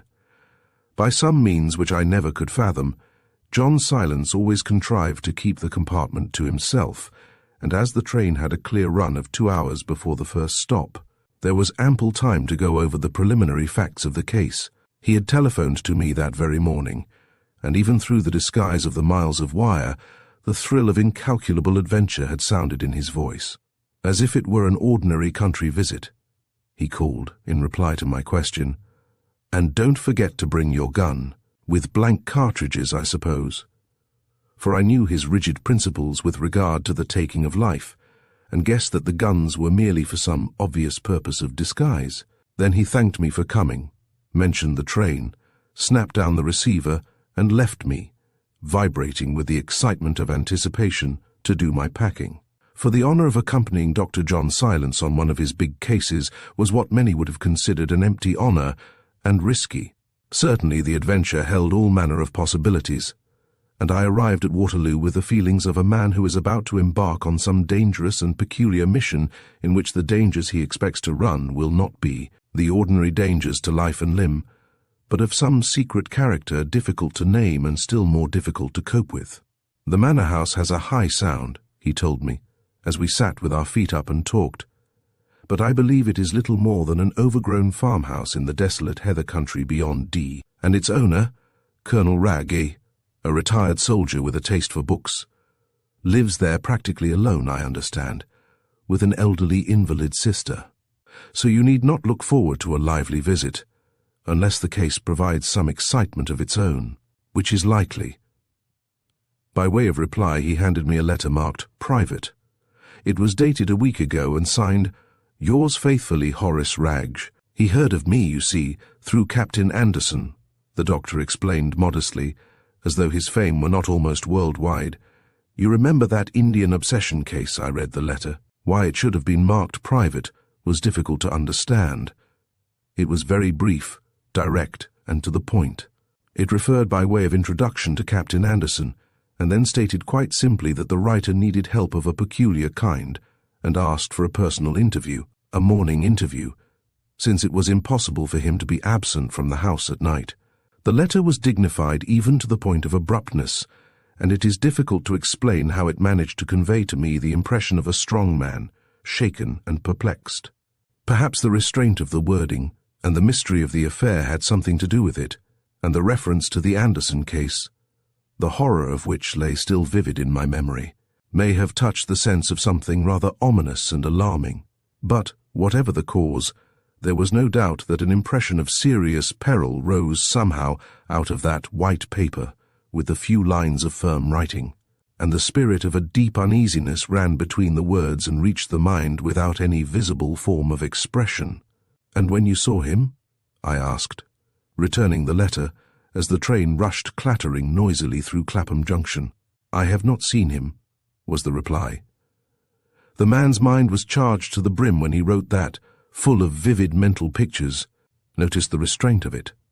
For the main character of his case, psychometry could be depended upon, and the scrap of paper his hand has touched is sufficient to give to another mind, a sensitive and sympathetic mind, clear mental pictures of what is going on. I think I have a very sound general idea of his problem. So there may be excitement after all. John Silence waited a moment before he replied. "Something very serious is amiss there," he said gravely at length. "Someone, not himself I gather, has been meddling with a rather dangerous kind of gunpowder. So yes, there may be excitement, as you put it." "And my duties?" I asked, with a decidedly growing interest. "Remember, I am your assistant. Behave like an intelligent, confidential secretary. Observe everything without seeming to. Say nothing that means anything. Be present at all interviews. I may ask a good deal of you, for if my impressions are correct, this is—" He broke off suddenly. "But I won't tell you my impressions yet," he resumed after a moment's thought. "Just watch and listen as the case proceeds. Form your own impressions and cultivate your intuitions. We come as ordinary visitors, of course," he added, a twinkle showing for an instant in his eye. "Hence the guns." Though disappointed not to hear more, I recognized the wisdom of his words and knew how valueless my impressions would be once the powerful suggestion of having heard his own lay behind them. I likewise reflected that intuition joined to a sense of humor was of more use to a man than double the quantity of mere brains as such. Before putting the letter away, however, he handed it back, telling me to place it against my forehead for a few moments and then describe any pictures that came spontaneously into my mind. Don't deliberately look for anything. Just imagine you see the inside of the eyelid and wait for pictures that rise against its dark screen. I followed his instructions, making my mind as nearly blank as possible. But no visions came. I saw nothing but the lines of light that passed to and fro like the changes of a kaleidoscope across the blackness. A momentary sensation of warmth came and went curiously. "You see what?" he asked presently. "Nothing," I was obliged to admit disappointedly, "nothing but the usual flashes of light one always sees, only perhaps they are more vivid than usual." He said nothing by way of comment or reply. "And they group themselves now and then," I continued, with painful candor, for I longed to see the pictures he had spoken of, "group themselves into globes and round balls of fire, and the lines that flash about sometimes look like triangles and crosses, almost like geometrical figures. Nothing more." I opened my eyes again and gave him back the letter. "It makes my head hot," I said, feeling somehow unworthy for not seeing anything of interest, but the look in his eyes arrested my attention at once. "That sensation of heat is important," he said significantly. "It was certainly real and rather uncomfortable," I replied, hoping he would expand and explain. "There was a distinct feeling of warmth, internal warmth somewhere, oppressive in a sense. That is interesting," he remarked, putting the letter back in his pocket and settling himself in the corner with newspapers and books. He vouchsafed nothing more, and I knew the uselessness of trying to make him talk. Following his example, I settled likewise with magazines into my corner. But when I closed my eyes again to look for the flashing lights and the sensation of heat, I found nothing but the usual phantasmagoria of the day's events, faces, scenes, memories, and in due course I fell asleep and then saw nothing at all of any kind. When we left the train, after 6 hours travelling, at a little wayside station standing without trees in a world of sand and heather, the late October shadows had already dropped their sombre veil upon the landscape, and the sun dipped almost out of sight behind the moorland hills. In a high dog-cart, behind a fast horse, we were soon rattling across the undulating stretches of an open and bleak country, the keen air stinging our cheeks and the sense of pine and bracken strong about us. Bare hills were faintly visible against the horizon, and the coachman pointed to a bank of distant shadows on our left where he told us the sea lay. Occasional stone farmhouses, standing back from the road among straggling fir trees, and large black barns that seemed to shift past us with a movement of their own in the gloom, were the only signs of humanity and civilization that we saw, until at the end of a bracing 5 miles the lights of the lodge gates flared before us, and we plunged into a thick grove of pine trees that concealed the manor. House up to the moment of actual arrival. Colonel Wragg himself met us in the hall.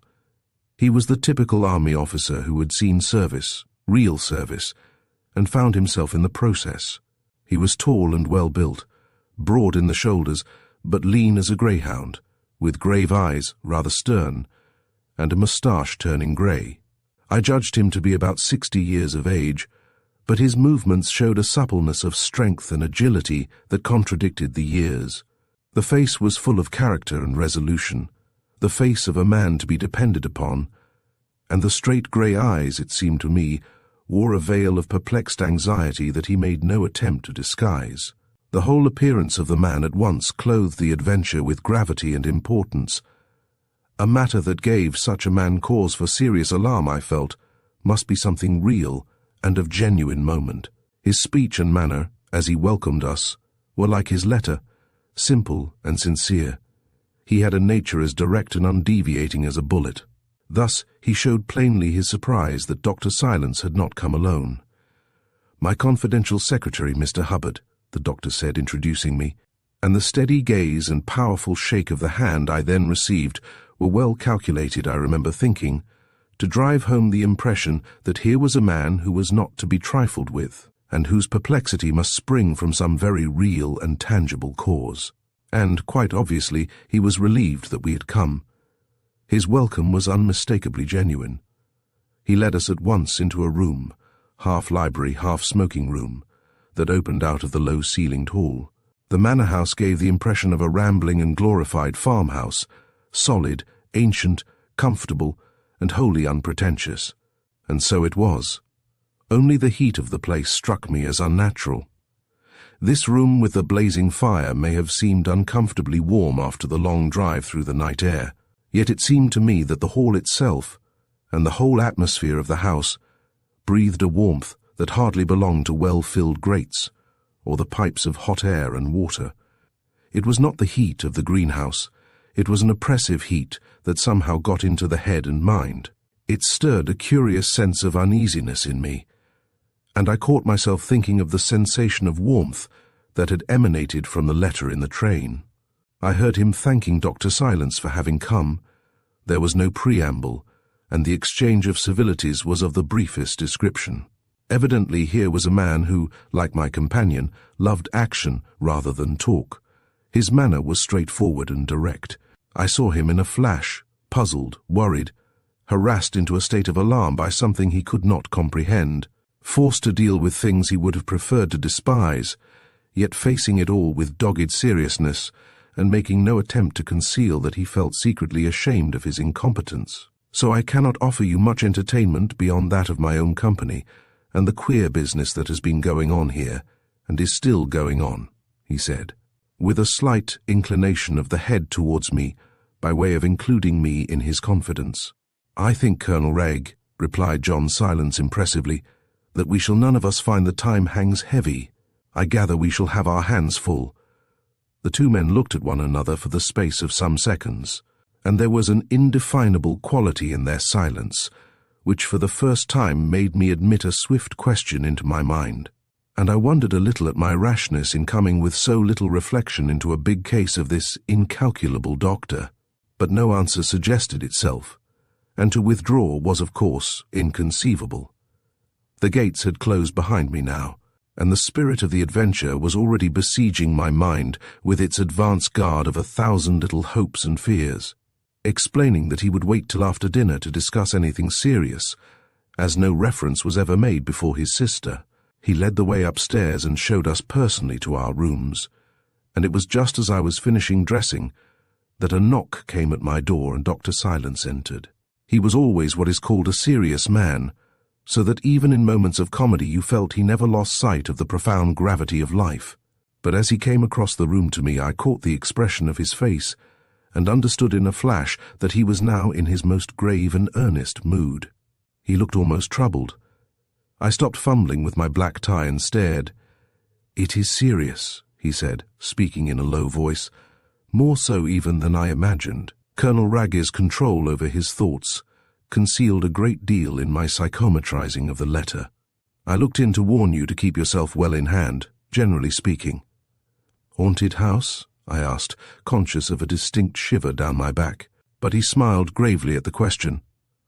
"Haunted house of life, more likely," he replied, and a look came into his eyes which I had only seen there when a human soul was in the toils and he was thick in the fight of rescue. He was stirred in the deeps.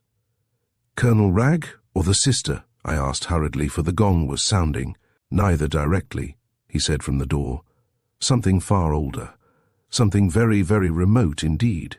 This thing has to do with the ages, unless I am mistaken greatly, the ages on which the mists of memory have long lain undisturbed." He came across the floor very quickly with a finger on his lips, looking at me with a peculiar searchingness of gaze. "Are you aware yet of anything odd here?" he asked in a whisper. "Anything you cannot quite define, for instance? Tell me, Hubbard, for I want to know all your impressions. They may help me." I shook my head, avoiding his gaze, for there was something in the eyes that scared me a little. But he was so in earnest that I set my mind keenly searching. "Nothing yet," I replied truthfully, wishing I could confess to a real emotion. "Nothing but the strange heat of the place." He gave a little jump forward in my direction. "The heat again, that's it," he exclaimed, as though glad of my corroboration. "And how would you describe it, perhaps?" he asked quickly, with a hand on the doorknob. "It doesn't seem like ordinary physical heat," I said, casting about in my thoughts for a definition. "More a mental heat," he interrupted. "A glowing of thought and desire, a sort of feverish warmth of the spirit. Isn't that it?" I admitted that he had exactly described my sensations. "Good," he said, as he opened the door, and with an indescribable gesture that combined a warning to be ready with a sign of praise for my correct intuition, he was gone. I hurried after him, and found the two men waiting for me in front of the fire. "I ought to warn you," our host was saying as I came in, "that my sister, whom you'll meet at dinner, is not aware of the real object of your visit. She is under the impression that we are interested in the same line of study, folklore, and that your researches have led to my seeking acquaintance. She comes to dinner in her chair, you know. It will be a great pleasure to her to meet you both. We have few visitors, so that on entering the dining room, we were prepared to find Miss Ragg already at her place, seated in a sort of bath chair. She was a vivacious and charming old lady, with smiling expression and bright eyes, and she chatted all through dinner with unfailing spontaneity. She had that face, unlined and fresh, that some people carry through life from the cradle to the grave. Her smooth, plump cheeks were all pink and white, and her hair, still dark, was divided into two glossy and sleek halves on either side of a careful parting. She wore gold-rimmed glasses, and at her throat was a large scarab of green jasper that made a very handsome brooch. Her brother and Dr. Silence talked little, so that most of the conversation was carried on between herself and me, and she told me a great deal about the history of the old house, most of which I fear I listened to with but half an ear. "And when Cromwell stayed here," she babbled on, "he occupied the very rooms upstairs that used to be mine. But my brother thinks it safer for me to sleep on the ground floor now in case of fire." And this sentence has stayed in my memory only because of the sudden way her brother interrupted her and instantly led the conversation on to another topic. The passing reference to fire seemed to have disturbed him, and thenceforward he directed the talk himself. It was difficult to believe that this lively and animated old lady, sitting beside me and taking so eager an interest in the affairs of life, was practically, we understood, without the use of her lower limbs, and that her whole existence for years had been passed between the sofa, the bed, and the bath chair in which she chatted so naturally at the dinner table. She made no allusion to her affliction until the dessert was reached, and then, touching a bell, she made us a witty little speech about leaving us like time, on noiseless feet, and was wheeled out of the room by the butler and carried off to her apartments at the other end of the house. And the rest of us were not long in following suit, for Dr. Silence and myself were quite as eager to learn the nature of our errand as our host was to impart it to us. He led us down a long flagged passage to a room at the very end of the house, a room provided with double doors and windows, I saw, heavily shuttered. Books lined the walls on every side, and a large desk in the bow window was piled up with volumes, some open, some shut, some showing scraps of paper stuck between the leaves, and all smothered in a general cataract of untidy foolscap and loose half-sheets. "My study and workroom," explained Colonel Wragge with a delightful touch of innocent pride, as though he were a very serious scholar. He placed armchairs for us round the fire. "Here," he added significantly, "we shall be safe from interruption and can talk securely."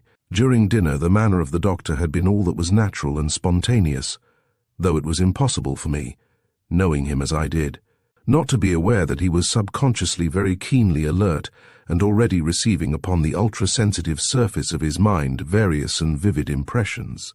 And there was now something in the gravity of his face, as well as in the significant tone of Colonel Wragge's speech, and something, too, in the fact that we three were shut away in this private chamber, about to listen to things probably strange, and certainly mysterious.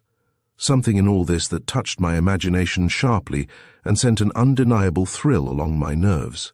Taking the chair indicated by my host, I lit my cigar and waited for the opening of the attack, fully conscious that we were now too far gone in the adventure to admit of withdrawal, and wondering a little anxiously where it was going to lead. What I expected precisely, it is hard to say. Nothing definite, perhaps. Only the sudden change was dramatic. A few hours before, the prosaic atmosphere of Piccadilly was about me, and now I was sitting in a secret chamber of this remote old building waiting to hear an account of things that held possibly the genuine heart of terror. I thought of the dreary moors and hills outside, and the dark pine copses soughing in the wind of night. I remembered my companion's singular words up in my bedroom before dinner. And then I turned and noted carefully the stern countenance of the colonel as he faced us and lit his big black cigar before speaking. The threshold of an adventure, I reflected as I waited for the first words, is always the most thrilling moment, until the climax comes. But Colonel Wragge hesitated, mentally, a long time before he began. He talked briefly of our journey, the weather, the country, and other comparatively trivial topics, while he sought about in his mind for an appropriate entry into the subject that was uppermost in the thoughts of all of us. The fact was, he found it a difficult matter to speak of at all, and it was Dr. Silence who finally showed him the way over the hedge. "Mr. Hubbard will take a few notes when you are ready. You won't object," he suggested. "I can give my undivided attention in this way. By all means." Turning to reach some of the loose sheets on the writing table, and glancing at me, he still hesitated a little, I thought. "The fact is," he said apologetically, "I wondered if it was quite fair to trouble you so soon. The daylight might suit you better to hear what I have to tell. Your sleep, I mean, might be less disturbed, perhaps. I appreciate your thoughtfulness," John Silence replied with his gentle smile, taking command, as it were, from that moment. "But really we are both quite immune. There is nothing, I think, that could prevent either of us sleeping, except an outbreak of fire or some such very physical disturbance." Colonel Wragge raised his eyes and looked fixedly at him. This reference to an outbreak of fire, I felt sure, was made with a purpose. It certainly had the desired effect of removing from our host's manner the last signs of hesitancy. "Forgive me," he said.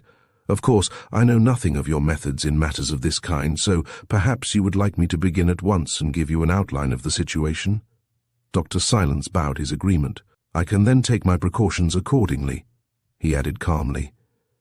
The soldier looked up for a moment, as though he did not quite gather the meaning of these words, but he made no further comment and turned at once to tackle a subject on which he evidently talked with diffidence and unwillingness. "It's all so utterly out of my line of things," he began, puffing out clouds of cigar smoke between his words, "and there's so little to tell with any real evidence behind it, that it's almost impossible to make a consecutive story for you. It's the total cumulative effect that is so disquieting." He chose his words with care, as though determined not to travel one hair's breadth beyond the truth. "I came into this place 20 years ago when my elder brother died," he continued, "but could not afford to live here then. My sister, whom you met at dinner, kept house for him till the end, and during all these years, while I was seeing service abroad, she had an eye to the place, for we never got a satisfactory tenant, and saw that it was not allowed to go to ruin. I myself took possession, however, only a year ago. My brother," he went on after a perceptible pause, "spent much of his time away too. He was a great traveller, and filled the house with stuff he brought home from all over the world. The laundry, a small detached building beyond the servants' quarters, he turned into a regular little museum. The curios and things I have cleared away, they collected dust and were always getting broken, but the laundry house you shall see tomorrow." Colonel Raguet spoke with such deliberation, and with so many pauses, that this beginning took him a long time. But at this point he came to a full stop altogether. Evidently there was something he wished to say that cost him considerable effort. At length he looked up steadily into my companion's face. "May I ask you, that is, if you won't think it strange," he said, and a sort of hush came over his voice and manner, "whether you have noticed anything at all unusual, anything queer, since you came into the house?" Dr. Silence answered without a moment's hesitation. "I have," he said. "There is a curious sensation of heat in the place." "Ah," exclaimed the other with a slight start, "you have noticed it, this unaccountable heat. But its cause, I gather, is not in the house itself, but outside." I was astonished to hear the doctor add. Colonel Ragg rose from his chair and turned to unhook a framed map that hung upon the wall. I got the impression that the movement was made with the deliberate purpose of concealing his face. "Your diagnosis, I believe, is amazingly accurate," he said after a moment, turning round with the map in his hands. "Though, of course, I can have no idea how you should guess." John Silence shrugged his shoulders expressively. "Merely my impression," he said. "If you pay attention to impressions, and do not allow them to be confused by deductions of the intellect, you will often find them surprisingly, uncannily, accurate." Colonel Ragg resumed his seat and laid the map upon his knees. His face was very thoughtful as he plunged abruptly again into his story. "On coming into possession," he said, looking us alternately in the face, "I found a crop of stories of the most extraordinary and impossible kind I had ever heard. Stories which at first I treated with amused indifference, but later was forced to regard seriously, if only to keep my servants. These stories I thought I traced to the fact of my brother's death, and in a way I think so still." He leant forward and handed the map to Dr. Silence. "It's an old plan of the estate," he explained, "but accurate enough for our purpose, and I wish you would note the position of the plantations marked upon it, especially those near the house. That one," indicating the spot with his finger, "is called the 12-acre plantation. It was just there, on the side nearest the house, that my brother and the head keeper met their deaths." He spoke as a man forced to recognize facts that he deplored, and would have preferred to leave untouched, things he personally would rather have treated with ridicule if possible.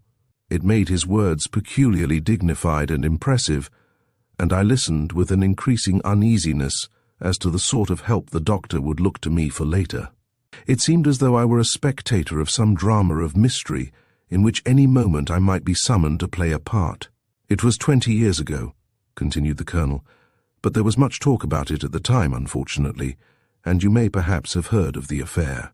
Stride, the keeper, was a passionate, hot-tempered man, but I regret to say, so was my brother, and quarrels between them seem to have been frequent." "I do not recall the affair," said the doctor. "May I ask what was the cause of death?" Something in his voice made me prick up my ears for the reply. "The keeper," it was said, "from suffocation, and at the inquest the doctors averred that both men had been dead the same length of time when found." "And your brother?" asked John Silence, noticing the omission, and listening intently. "Equally mysterious," said our host, speaking in a low voice with effort, "but there was one distressing feature I think I ought to mention. For those who saw the face, I did not see it myself, and though Stride carried a gun, its chambers were undischarged." He stammered and hesitated with confusion. Again that sense of terror moved between his words. He stuck. "Yes," said the chief listener sympathetically. "My brother's face," they said, looked as though it had been scorched. It had been swept, as it were, by something that burned, blasted. It was, I am told, quite dreadful. The bodies were found lying side by side, faces downwards, both pointing away from the wood, as though they had been in the act of running, and not more than a dozen yards from its edge. Dr. Silence made no comment. He appeared to be studying the map attentively. "I did not see the face myself," repeated the other, his manner somehow expressing the sense of awe he contrived to keep out of his voice. "But my sister unfortunately did, and her present state I believe to be entirely due to the shock it gave to her nerves. She never can be brought to refer to it, naturally, and I am even inclined to think that the memory has mercifully been permitted to vanish from her mind. But she spoke of it at the time as a face swept by flame, blasted." John Silence looked up from his contemplation of the map, but with the air of one who wished to listen, not to speak, and presently Colonel Wragge went on with his account. He stood on the mat, his broad shoulders hiding most of the mantelpiece. They all centered about this particular plantation, these stories. That was to be expected, for the people here are as superstitious as Irish peasantry, and though I made one or two examples among them to stop the foolish talk, it had no effect, and new versions came to my ears every week. You may imagine how little good dismissals did when I tell you that the servants dismissed themselves. It was not the house servants but the men who worked on the estate outside. The keepers gave notice one after another, none of them with any reason I could accept. The foresters refused to enter the wood, and the beaters to beat in it. Word flew all over the countryside that 12-acre plantation was a place to be avoided, day or night. There came a point, the colonel went on, now well in his swing, when I felt compelled to make investigations on my own account. I could not kill the thing by ignoring it, so I collected and analyzed the stories at first hand. For this 12-acre wood, you will see by the map, comes rather near home.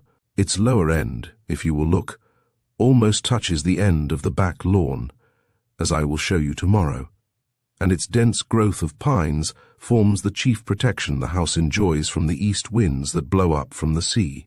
And in olden days, before my brother interfered with it and frightened all the game away, it was one of the best pheasant coverts on the whole estate. "And what form, if I may ask, did this interference take?" asked Dr. Silence. "In detail I cannot tell you, for I do not know, except that I understand it was the subject of his frequent differences with the head keeper.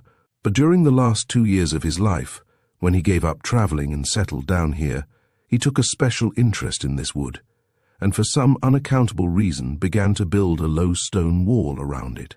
This wall was never finished, but you shall see the ruins tomorrow in the daylight."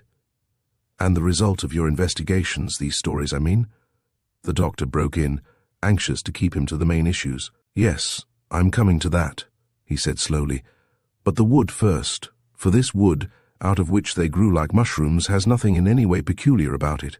It is very thickly grown, and rises to a clearer part in the centre, a sort of mound where there is a circle of large boulders, old druid stones, I'm told. At another place there's a small pond. There's nothing distinctive about it that I could mention, just an ordinary pine wood, a very ordinary pine wood, only the trees are a bit twisted in the trunks, some of them, and very dense. Nothing more." "And the stories?" "Well, none of them had anything to do with my poor brother, or the keeper, as you might have expected. And they were all odd, such odd things, I mean, to invent or imagine. I never could make out how these people got such notions into their heads." He paused a moment to relight his cigar. "There's no regular path through it," he resumed, puffing vigorously, "but the fields round it are constantly used, and one of the gardeners whose cottage lies over that way declared he often saw moving lights in it at night, and luminous shapes like globes of fire over the tops of the trees, skimming and floating, and making a soft hissing sound. Most of them said that, in fact. And another man saw shapes flitting in and out among the trees, things that were neither men nor animals, and all faintly luminous. No one ever pretended to see human forms, always queer, huge things they could not properly describe. Sometimes the whole wood was lit up, and one fellow, he's still here and you shall see him, has a most circumstantial yarn about having seen great stars lying on the ground round the edge of the wood at regular intervals. What kind of stars?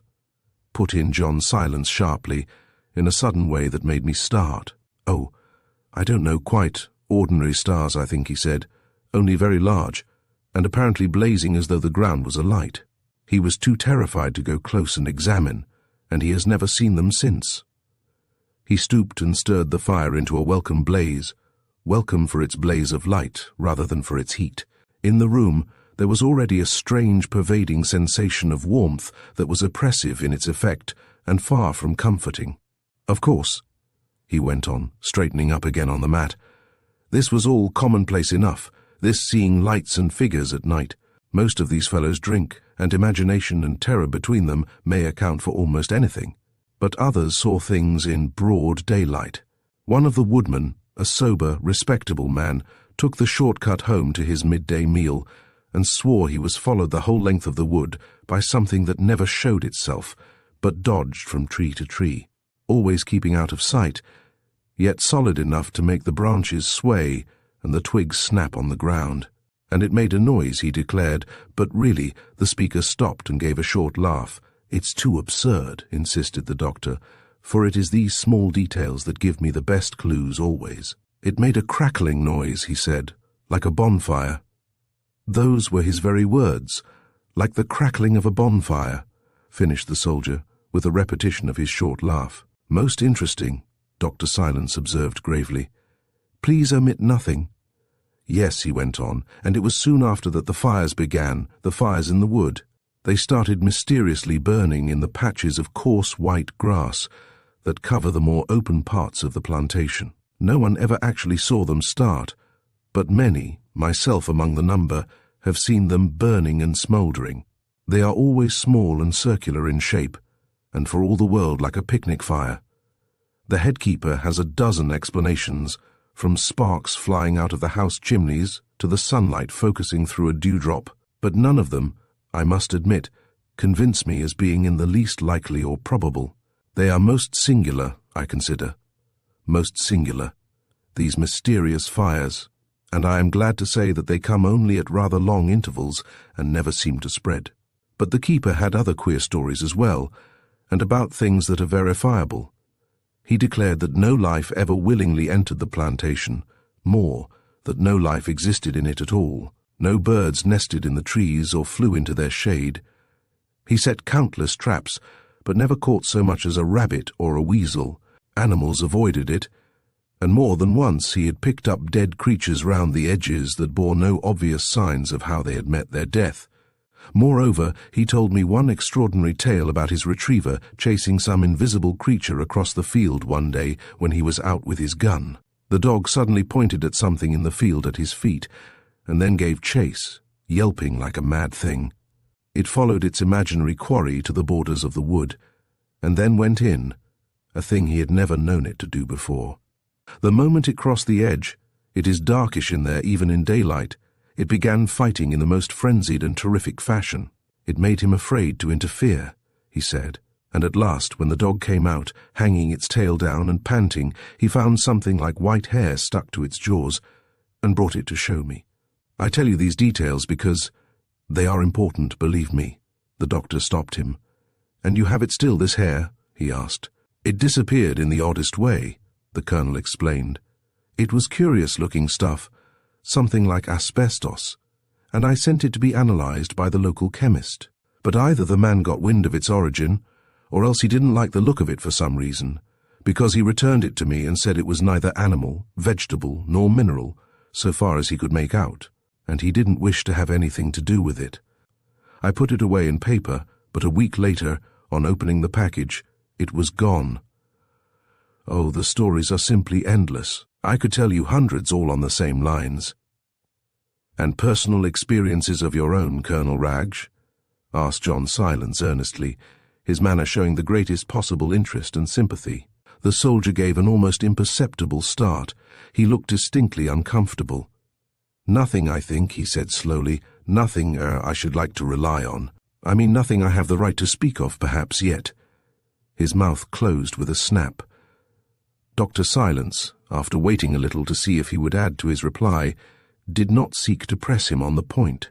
"Well," he resumed presently, and as though he would speak contemptuously yet dared not, "this sort of thing has gone on at intervals ever since. It spreads like wildfire, of course, mysterious chatter of this kind, and people began trespassing all over the estate, coming to see the wood and making themselves a general nuisance. Notices of man-traps and spring guns only seemed to increase their persistence. And, think of it," he snorted, "some local research society actually wrote and asked permission for one of their members to spend a night in the wood. Bolder fools, who didn't write for leave, came and took away bits of bark from the trees and gave them to clairvoyants, who invented in their turn a further batch of tales. There was simply no end to it all." "Most distressing and annoying, I can well believe," interposed the doctor. Then suddenly the phenomena ceased as mysteriously as they had begun, and the interest flagged. The tales stopped. People got interested in something else. It all seemed to die out. This was last July. I can tell you exactly, for I've kept a diary more or less of what happened. Ah! But now, quite recently, within the past 3 weeks, it has all revived again with a rush, with a kind of furious attack, so to speak. It has really become unbearable. You may imagine what it means, and the general state of affairs, when I say that the possibility of leaving has occurred to me. "Incendiarism?" suggested Dr. Silence, half under his breath, but not so low that Colonel Ragge did not hear him. "By Jove, sir, you take the very words out of my mouth," exclaimed the astonished man, glancing from the doctor to me and from me to the doctor, and rattling the money in his pocket as though some explanation of my friend's divining powers were to be found that way. "It's only that you are thinking very vividly," the doctor said quietly, "and your thoughts form pictures in my mind before you utter them. It's merely a little elementary thought-reading." His intention, I saw, was not to perplex the good man, but to impress him with his powers so as to ensure obedience later. Good Lord, I had no idea. He did not finish the sentence, and dived again abruptly into his narrative. "I did not see anything myself, I must admit, but the stories of independent eyewitnesses were to the effect that lines of light, like streams of thin fire, moved through the wood and sometimes were seen to shoot out precisely as flames might shoot out, in the direction of this house. There," he explained, in a louder voice that made me jump, pointing with a thick finger to the map, "where the westerly fringe of the plantation comes up to the end of the lower lawn at the back of the house, where it links on to those dark patches, which are laurel shrubberies, running right up to the back premises. That's where these lights were seen. They passed from the wood to the shrubberies, and in this way reached the house itself. Like silent rockets, one man described them, rapid as lightning and exceedingly bright. And this evidence you spoke of. They actually reached the sides of the house. They've left a mark of scorching on the walls of the laundry building at the other end. You shall see 'em tomorrow." He pointed to the map to indicate the spot, and then straightened himself and glared about the room as though he had said something no one could believe an expected contradiction. "Scorched, just as the faces were," the doctor murmured, looking significantly at me. "Scorched, yes," repeated the colonel, failing to catch the rest of the sentence in his excitement. There was a prolonged silence in the room, in which I heard the gurgling of the oil in the lamp, and the click of the coals and the heavy breathing of our host. The most unwelcome sensations were creeping about my spine, and I wondered whether my companion would scorn me utterly if I asked to sleep on the sofa in his room. It was 11 o'clock, I saw by the clock on the mantelpiece. We had crossed the dividing line, and were now well in the movement of the adventure. The fight between my interest and my dread became acute, but even if turning back had been possible, I think the interest would have easily gained the day.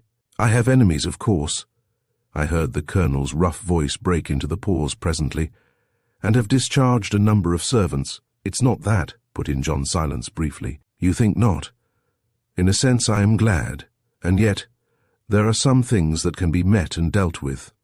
He left the sentence unfinished, and looked down at the floor with an expression of grim severity that betrayed a momentary glimpse of character. This fighting man loathed and abhorred the thought of an enemy he could not see and come to grips with. Presently he moved over and sat down in the chair between us. Something like a sigh escaped him. Dr. Silence said nothing. "My sister, of course, is kept in ignorance as far as possible of all this," he said disconnectedly, and as if talking to himself. "But even if she knew, she would find matter-of-fact explanations. I only wish I could. I'm sure they exist." There came then an interval in the conversation that was very significant. It did not seem a real pause, or the silence real silence. For both men continued to think so rapidly and strongly that one almost imagined their thoughts clothed themselves in words in the air of the room. I was more than a little keyed up with the strange excitement of all I had heard, but what stimulated my nerves more than anything else was the obvious fact that the doctor was clearly upon the trail of discovery. In his mind at that moment, I believe, he had already solved the nature of this perplexing psychical problem. His face was like a mask, and he employed the absolute minimum of gesture and words. All his energies were directed inwards, and by those incalculable methods and processes he had mastered with such infinite patience and study. I felt sure he was already in touch with the forces behind these singular phenomena and laying his deep plans for bringing them into the open, and then effectively dealing with them. Colonel Ragier, meanwhile, grew more and more fidgety. From time to time he turned towards my companion, as though about to speak, yet always changing his mind at the last moment. Once he went over and opened the door suddenly, apparently to see if anyone were listening at the keyhole, for he disappeared a moment between the two doors, and I then heard him open the outer one. He stood there for some seconds and made a noise as though he were sniffing the air like a dog. Then he closed both doors cautiously and came back to the fireplace. A strange excitement seemed growing upon him. Evidently he was trying to make up his mind to say something that he found it difficult to say, and John Silence, as I rightly judged, was waiting patiently for him to choose his own opportunity and his own way of saying it. At last he turned and faced us, squaring his great shoulders and stiffening perceptibly. Dr. Silence looked up sympathetically. "Your own experiences help me most," he observed quietly. "The fact is," the colonel said, speaking very low, "this past week there have been outbreaks of fire in the house itself, 3 separate outbreaks and all in my sister's room."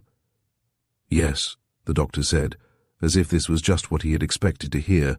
"Utterly unaccountable, all of them," added the other, and then sat down. I began to understand something of the reason of his excitement. He was realizing at last that the natural explanation he had held to all along was becoming impossible, and he hated it. It made him angry. "Fortunately," he went on, "she was out each time and does not know, but I have made her sleep now in a room on the ground floor. A wise precaution," the doctor said simply. He asked 1 or 2 questions. The fires had started in the curtains, once by the window and once by the bed. The 3rd time smoke had been discovered by the maid coming from the cupboard, and it was found that Miss Ragg's clothes hanging on the hooks were smouldering. The doctor listened attentively but made no comment. "And now can you tell me," he said presently, "what your own feeling about it is, your general impression?" "It sounds foolish to say so," replied the soldier, after a moment's hesitation. "But I feel exactly as I have often felt on active service in my Indian campaigns, just as if the house and all in it were in a state of siege, as though a concealed enemy were encamped about us, in ambush somewhere." He uttered a soft, nervous laugh, as if the next sign of smoke would precipitate a panic, a dreadful panic. The picture came before me of the night shadowing the house, and the twisted pine trees he had described crowding about it, concealing some powerful enemy. And, glancing at the resolute face and figure of the old soldier, forced at length to his confession, I understood something of all he had been through before he sought the assistance of John Silence. "And tomorrow, unless I am mistaken, is full moon," said the doctor suddenly, watching the other's face for the effect of his apparently careless words. Colonel Ragg gave an uncontrollable start, and his face for the first time showed unmistakable pallor. "What in the world?" he began, his lip quivering. "Only that I am beginning to see light in this extraordinary affair," returned the other calmly, "and if my theory is correct, each month, when the moon is at the full, should witness an increase in the activity of the phenomena. I don't see the connection, Colonel Raggy answered almost savagely. "But I am bound to say my diary bears you out." He wore the most puzzled expression I have ever seen upon an honest face, but he abhorred this additional corroboration of an explanation that perplexed him. "I confess," he repeated, "I cannot see the connection." "Why should you?" said the doctor, with his first laugh that evening.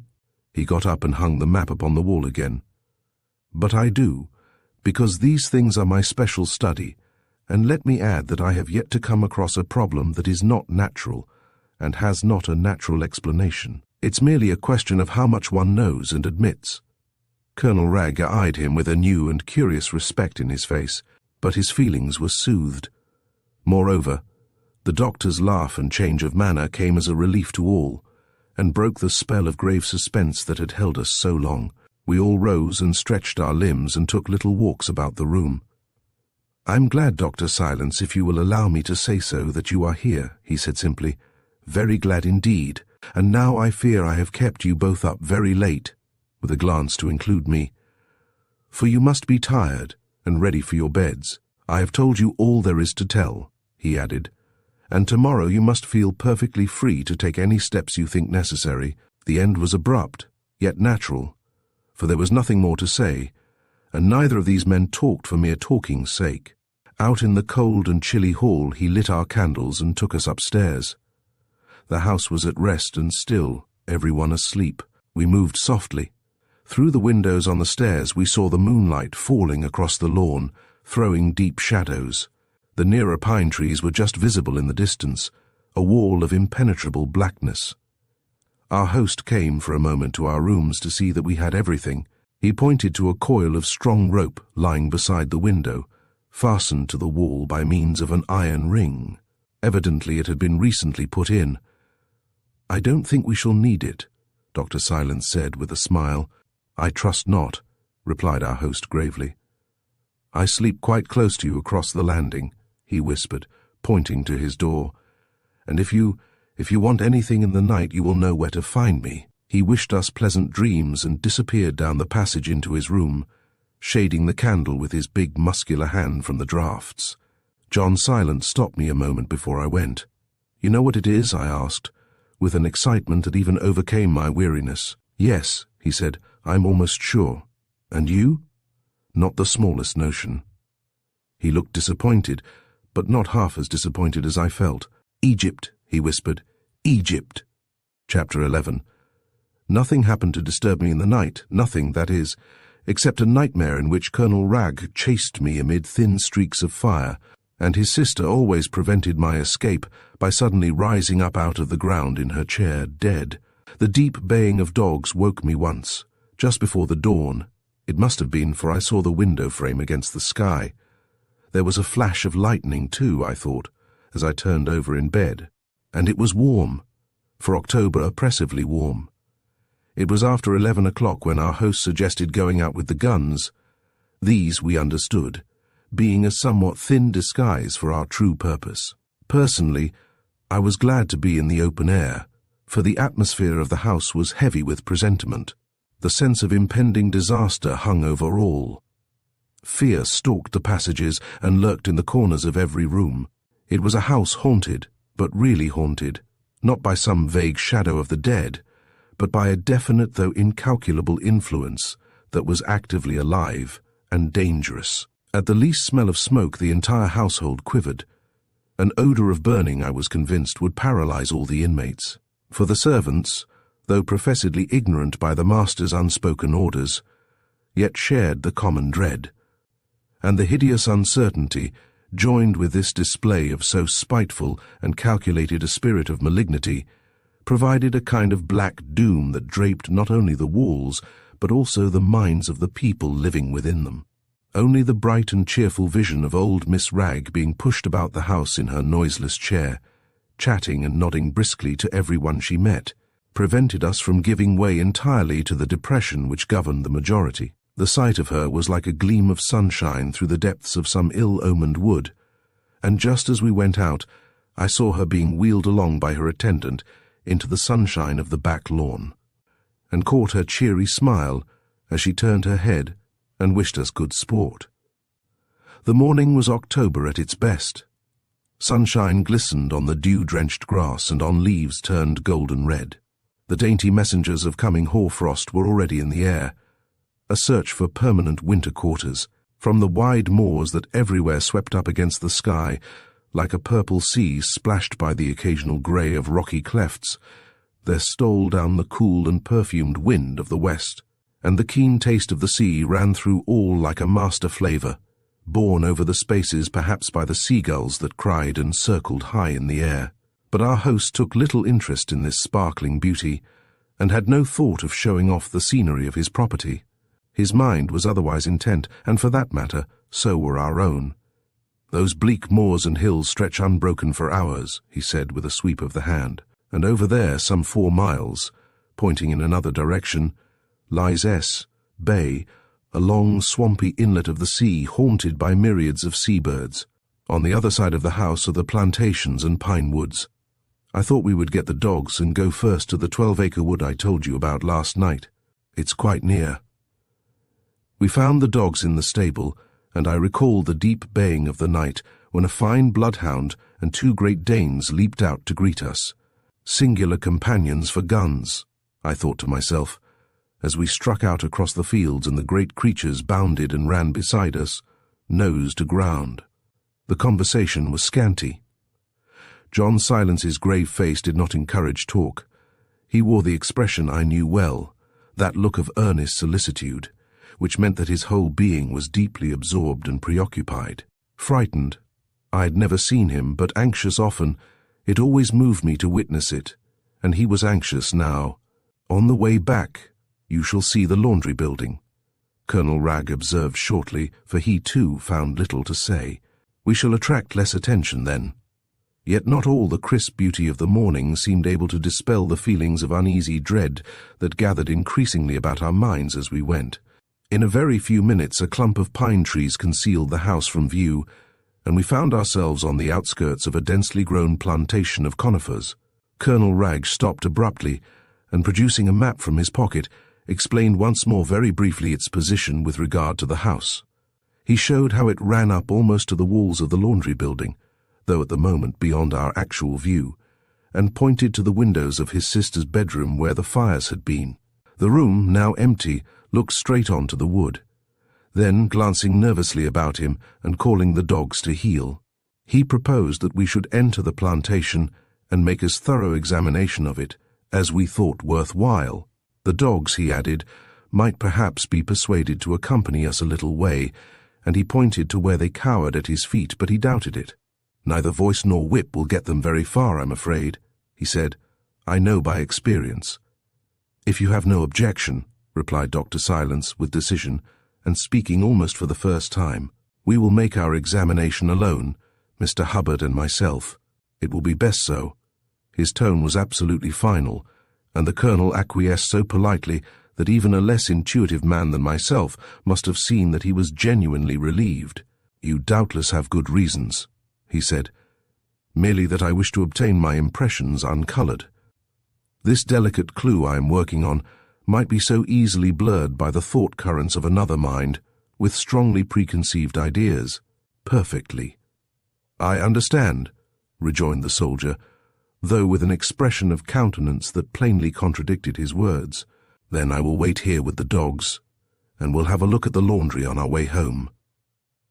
I turned once to look back as we clambered over the low stone wall built by the late owner, and saw his straight, soldierly figure standing in the sunlit field, watching us with a curiously intent look on his face. There was something to me incongruous, yet distinctly pathetic, in the man's efforts to meet all far-fetched explanations of the mystery with contempt, and at the same time in his stolid, unswerving investigation of it all. He nodded at me, and made a gesture of farewell with his hand. That picture of him, standing in the sunshine with his big dogs, steadily watching us, remains with me to this day. Dr. Silence led the way in among the twisted trunks, planted closely together in serried ranks, and I followed sharp at his heels. The moment we were out of sight, he turned and put down his gun against the roots of a big tree, and I did likewise. "We shall hardly want these cumbersome weapons of murder," he observed with a passing smile. "You are sure of your clue, then?" I asked at once, bursting with curiosity, yet fearing to betray it, lest he should think me unworthy. His own methods were so absolutely simple and untheatrical. "I am sure of my clue," he answered gravely, "and I think we have come just in time. You shall know in due course. For the present, be content to follow and observe, and think steadily. The support of your mind will help me." His voice had that quiet mastery in it which leads men to face death with a sort of happiness and pride. I would have followed him anywhere at that moment. At the same time, his words conveyed a sense of dread seriousness. I caught the thrill of his confidence, but also, in this broad light of day, I felt the measure of alarm that lay behind. "You still have no strong impressions?" he asked. "Nothing happened in the night, for instance? No vivid dreamings?" He looked closely for my answer. I was aware. I slept almost an unbroken sleep. I was tremendously tired, and, but for the oppressive heat. "Good! You still notice the heat, then?" he said to himself, rather than expecting an answer. "And the lightning?" he added. "That lightning out of a clear sky, that flashing. Did you notice I answered truly that I thought I had seen a flash during a moment of wakefulness?" And he then drew my attention to certain facts before moving on. "You remember the sensation of warmth when you put the letter to your forehead in the train, the heat generally in the house last evening, and, as you now mention, in the night. You heard, too, the Colonel's stories about the appearances of fire in this wood and in the house itself, and the way his brother and the gamekeeper came to their deaths 20 years ago." I nodded, wondering what in the world it all meant. "And you get no clue from these facts?" he asked, a trifle surprised. I searched every corner of my mind and imagination for some inkling of his meaning, but was obliged to admit that I understood nothing so far. "Never mind, you will later. And now," he added, "we will go over the wood and see what we can find." His words explained to me something of his method. We were to keep our minds alert and report to each other the least fancy that crossed the picture gallery of our thoughts. Then, just as we started, he turned again to me with a final warning. "And for your safety," he said earnestly, "imagine now, and for that matter, imagine always until we leave this place. Imagine with the utmost keenness that you are surrounded by a shell that protects you. Picture yourself inside a protective envelope, and build it up with the most intense imagination you can evoke.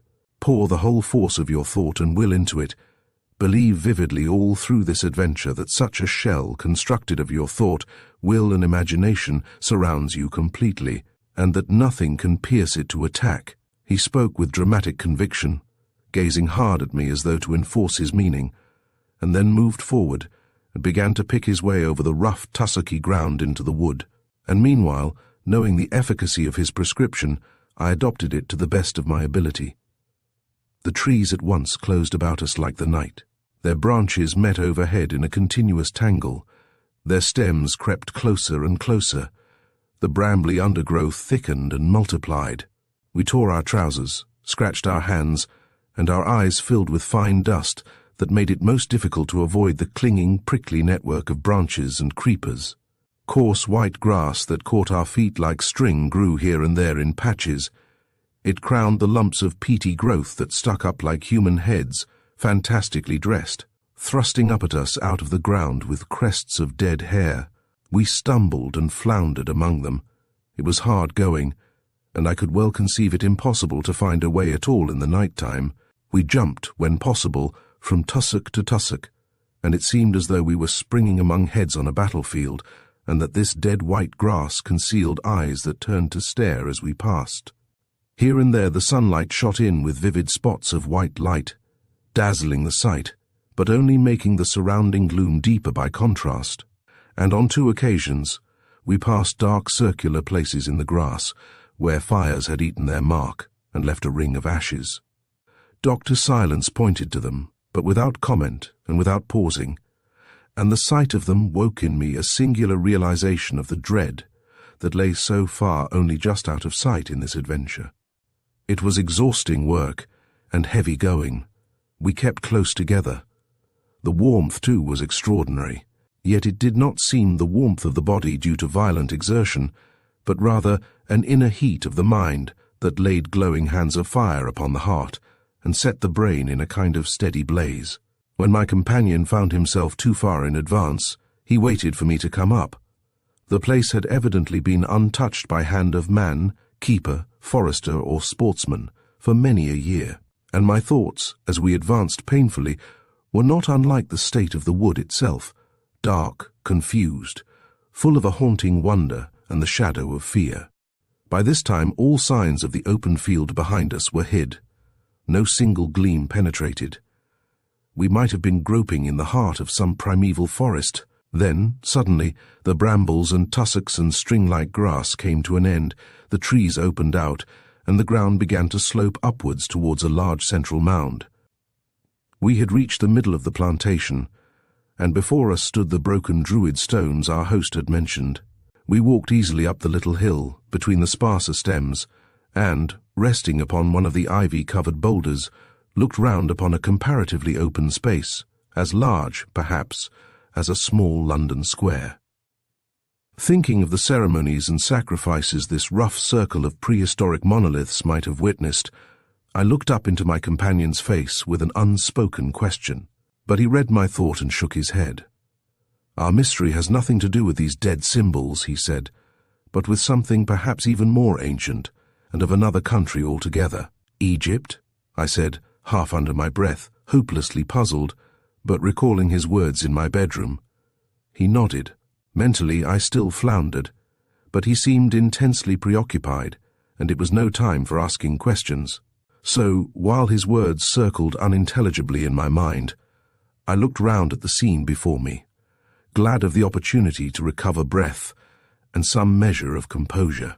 But hardly had I time to notice the twisted and contorted shapes of many of the pine trees close at hand when Dr. Silence leaned over and touched me on the shoulder. He pointed down the slope, and the look I saw in his eyes keyed up every nerve in my body to its utmost pitch. A thin, almost imperceptible column of blue smoke was rising among the trees some 20 yards away at the foot of the mound.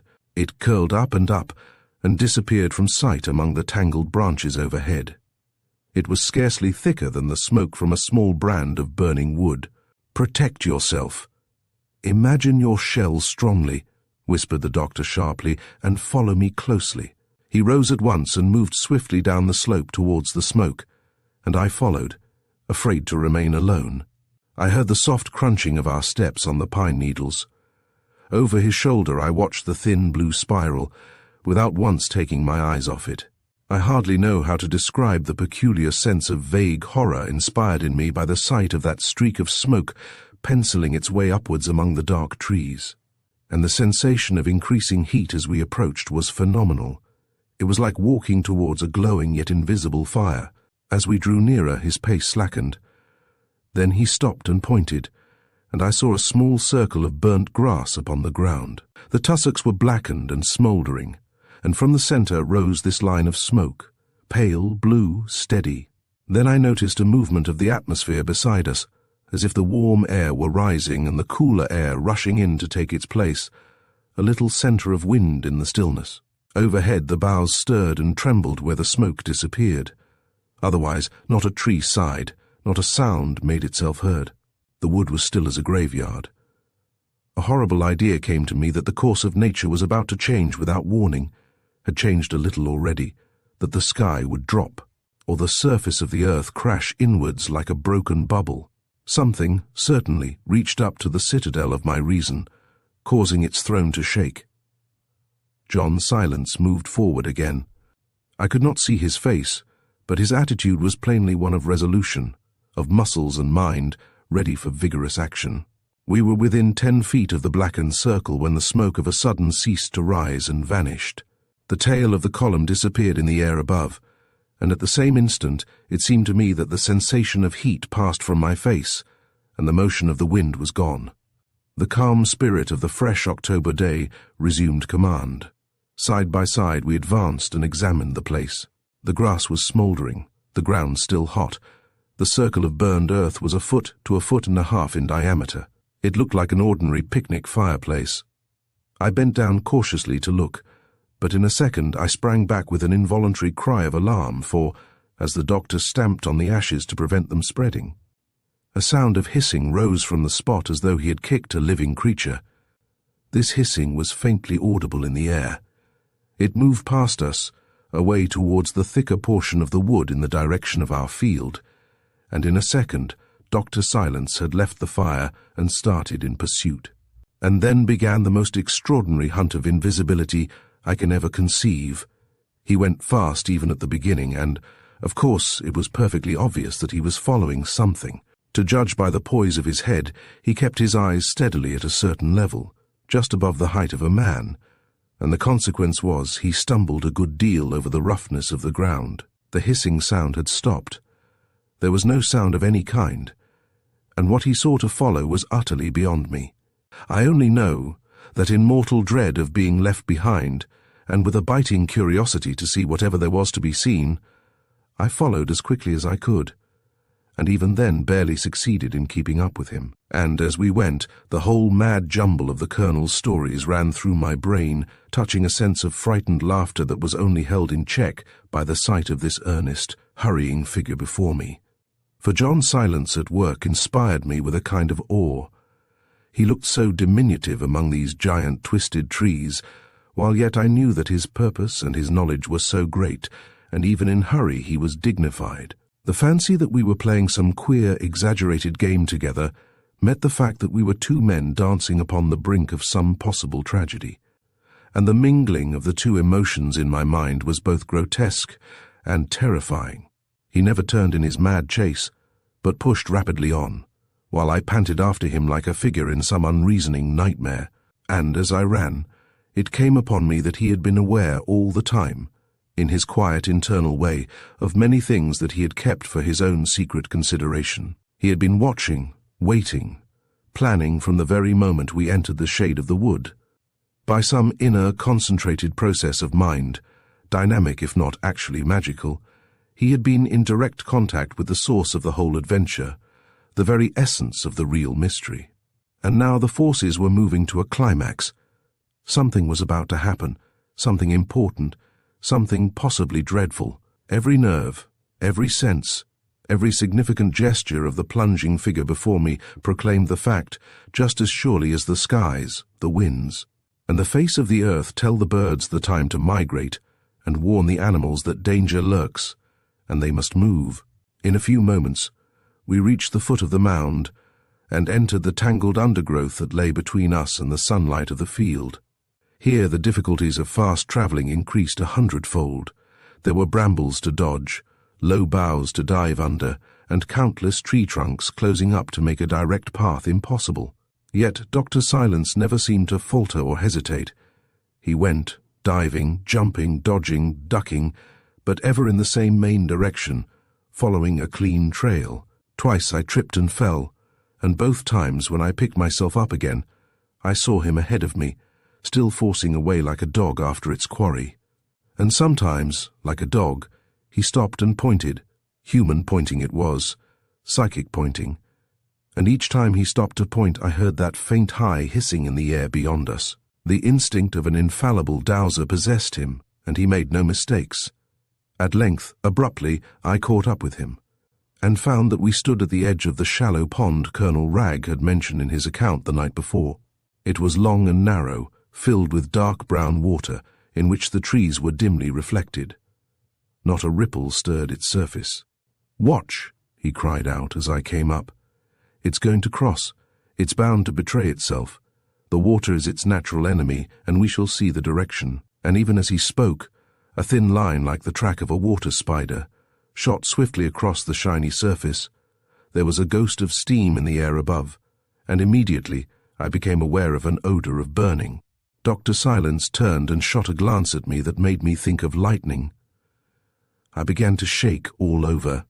"Quick!" he cried with excitement. "To the trail again. We must run around. It's going to the house." The alarm in his voice quite terrified me. Without a false step, I dashed round the slippery banks and dived again at his heels into the sea of bushes and tree trunks. We were now in the thick of the very dense belt that ran around the outer edge of the plantation, and the field was near. Yet so dark was the tangle that it was some time before the first shafts of white sunlight became visible. The doctor now ran in zigzags. He was following something that dodged and doubled quite wonderfully, yet had begun, I fancied, to move more slowly than before. "Quick," he cried. "In the light we shall lose it." I still saw nothing, heard nothing, caught no suggestion of a trail. Yet this man, guided by some interior divining that seemed infallible, made no false turns, though how he failed to crash headlong into the trees has remained a mystery to me ever since. And then, with a sudden rush, we found ourselves on the skirts of the wood, with the open field lying in bright sunshine before our eyes. Too late. I heard him cry, a note of anguish in his voice. "It's out, and by God, it's making for the house." I saw the colonel standing in the field with his dogs where we had left him. He was bending double, peering into the wood where he heard us running, and he straightened up like a bent whip released. John Silence dashed past, calling him to follow. "We shall lose the trail in the light," I heard him cry as he ran. "But quick! We may yet get there in time." That wild rush across the open field, with the dogs at our heels, leaping and barking, and the elderly colonel behind us running as though for his life. Shall I ever forget it? Though I had only vague ideas of the meaning of it all, I put my best foot forward, and being the youngest of the three, I reached the house uneasy first. I drew up, panting, and turned to wait for the others. But as I turned, something moving a little distance away caught my eye, and in that moment I swear I experienced the most overwhelming and singular shock of surprise and terror I have ever known, or can conceive as possible. For the front door was open, and the waist of the house being narrow, I could see through the hall into the dining room beyond, and so out onto the back lawn. And there I saw no less a sight than the figure of Miss Wragg, running. Even at that distance it was plain that she had seen me, and was coming fast towards me, running with the frantic gait of a terror-stricken woman. She had recovered the use of her legs. Her face was a livid grey as of death itself, but the general expression was one of laughter, for her mouth was gaping and her eyes, always bright, shone with the light of a wild merriment that seemed the merriment of a child, yet was singularly ghastly. And that very second, as she fled past me into her brother's arms behind, I smelt again, most unmistakably, the odour of burning, and to this day the smell of smoke and fire can come very near to turning me sick with the memory of what I had seen. Fast on her heels, too, came the terrified attendant, more mistress of herself, and able to speak, which the old lady could not do, but with a face almost, if not quite, as fearful. We were down by the bushes in the sun. She gasped and screamed in reply to Colonel Wragg's distracted questionings. I was wheeling the chair as usual when she shrieked and leaped. I don't know exactly. I was too frightened to see. Oh, my God! She jumped clean out of the chair and ran. There was a blast of hot air from the wood, and she hid her face and jumped. She didn't make a sound. She didn't cry out or make a sound. She just ran. But the nightmare horror of it all reached the breaking point a few minutes later, and while I was still standing in the hall temporarily bereft of speech and movement, for while the doctor, the colonel, and the attendant were halfway up the staircase, helping the fainting woman to the privacy of her room, and all in a confused group of dark figures, there sounded a voice behind me, and I turned to see the butler, his face dripping with perspiration, his eyes starting out of his head. "The laundry's on fire," he cried. "The laundry building's a court." I remember his odd expression, a court, and wanting to laugh but finding my face rigid and inflexible. "The devil's about again, s'help me Gord," he cried, in a voice thin with terror, running about in circles. And then the group on the stairs scattered as at the sound of a shot, and the colonel and Dr. Silence came down 3 steps at a time, leaving the afflicted Miss Wragg to the care of her single attendant.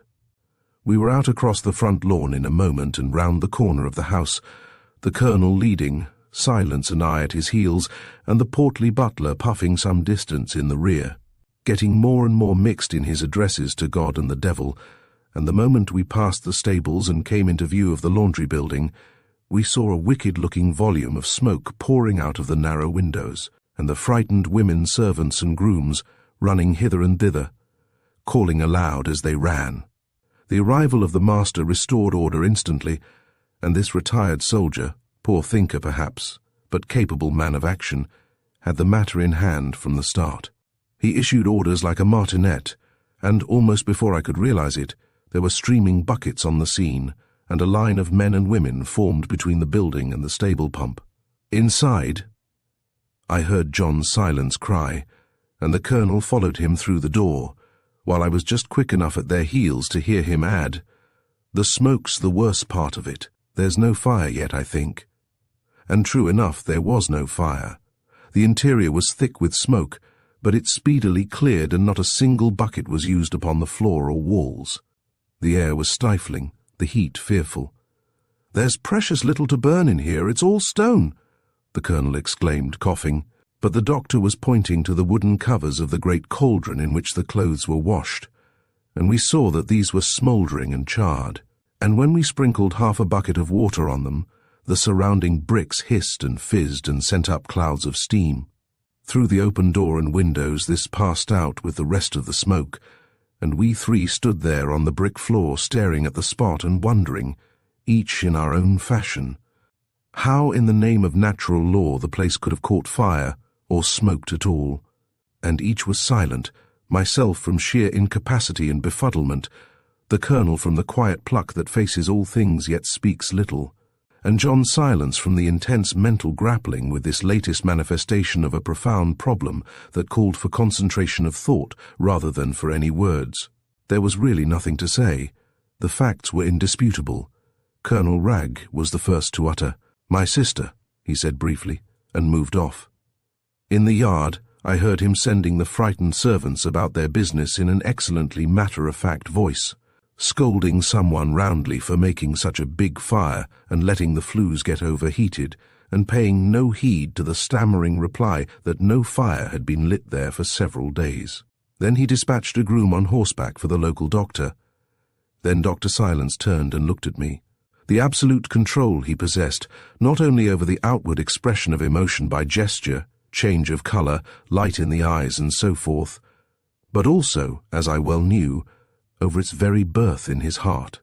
The mask-like face of the dead he could assume at will made it extremely difficult to know at any given moment what was at work in his inner consciousness. But now, when he turned and looked at me, there was no sphinx expression there, but rather the keen, triumphant face of a man who had solved a dangerous and complicated problem, and saw his way to a clean victory. "Now do you guess?" he asked quietly, as though it were the simplest matter in the world, and ignorance were impossible. I could only stare stupidly and remain silent. He glanced down at the charred cauldron lids and traced a figure in the air with his finger, but I was too excited or too mortified, or still too dazed, perhaps, to see what it was he outlined or what it was he meant to convey. I could only go on staring and shaking my puzzled head. "A fire elemental," he cried. "A fire elemental of the most powerful and malignant kind." "A what?" thundered the voice of Colonel Wragge behind us, having returned suddenly and overheard. "It's a fire elemental," repeated Dr. Silence more calmly, but with a note of triumph in his voice he could not keep out, and a fire elemental enraged. The light began to dawn in my mind at last.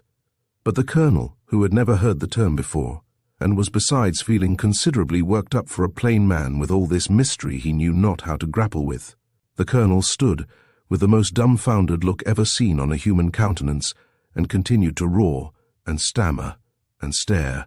"And why?" he began, savage with the desire to find something visible he could fight. "Why, in the name of all the blazes?" and then stopped as John Silence moved up and took his arm. "There, my dear Colonel Wragge," he said gently. "You touch the heart of the whole thing. You ask why. That is precisely our problem." He held the soldier's eyes firmly with his own. "And that too, I think, we shall soon know. Come and let us talk over a plan of action.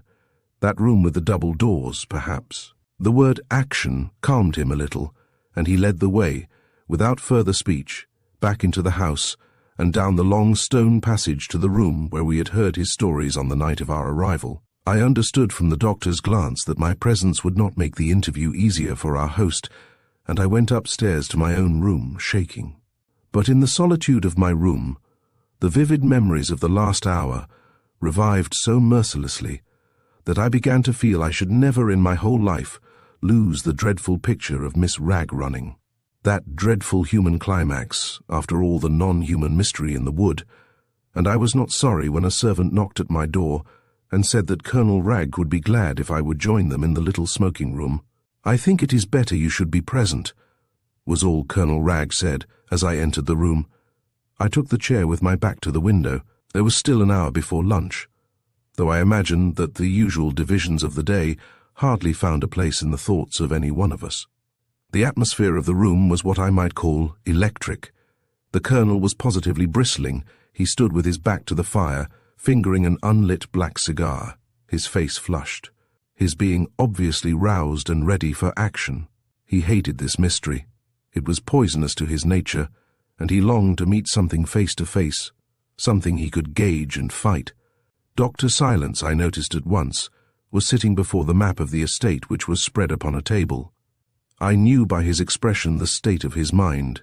He was in the thick of it all, knew it, delighted in it, and was working at high pressure. He recognized my presence with a lifted eyelid, and the flash of the eye, contrasted with his stillness and composure, told me volumes. "I was about to explain to our host briefly what seems to me afoot in all this business," he said without looking up, "when he asked that you should join us so that we can all work together. And, while signifying my assent, I caught myself wondering what quality it was in the calm speech of this undemonstrative man that was so full of power, so charged with the strange, virile personality behind it, and that seemed to inspire us with his own confidence, as by a process of radiation. Mr. Hubbard," he went on gravely, turning to the soldier, "knows something of my methods, and in more than one, interesting situation has proved of assistance. What we want now." And here he suddenly got up and took his place on the mat beside the Colonel, and looked hard at him. "Is men who have self-control, who are sure of themselves, whose minds at the critical moment will emit positive forces, instead of the wavering and uncertain currents due to negative feelings, due, for instance, to fear." He looked at us each in turn. Colonel Ragg moved his feet farther apart and squared his shoulders, and I felt guilty but said nothing, conscious that my latent store of courage was being deliberately hauled to the front. He was winding me up like a clock. "So that in what is yet to come," continued our leader, "each of us will contribute his share of power and ensure success for my plan.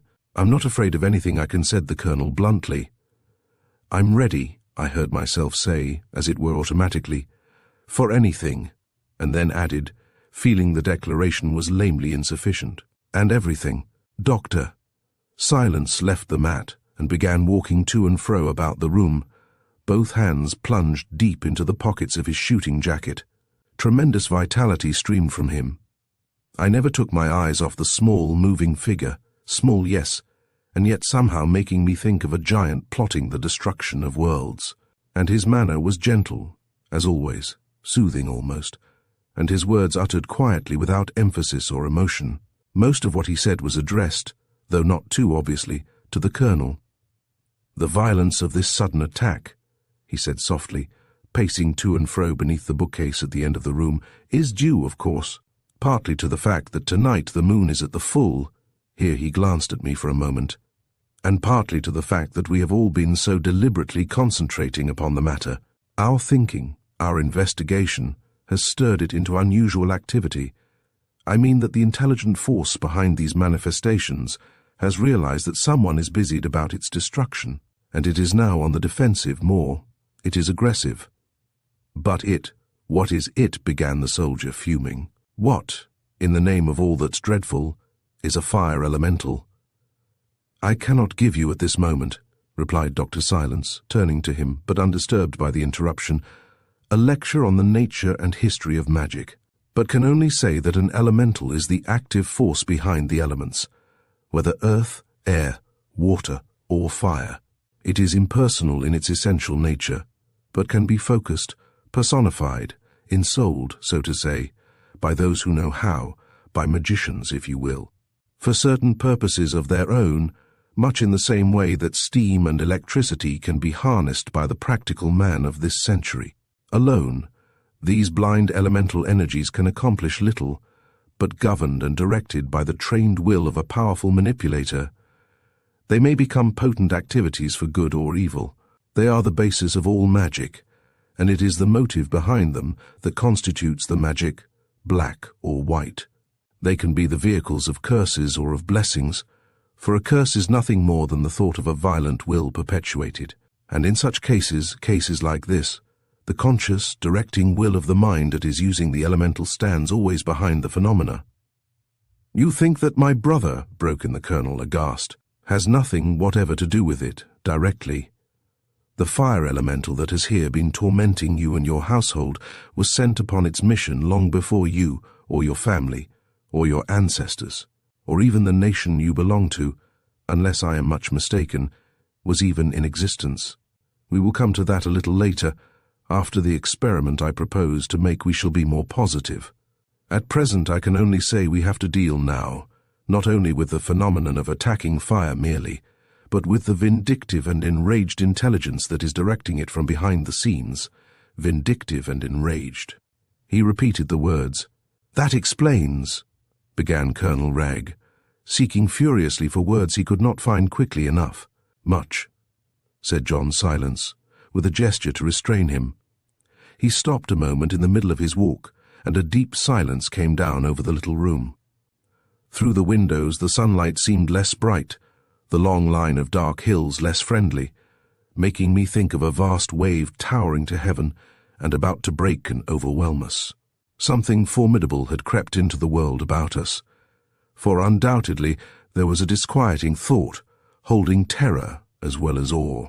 In the picture his words conjured up, the conception of a human will reaching its deathless hand, spiteful and destructive, down through the ages to strike the living and afflict the innocent. "But what is its object?" burst out the soldier, unable to restrain himself longer in the silence. "Why does it come from that plantation, and why should it attack us, or anyone in particular?" Questions began to pour from him in a stream.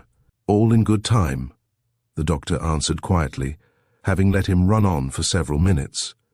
"But I must first discover positively what or who it is that directs this particular fire elemental. And to do that, we must first," he spoke with slow deliberation, "seek to capture, to confine by visibility, to limit its sphere in a concrete form." "Good heavens almighty!" exclaimed the soldier, mixing his words in his unfeigned surprise. "Quite so," pursued the other calmly, "for in so doing, I think we can release it from the purpose that binds it, restore it to its normal condition of latent fire, and also," he lowered his voice perceptibly, "also discover the face and form of the being that ensouls it." "The man behind the gun," cried the colonel, beginning to understand something, and leaning forward so as not to miss a single syllable. "I mean that in the last resort, before it returns to the womb of potential fire, it will probably assume the face and figure of its director, of the man of magical knowledge who originally bound it with his incantations and sent it forth upon its mission of centuries." The soldier sat down and gasped openly in his face, breathing hard, but it was a very subdued voice that framed the question. "And how do you propose to make it visible? How capture and confine it?" "What do you mean, Dr. John Silence?" "By furnishing it with the materials for a form, by the process of materialization simply. Once limited by dimensions, it will become slow, heavy, visible. We can then dissipate it. Invisible fire, you see, is dangerous and incalculable, locked up in a form we can perhaps manage it. We must betray it to its death." "And this material?" we asked in the same breath, although I think I had already guessed. "Not pleasant, but effective," came the quiet reply. "The exhalations of freshly spilled blood." "Not human blood," cried Colonel Wragge, starting up from his chair with a voice like an explosion. I thought his eyes would start from their sockets. The face of Dr. Silence relaxed in spite of himself, and his spontaneous little laugh brought a welcome though momentary relief. "The days of human sacrifice, I hope, will never come again," he explained. "Animal blood will answer the purpose, and we can make the experiment as pleasant as possible. Only, the blood must be freshly spilled and strong with the vital emanations that attract this peculiar class of elemental creature. Perhaps, if some pig on the estate is ready for the market." He turned to hide a smile, but the passing touch of comedy found no echo in the mind of our host, who did not understand how to change quickly from one emotion to another. Clearly he was debating many things laboriously in his honest brain. But, in the end, the earnestness and scientific disinterestedness of the doctor, whose influence over him was already very great, won the day, and he presently looked up more calmly and observed shortly that he thought perhaps the matter could be arranged. "There are other and pleasanter methods," Dr. Silence went on to explain, "but they require time and preparation, and things have gone much too far, in my opinion, to admit of delay. And the process need cause you no distress. We sit round the bowl and await results. Nothing more. The emanations of blood, which, as Levi says, is the first incarnation of the universal fluid, furnish the materials out of which the creatures of discarnate life, spirits if you prefer, can fashion themselves a temporary appearance. The process is old, and lies at the root of all blood sacrifice. It was known to the priests of Baal, and it is known to the modern ecstasy dancers who cut themselves to produce objective phantoms who dance with them. And the least gifted clairvoyant could tell you that the forms to be seen in the vicinity of slaughterhouses or hovering above the deserted battlefields are, well, simply beyond all description. I do not mean," he added, noticing the uneasy fidgeting of his host, "that anything in our laundry experiment need appear to terrify us, for this case seems a comparatively simple one, and it is only the vindictive character of the intelligence directing this fire elemental that causes anxiety and makes for personal danger." "It is curious," said the colonel, with a sudden rush of words, drawing a deep breath, and as though speaking of things distasteful to him, "that during my years among the hill tribes of northern India, I personally came across, instances of the sacrifices of blood to certain deities being stopped suddenly, and all manner of disasters happening until they were resumed.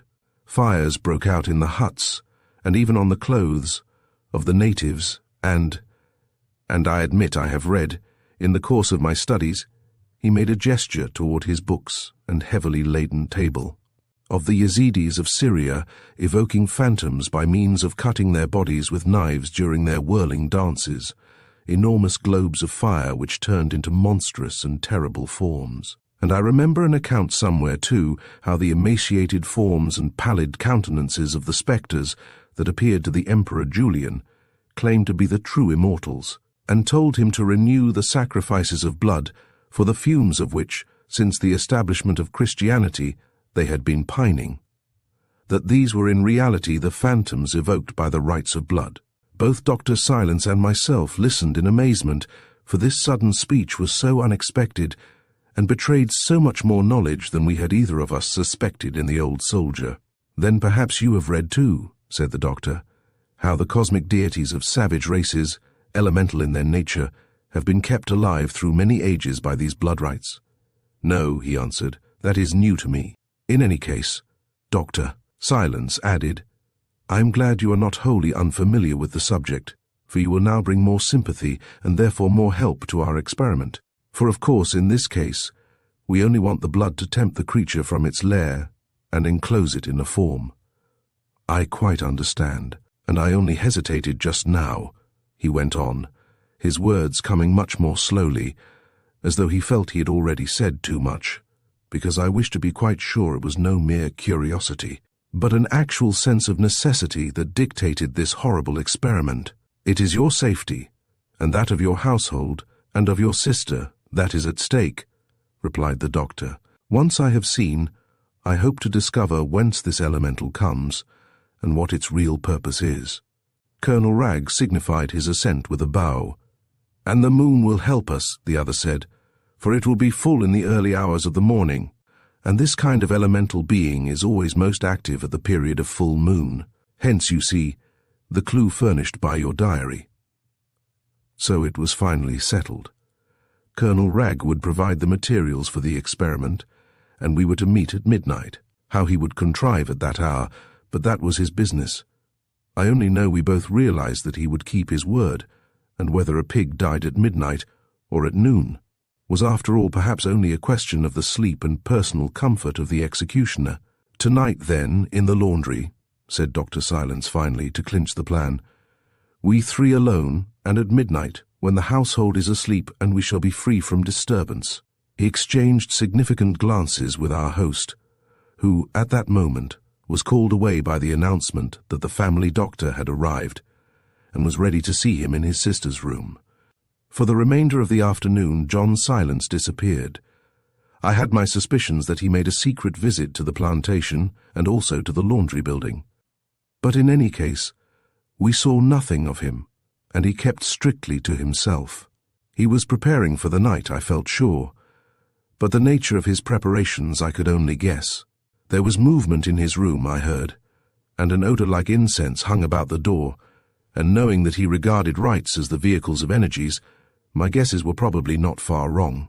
Colonel Wragg, too, remained absent the greater part of the afternoon, and, deeply afflicted, had scarcely left his sister's bedside, but in response to my inquiry, when we met for a moment at tea-time, he told me that although she had moments of attempted speech, her talk was quite incoherent and hysterical, and she was still quite unable to explain the nature of what she had seen.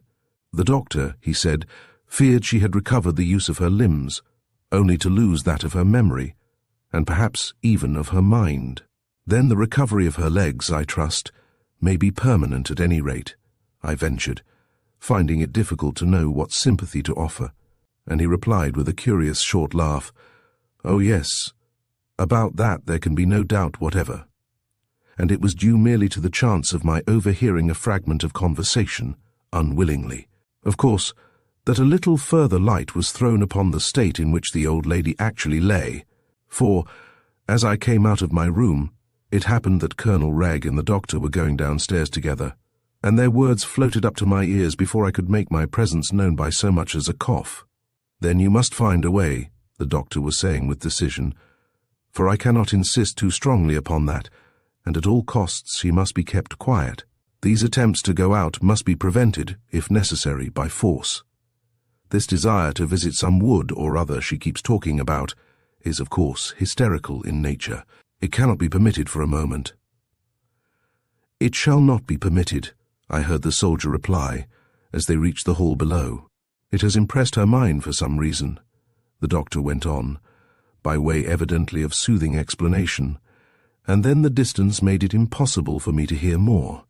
At dinner, Dr. Silence was still absent, on the public plea of a headache, and though food was sent to his room, I am inclined to believe he did not touch it, but spent the entire time fasting.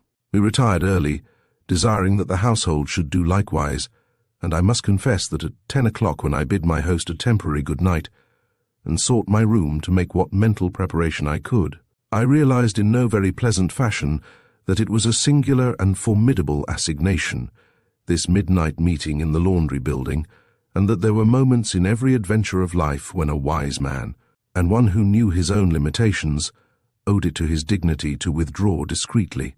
And, but for the character of our leader, I probably should have then and there offered the best excuse I could think of, and have allowed myself quietly to fall asleep and wait for an exciting story in the morning of what had happened. But with a man like John Silence, such a lapse was out of the question, and I sat before my fire counting the minutes and doing everything I could think of to fortify my resolution and fasten my will at the point where I could be reasonably sure that my self-control would hold against all attacks of men, devils, or elementals.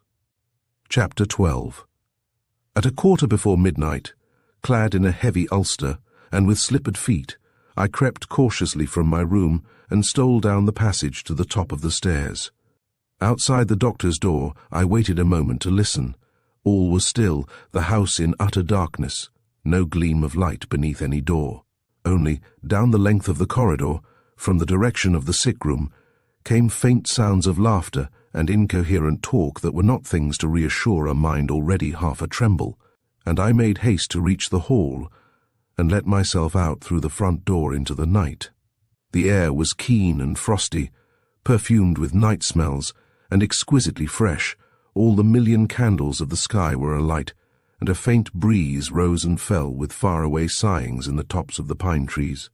My blood leaped for a moment in the spaciousness of the night, for the splendid stars brought courage. But the next instant, as I turned the corner of the house, moving stealthily down the gravel drive, my spirit sank again ominously. For yonder, over the funereal plumes of the 12-acre plantation, I saw the broken yellow disk of the half-moon just rising in the east, staring down like some vast being come to watch upon the progress of our doom. Seen through the distorting vapors of the Earth's atmosphere, her face looked weirdly unfamiliar, her usual expression of benignant vacancy somehow a twist. I slipped along by the shadows of the wall, keeping my eyes upon the ground. The laundry house, as already described, stood detached from the other offices, with laurel shrubberies crowding thickly behind it, and the kitchen garden so close on the other side that the strong smells of soil and growing things came across almost heavily. The shadows of the haunted plantation, hugely lengthened by the rising moon behind them, reached to the very walls and covered the stone tiles of the roof with a dark pall. So keenly were my senses alert at this moment that I believe I could fill a chapter with the endless small details of the impression I received: shadows, odor, shapes, sounds. In the space of the few seconds I stood and waited before the closed wooden door. Then I became aware of someone moving towards me through the moonlight, and the figure of John Silence, without overcoat and bareheaded, came quickly and without noise to join me. His eyes, I saw at once, were wonderfully bright, and so marked was the shining pallor of his face that I could hardly tell when he passed from the moonlight into the shade. He passed without a word, beckoning me to follow, and then pushed the door open and went in. The chill air of the place met us like that of an underground vault, and the brick floor and whitewashed walls, streaked with damp and smoke, threw back the cold in our faces. Directly opposite gaped the black throat of the huge open fireplace, the ashes of wood fires still piled and scattered about the hearth, and on either side of the projecting chimney column were the deep recesses holding the big twin cauldrons for boiling clothes. Upon the lids of these cauldrons stood the two little oil lamps, shaded red, which gave all the light there was, and immediately in front of the fireplace there was a small circular table with 3 chairs set about it. Overhead, the narrow slit windows, high up the walls, pointed to a dim network of wooden rafters half lost among the shadows, and then came the dark vault of the roof. Cheerless and unalluring, for all the red light it certainly was, reminding me of some unused conventicle, bare of pews or pulpit, ugly and severe, and I was forcibly struck by the contrast between the normal uses to which the place was ordinarily put and the strange and medieval purpose which had brought us under its roof tonight. Possibly an involuntary shudder ran over me, for my companion turned with a confident look to reassure me, and he was so completely master of himself that I at once absorbed from his abundance, and felt the gaps of my failing courage beginning to close up.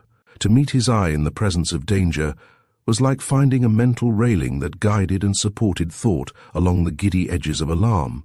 "I am quite ready," I whispered, turning to listen for approaching footsteps. He nodded, still keeping his eyes on mine. Our whispers sounded hollow as they echoed overhead among the rafters. "I'm glad you are here," he said. "Not all would have the courage. Keep your thoughts controlled, and imagine the protective shell round you, round your inner being." "I'm all right," I repeated, cursing my chattering teeth. He took my hand and shook it, and the contact seemed to shake into me something of his supreme confidence. The eyes and hands of a strong man can touch the soul. I think he guessed my thought, for a passing smile flashed about the corners of his mouth. "You will feel more comfortable," he said in a low tone, "when the chain is complete. The Colonel we can count on, of course. Remember, though," he added warningly, "he may perhaps become controlled, possessed when the thing comes, because he won't know how to resist, and to explain the business to such a man." He shrugged his shoulders expressively. "But it will only be temporary, and I will see that no harm comes to him." He glanced round at the arrangements with approval. "Red light," he said, indicating the shaded lamps, "has the lowest rate of vibration. Materializations are dissipated by strong light, won't form or hold together in rapid vibrations. I was not sure that I approved altogether of this dim light, for in complete darkness there is something protective, the knowledge that one cannot be seen, probably, which a half-light destroys. But I remembered the warning to keep my thoughts steady, and forbore to give them expression. There was a step outside, and the figure of Colonel Wragge stood in the doorway. Though entering on tiptoe, he made considerable noise and clatter, for his free movements were impeded by the burden he carried, and we saw a large yellowish bowl held out at arm's length from his body, the mouth covered with a white cloth. His face, I noted, was rigidly composed. He, too, was master of himself. And as I thought of this old soldier moving through the long series of alarms, worn with watching and wearied with assault, unenlightened yet undismayed, even down to the dreadful shock of his sister's terror, and still showing the dogged pluck that persists in the face of defeat, I understood what Dr. Silence meant when he described him as a man to be counted on. I think there was nothing beyond this rigidity of his stern features, and a certain greyness of the complexion, to betray the turmoil of the emotions that were doubtless going on within.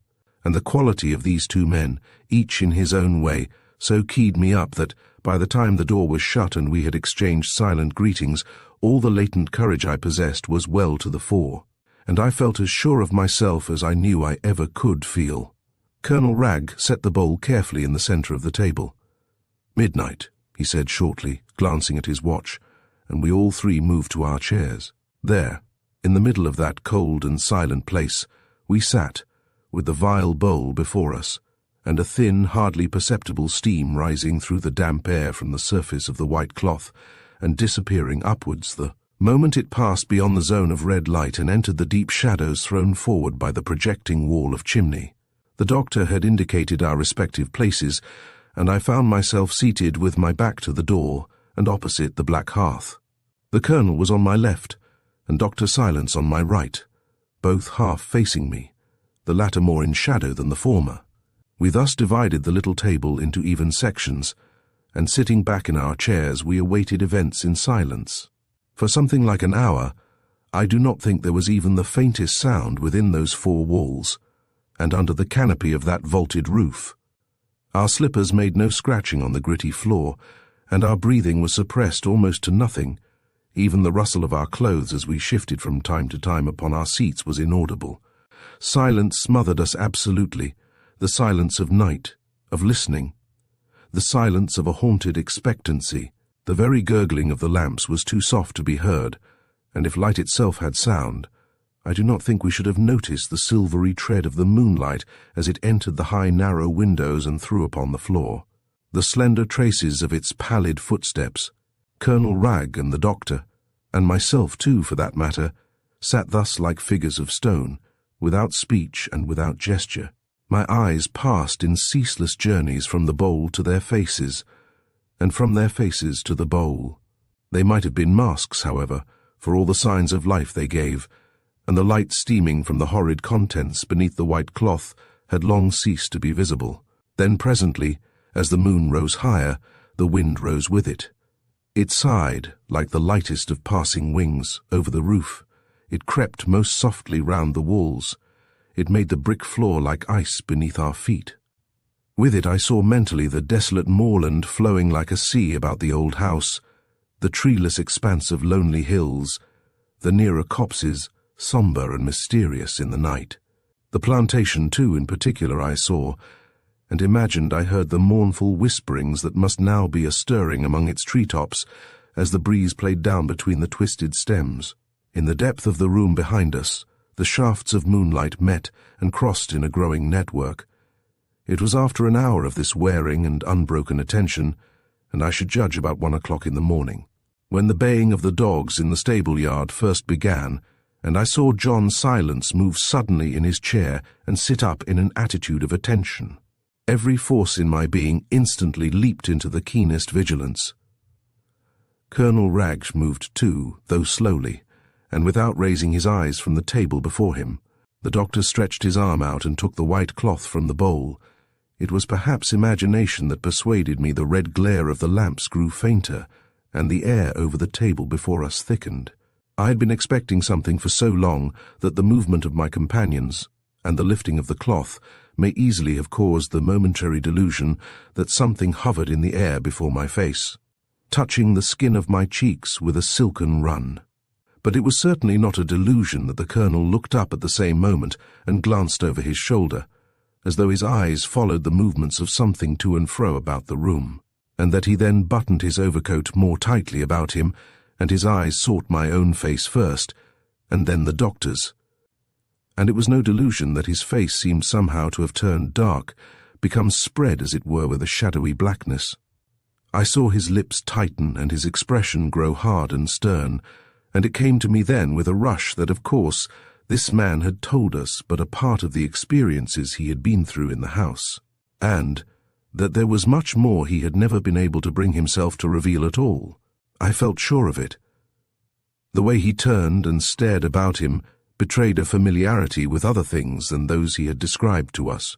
It was not merely a sight of fire he looked for, it was a sight of something alive, intelligent, something able to evade his searching. It was a person. It was the watch for the ancient being who sought to obsess him. And the way in which Dr. Silence answered his look, though it was only by a glance of subtlest sympathy, confirmed my impression. "We may be ready now," I heard him say in a whisper, and I understood that his words were intended as a steadying warning, and braced myself mentally to the utmost of my power. Yet long before Colonel Wragge had turned to stare about the room, and long before the doctor had confirmed my impression that things were at last beginning to stir, I had become aware in most singular fashion that the place held more than our three selves. With the rising of the wind, this increase to our numbers had first taken place. The baying of the hounds almost seemed to have signalled it. I cannot say how it may be possible to realize that an empty place has suddenly become not empty, when the new arrival is nothing that appeals to any one of the senses. For this recognition of an invisible, as of the change in the balance of personal forces in a human group, is indefinable and beyond proof. Yet it is unmistakable. And I knew perfectly well at what given moment the atmosphere within these four walls became charged with the presence of other living beings besides ourselves. And on reflection, I am convinced that both my companions knew it too. "Watch the light," said the doctor under his breath. And then I knew too that it was no fancy of my own that had turned the air darker. And the way he turned to examine the face of our host sent an electric thrill of wonder and expectancy shivering along every nerve in my body. Yet it was no kind of terror that I experienced, but rather a sort of mental dizziness, and a sensation as of being suspended in some remote and dreadful altitude where things might happen, indeed were about to happen, that had never before happened within the ken of man. Horror may have formed an ingredient, but it was not chiefly horror, and in no sense ghostly horror. Uncommon thoughts kept beating on my brain like tiny hammers, soft yet persistent, seeking admission. Their unbidden tide began to wash along the far fringes of my mind, the currents of unwanted sensations to rise over the remote frontiers of my consciousness.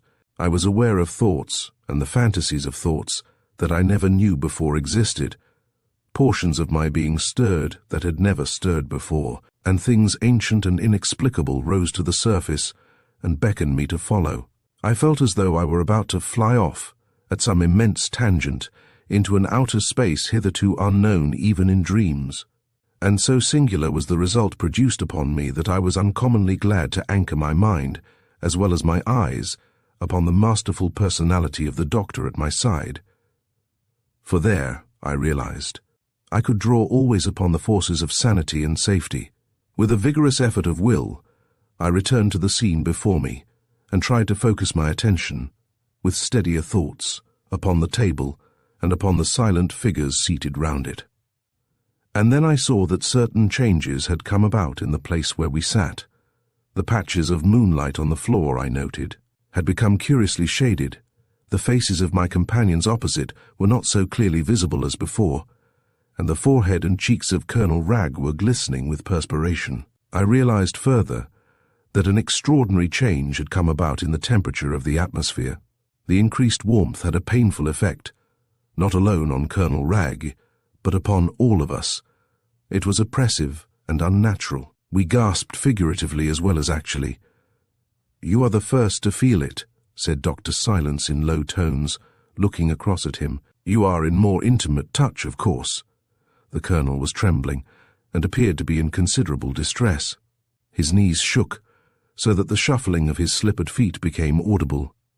He inclined his head to show that he had heard, but made no other reply. I think even then he was sore put to it to keep himself in hand. I knew what he was struggling against.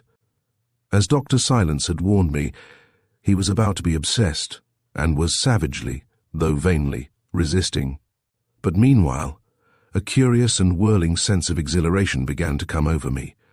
The increasing heat was delightful, bringing a sensation of intense activity, of thoughts pouring through the mind at high speed, of vivid pictures in the brain, of fierce desires and lightning energies alive in every part of the body.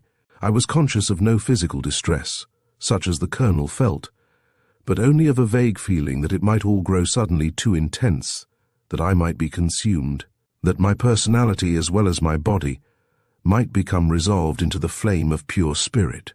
I began to live at a speed too intense to last. It was as if 1,000 ecstasies besieged me.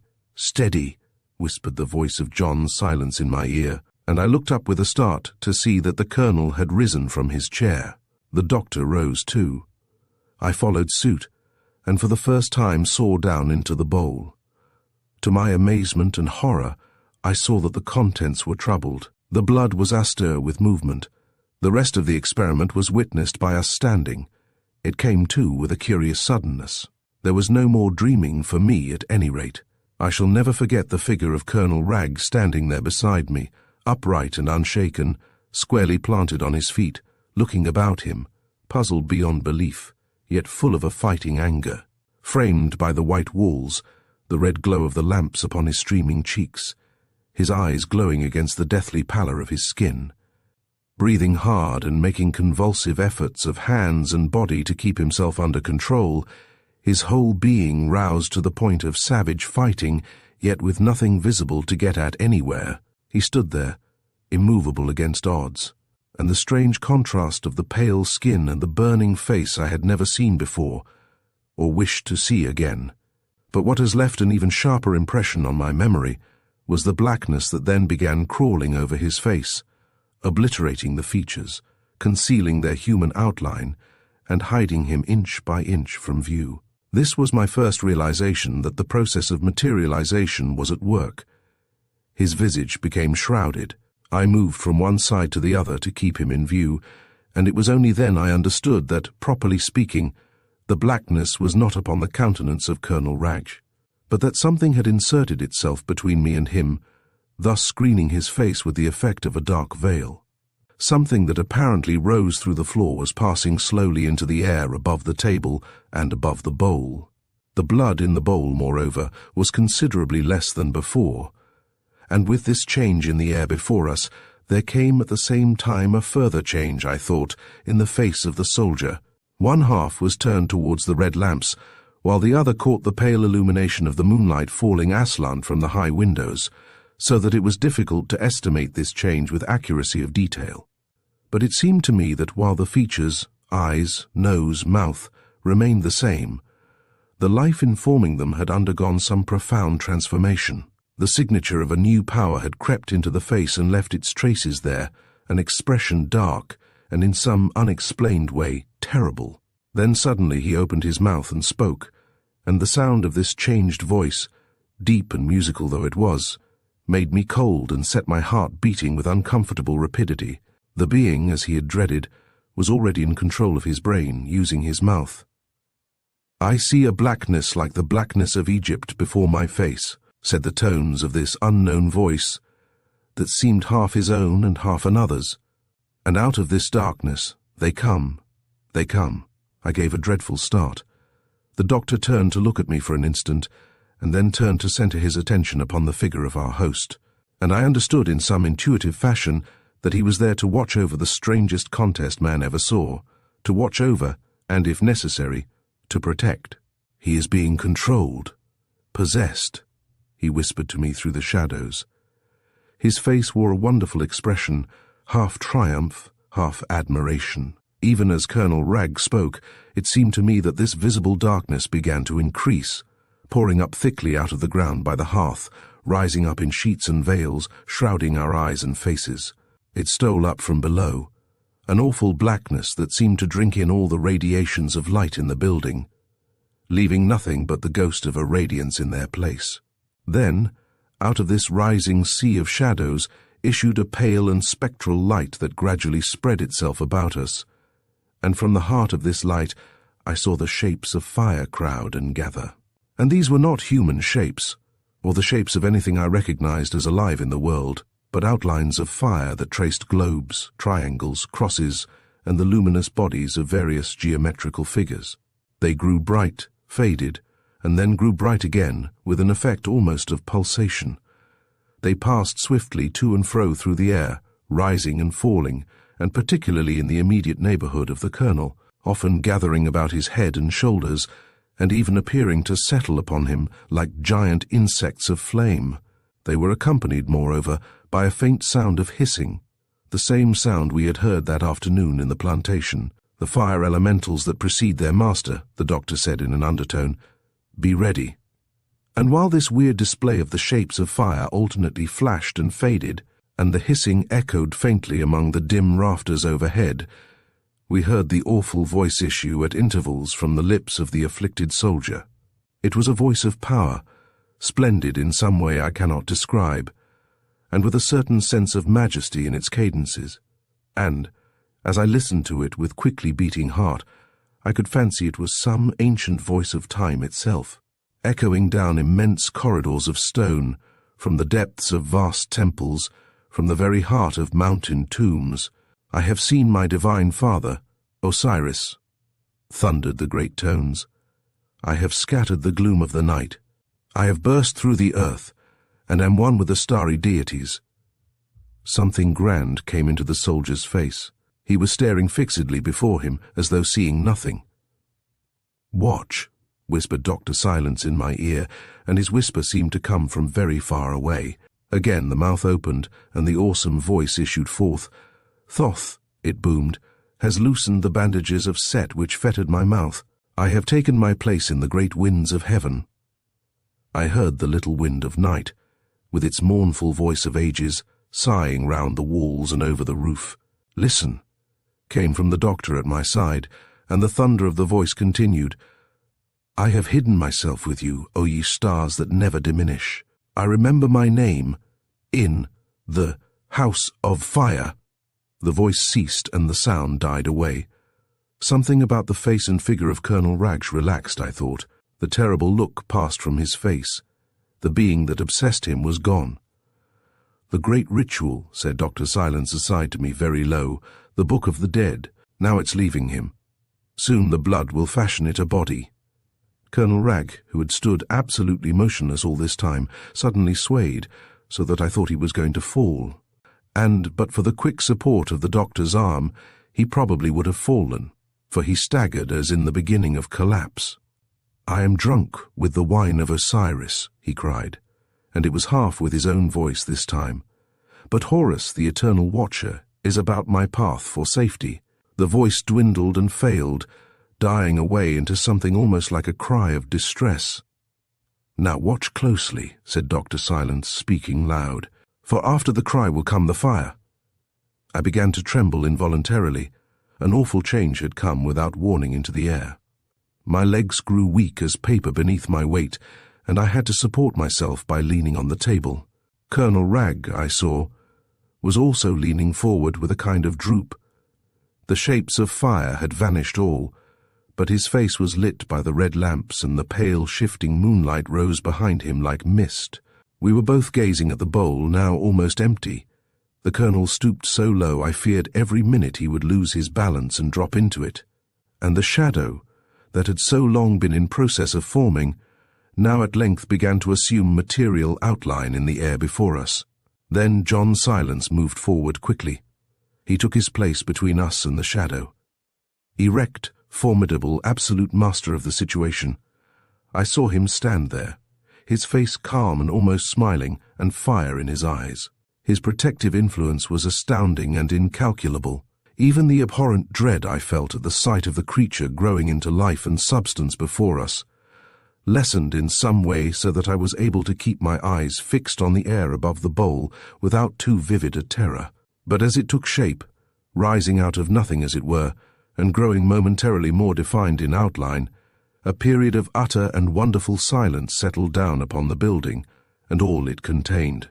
A hush of ages, like the sudden center of peace at the heart of the traveling cyclone, descended through the night, and out of this hush, as out of the emanations of the steaming blood, issued the form of the ancient being who had first sent the elemental of fire upon its mission. It grew and darkened and solidified before our eyes. It rose from just beyond the table so that the lower portions remained invisible, but I saw the outline limn itself upon the air, as though slowly revealed by the rising of a curtain. It apparently had not then quite concentrated to the normal proportions, but was spread out on all sides into space, huge, though rapidly condensing, for I saw the colossal shoulders, the neck, the lower portion of the dark jaws, the terrible mouth, and then the teeth and lips, and, as the veil seemed to lift further upon the tremendous face, I saw the nose and cheekbones. In another moment I should have looked straight into the eyes, but what Dr. Silence did at that moment was so unexpected, and took me so by surprise, that I have never yet properly understood its nature, and he has never yet seen fit to explain in detail to me. He uttered some sound that had a note of command in it, and in so doing, stepped forward and intervened between me and the face. The figure, just nearing completeness, he therefore hid from my sight, and I have always thought purposely hid from my sight. "The fire!" he cried out. "The fire! Beware!" There was a sudden roar as of flame from the very mouth of the pit, and for the space of a single second all grew light as day. A blinding flash passed across my face, and there was heat for an instant that seemed to shrivel skin and flesh and bone. Then came steps, and I heard Colonel Ragg utter a great cry, wilder than any human cry I have ever known. The heat sucked all the breath out of my lungs with a rush, and the blaze of light as it vanished swept my vision with it into enveloping darkness. When I recovered the use of my senses a few moments later, I saw that Colonel Ragg, with a face of death, its whiteness strangely stained, had moved closer to me. Dr. Silence stood beside him, an expression of triumph and success in his eyes. The next minute the soldier tried to clutch me with his hand. Then he reeled, staggered, and, unable to save himself, fell with a great crash upon the brick floor. After the sheet of flame, a wind raged round the building as though it would lift the roof off, but then passed as suddenly as it came, and in the intense calm that followed, I saw that the form had vanished, and the doctor was stooping over Colonel Ragg upon the floor, trying to lift him to a sitting position. "Light," he said quietly. "More light. Take the shades off." Colonel Ragg sat up, and the glare of the unshaded lamps fell upon his face. It was grey and drawn, still running heat, and there was a look in the eyes and about the corners of the mouth that seemed in this short space of time to have added years to its age. At the same time, the expression of effort and anxiety had left it. It showed relief. "Gone," he said, looking up at the doctor in a dazed fashion and struggling to his feet. "Thank God, it's gone at last." He stared round the laundry, as though to find out where he was. Did it control me, take possession of me? Did I talk nonsense? He asked bluntly. After the heat came, I remember nothing. "You'll feel yourself again in a few minutes," the doctor said. To my infinite horror, I saw that he was surreptitiously wiping sundry dark stains from the face. "Our experiment has been a success, and—" He gave me a swift glance to hide the bowl, standing between me and our host, while I hurriedly stuffed it down under the lid of the nearest cauldron. "And none of us the worse for it," he finished. "And fires?" he asked, still dazed. "There'll be no more fires?" "It is dissipated partly, at any rate," replied Dr. Silence cautiously. "And the man behind the gun," he went on, only half realizing what he was saying, I think. "Have you discovered a form materialized?" said the doctor briefly. "I know for certain now what the directing intelligence was behind it all." Colonel Ragg pulled himself together and got upon his feet.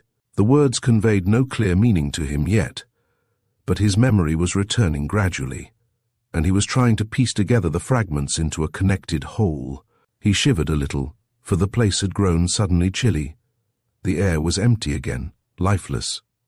"You feel all right again now," Dr. Silence said, in the tone of a man stating a fact rather than asking a question. "Thanks to you both, yes." He drew a deep breath and mopped his face, and even attempted a smile. He made me think of a man coming from the battlefield with the stains of fighting still upon him, but scornful of his wounds. Then he turned gravely towards the doctor, with a question in his eyes. Memory had returned, and he was himself again. "Precisely what I expected," the doctor said calmly. "A fire elemental sent upon its mission in the days of Thebes, centuries before Christ, and tonight, for the first time all these thousands of years, released from the spell that originally bound it." We stared at him in amazement, Colonel Raggy opening his lips for words that refused to shape themselves. "And if we dig," he continued significantly, pointing to the floor where the blackness had poured up, "we shall find some underground connection, a tunnel most likely, leading to the 12-acre wood. It was made by your predecessor." "A tunnel made by my brother," gasped the soldier. "Then my sister should know she lived here with him." He stopped suddenly. John Silence inclined his head slowly. "I think so," he said quietly. "Your brother, no doubt, was as much tormented as you have been." He continued after a pause in which Colonel Ragg seemed deeply preoccupied with his thoughts, and tried to find peace by burying it in the wood, and surrounding the wood then, like a large magic circle, with the enchantments of the old formulae, so the stars the man saw blazing. "But burying what?" asked the soldier faintly, stepping backwards towards the support of the wall. Dr. Silence regarded us both intently for a moment, before he replied. "I think he weighed in his mind whether to tell us now, or when the investigation was absolutely complete. The mummy," he said softly, after a moment, "the mummy that your brother took from its resting place of centuries, and brought home here." Colonel Ragg dropped down upon the nearest chair, hanging breathlessly on every word. He was far too amazed for speech.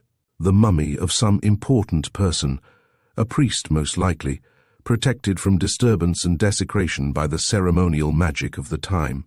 For they understood how to attach to the mummy, to lock up with it in the tomb, an elemental force that would direct itself even after ages upon anyone who dared to molest it.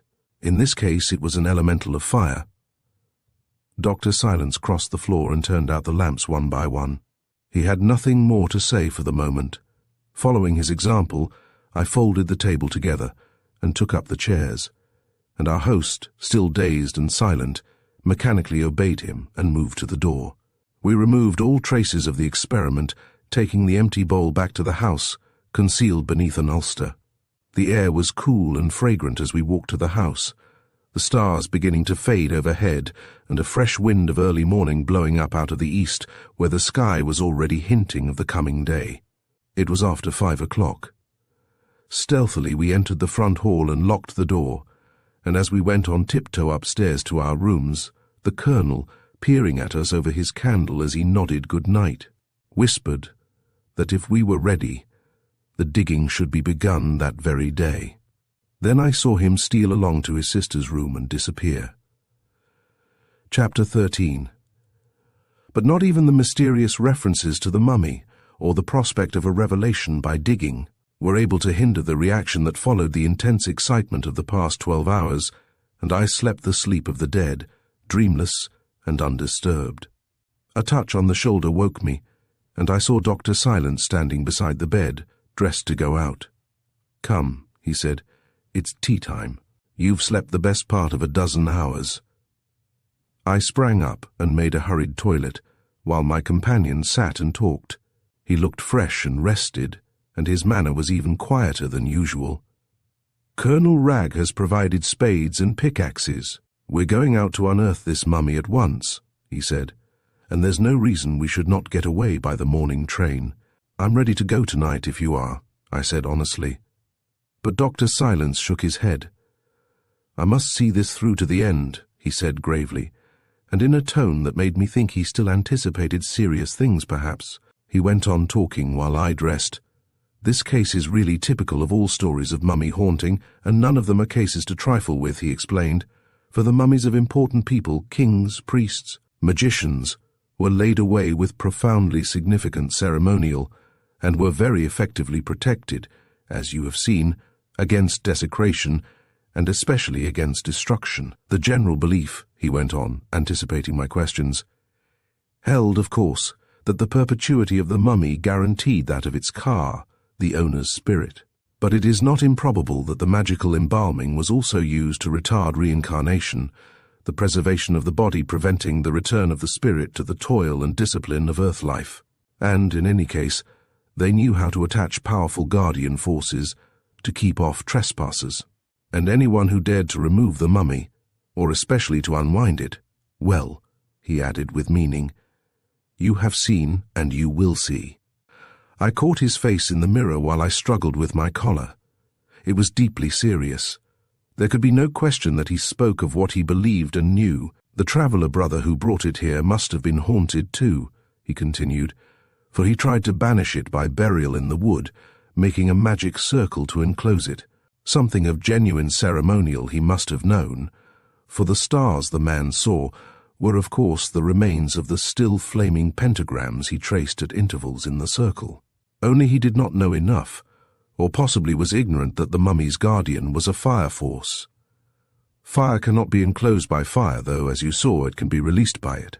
Then that awful figure in the laundry? I asked, thrilled to find him so communicative. Undoubtedly the actual car of the mummy operating always behind its agent, the elemental and most likely thousands of years old.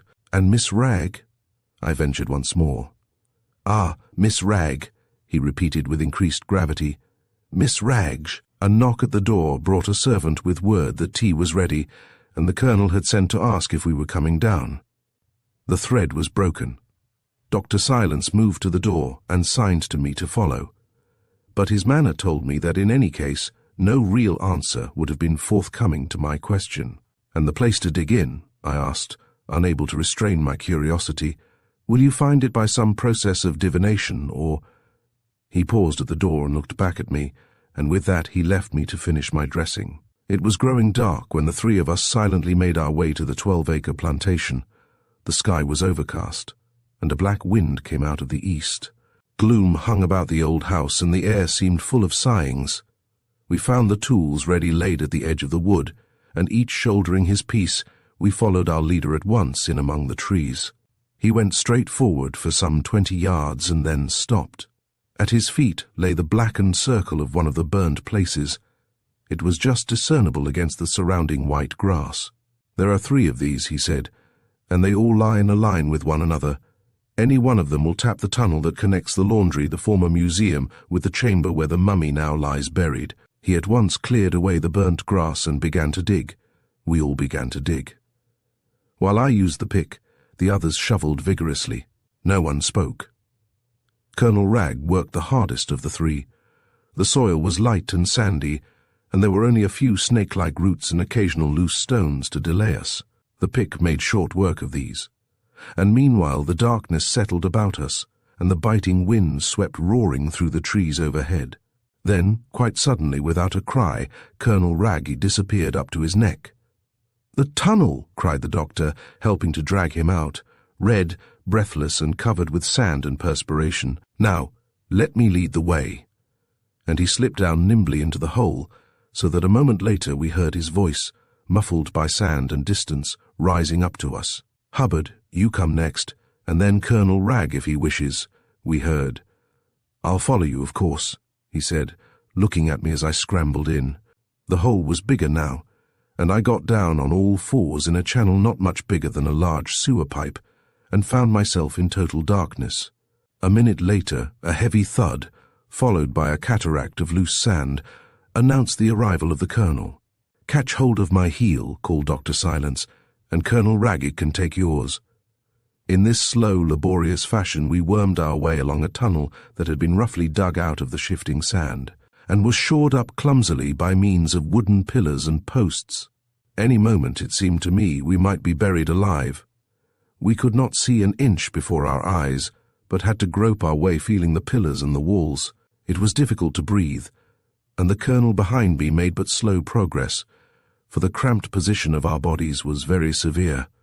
We had travelled in this way for 10 minutes, and gone perhaps as much as 10 yards, when I lost my grasp of the doctor's heel. "Ah!" I heard his voice, sounding above me somewhere. He was standing up in a clear space, and the next moment I was standing beside him. Colonel Wragge came heavily after, and he too rose up and stood. Then Dr. Silence produced his candles, and we heard preparations for striking matches. Yet even before there was light, an indefinable sensation of awe came over us all. In this hole in the sand, some 3 feet underground, we stood side by side, cramped and huddled, struck suddenly with an overwhelming apprehension of something ancient, something formidable, something incalculably wonderful. That touched in each one of us a sense of the sublime and the terrible, even before we could see an inch before our faces. I know not how to express in language this singular emotion that caught us here in utter darkness, touching no sense directly, it seemed, yet with the recognition that before us in the blackness of this underground night there lay something that was mighty with the mightiness of long-past ages. I felt Colonel Wragge press in closely to my side, and I understood the pressure and welcomed it. No human touch, to me at least, has ever been more eloquent. Then the match flared. 1,000 shadows fled on black wings, and I saw John Silence fumbling with the candle, his face lit up grotesquely by the flickering light below it. I had dreaded this light, yet when it came there was apparently nothing to explain the profound sensations of dread that preceded it. We stood in a small vaulted chamber in the sand, the sides and roof shored with bars of wood, and the ground laid roughly with what seemed to be tiles. It was 6 feet high, so that we could all stand comfortably, and may have been 10 feet long by 8 feet wide. Upon the wooden pillars at the side, I saw that Egyptian hieroglyphics had been rudely traced by burning. Dr. Silence lit 3 candles and handed one to each of us. He placed a 4th in the sand against the wall on his right, and another to mark the entrance to the tunnel. We stood and stared about us, instinctively holding our breath. "Empty, by God!" exclaimed Colonel Wragge. His voice trembled with excitement, and then, as his eyes rested on the ground, he added, "And footsteps, look, footsteps in the sand." Dr. Silence said nothing. He stooped down and began to make a search of the chamber, and as he moved, my eyes followed his crouching figure and noted the queer, distorted shadows that poured over the walls and ceiling after him. Here and there thin trickles of loose sand ran fizzing down the sides. The atmosphere, heavily charged with faint yet pungent odors, lay utterly still, and the flames of the candles might have been painted on the air for all the movement they betrayed. And, as I watched, it was almost necessary to persuade myself forcibly that I was only standing upright with difficulty in this little sand-hole of a modern garden in the south of England, for it seemed to me that I stood, as in vision, at the entrance of some vast rock-hewn temple, far, far down the river of time. The illusion was powerful and persisted. Granite columns that rose to heaven piled themselves about me, majestically uprearing, and a roof like the sky itself spread above a line of colossal figures that moved in shadowy procession along endless and stupendous aisles.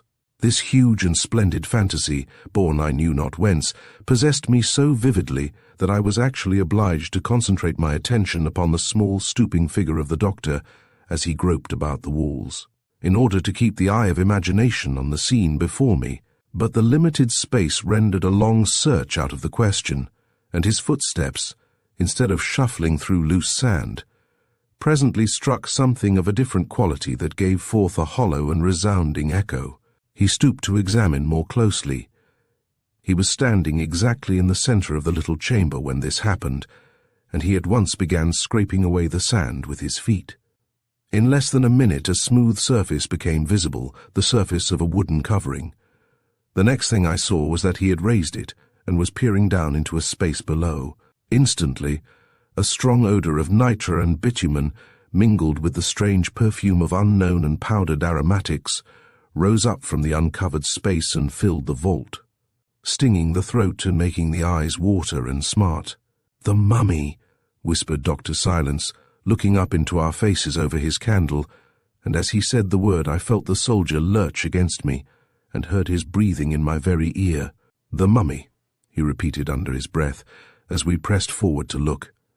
It is difficult to say exactly why the sight should have stirred in me so prodigious an emotion of wonder and veneration, for I have had not a little to do with mummies, have unwound scores of them, and even experimented magically with not a few. But there was something in the sight of that grey and silent figure, lying in its modern box of lead and wood at the bottom of this sandy grave, swathed in the bandages of centuries and wrapped in the perfumed linen that the priests of Egypt had prayed over with their mighty enchantments thousands of years before. Something in the sight of it lying there, and breathing its own spice-laden atmosphere, even in the darkness of its exile in this remote land. Something that pierced to the very core of my being, and touched that root of awe, which slumbers in every man near the birth of tears and the passion of true worship. I remember turning quickly from the colonel, lest he should see my emotion, yet failed to understand its cause, turn and clutch John Silence by the arm, and then fall trembling to see that he, too, had lowered his head and was hiding his face in his hands. A kind of whirling storm came over me, rising out of I know not what utter deeps of memory, and in a whiteness of vision I heard the magical old chauntings from the Book of the Dead, and saw the gods pass by in dim procession, the mighty, immemorial beings who were yet themselves only the personified attributes of the true gods, the god with the eyes of fire, the god with the face of smoke. I saw again Anubis, the dog-faced deity, and the children of Horus, eternal watcher of the ages, as they swathed Osiris, the first mummy of the world, in the scented and mystic bands. And I tasted again something of the ecstasy of the justified soul as it embarked in the golden boat of Ra, and journeyed onwards to rest in the fields of the blessed. And then, as Dr. Silence, with infinite reverence, stooped and touched the still face, so dreadfully staring with its painted eyes, there rose again to our nostrils wave upon wave of this perfume of thousands of years, and time fled backwards like a thing of naught, showing me in haunted panorama the most wonderful dream of the whole world. A gentle hissing became audible in the air, and the doctor moved quickly backwards. It came close to our faces, and then seemed to play about the walls and ceiling. The last of the fire, still waiting for its full accomplishment, he muttered, but I heard both words and hissing as things far away, for I was still busy with the journey of the soul through the 7 halls of death, listening for echoes of the grandest ritual ever known to men. The earthen plates covered with hieroglyphics still lay beside the mummy, and round it, carefully arranged at the points of the compass, stood the 4 jars with the heads of the hawk, the jackal, the cynocephalus, and man. The jars in which were placed the hair, the nail parings, the heart, and other special portions of the body, even the amulets, the mirror, the blue clay statues of the car, and the lamp with 7 wicks were there. Only the sacred scarabaeus was missing. Not only has it been torn from its ancient resting place, I heard Dr. Silence saying in a solemn voice as he looked at Colonel Wragge with fixed gaze, but it has been partially unwound. He pointed to the wrappings of the breast. And the scarabaeus has been removed from the throat. The hissing, that was like the hissing of an invisible flame, had ceased. Only from time to time we heard it as though it passed backwards and forwards in the tunnel, and we stood looking into each other's faces without speaking. Presently Colonel Wragge made a great effort and braced himself. I heard the sound catch in his throat before the words actually became audible. "My sister," he said, very low. And then there followed a long pause, broken at length by John Silence. "It must be replaced," he said significantly. "I knew nothing," the soldier said, forcing himself to speak the words he hated saying. "Absolutely nothing." "It must be returned," repeated the other, "if it is not now too late. For I fear. Colonel Wragge made a movement of assent with his head. "It shall be," he said. The place was still as the grave. I do not know what it was then that made us all 3 turn round with so sudden a start, for there was no sound audible to my ears at least. The doctor was on the point of replacing the lid over the mummy when he straightened up as if he had been shot. "There's something coming," said Colonel Wragge under his breath, and the doctor's eyes, peering down the small opening of the tunnel, showed me the true direction. A distant shuffling noise became distinctly audible, coming from a point about halfway down the tunnel we had so laboriously penetrated. "It's the sand falling in," I said, though I knew it was foolish. "No," said the colonel calmly, in a voice that seemed to have the ring of iron. "I've heard it for some time past. It is something alive, and it is coming nearer." He stared about him with a look of resolution that made his face almost noble. The horror in his heart was overmastering. Yet he stood there prepared for anything that might come. "There's no other way out," John Silence said. He leaned the lid against the sand and waited. I knew by the mask-like expression of his face, the pallor, and the steadiness of the eyes, that he anticipated something that might be very terrible. Appalling. The colonel and myself stood on either side of the opening. I still held my candle and was ashamed of the way it shook, dripping the grease all over me, but the soldier had set his into the sand just behind his feet. Thoughts of being buried alive, of being smothered like rats in a trap, of being caught and done to death by some invisible and merciless force we could not grapple with, rushed into my mind. Then I thought of fire, of suffocation, of being roasted alive. The perspiration began to pour from my face. "Steady," came the voice of Dr. Silence to me through the vault. For 5 minutes, that seemed 50, we stood waiting, looking from each other's faces to the mummy, and from the mummy to the hole. And all the time, the shuffling sound, soft and stealthy, came gradually nearer. The tension, for me at least, was very near the breaking point when at last the cause of the disturbance reached the edge. It was hidden for a moment just behind the broken rim of soil. A jet of sand, shaken by the close vibration, trickled down onto the ground. I have never in my life seen anything fall with such laborious leisure. The next second, uttering a cry of curious quality, it came into view, and it was far more distressingly horrible than anything I had anticipated. For the sight of some Egyptian monster, some god of the tombs, or even of some demon of fire, I think I was already half prepared. But when, instead, I saw the white visage of Miss Ragg framed in that round opening of sand, followed by her body crawling on all fours, her eyes bulging and reflecting the yellow glare of the candles, my first instinct was to turn and run like a frantic animal seeking a way of escape. But Dr. Silence, who seemed no whit surprised, caught my arm and steadied me, and we both saw the colonel then drop upon his knees and come thus to a level with his sister. For more than a whole minute, as though struck in stone, the two faces gazed silently at each other, hers, for all the dreadful emotion in it, more like a gargoyle than anything human, and his, white and blank, with an expression that was beyond either astonishment or alarm. She looked up, he looked down. It was a picture in a nightmare, and the candle, stuck in the sand close to the hole, threw upon it the glare of impromptu footlights. Then John Silence moved forward and spoke in a voice that was very low, yet perfectly calm and natural. "I'm glad you have come," he said. "You are the one person whose presence at this moment is most required, and I hope that you may yet be in time to appease the anger of the fire, and to bring peace again to your household, and," he added lower still so that no one heard it but myself, "safety to yourself." And while her brother stumbled backwards, crushing a candle into the sand in his awkwardness, the old lady crawled farther into the vaulted chamber, and slowly rose upon her feet. At the sight of the wrapped figure of the mummy, I was fully prepared to see her scream and faint, but on the contrary, to my complete amazement, she merely bowed her head and dropped quietly upon her knees. Then, after a pause of more than a minute, she raised her eyes to the roof, and her lips began to mutter as in prayer.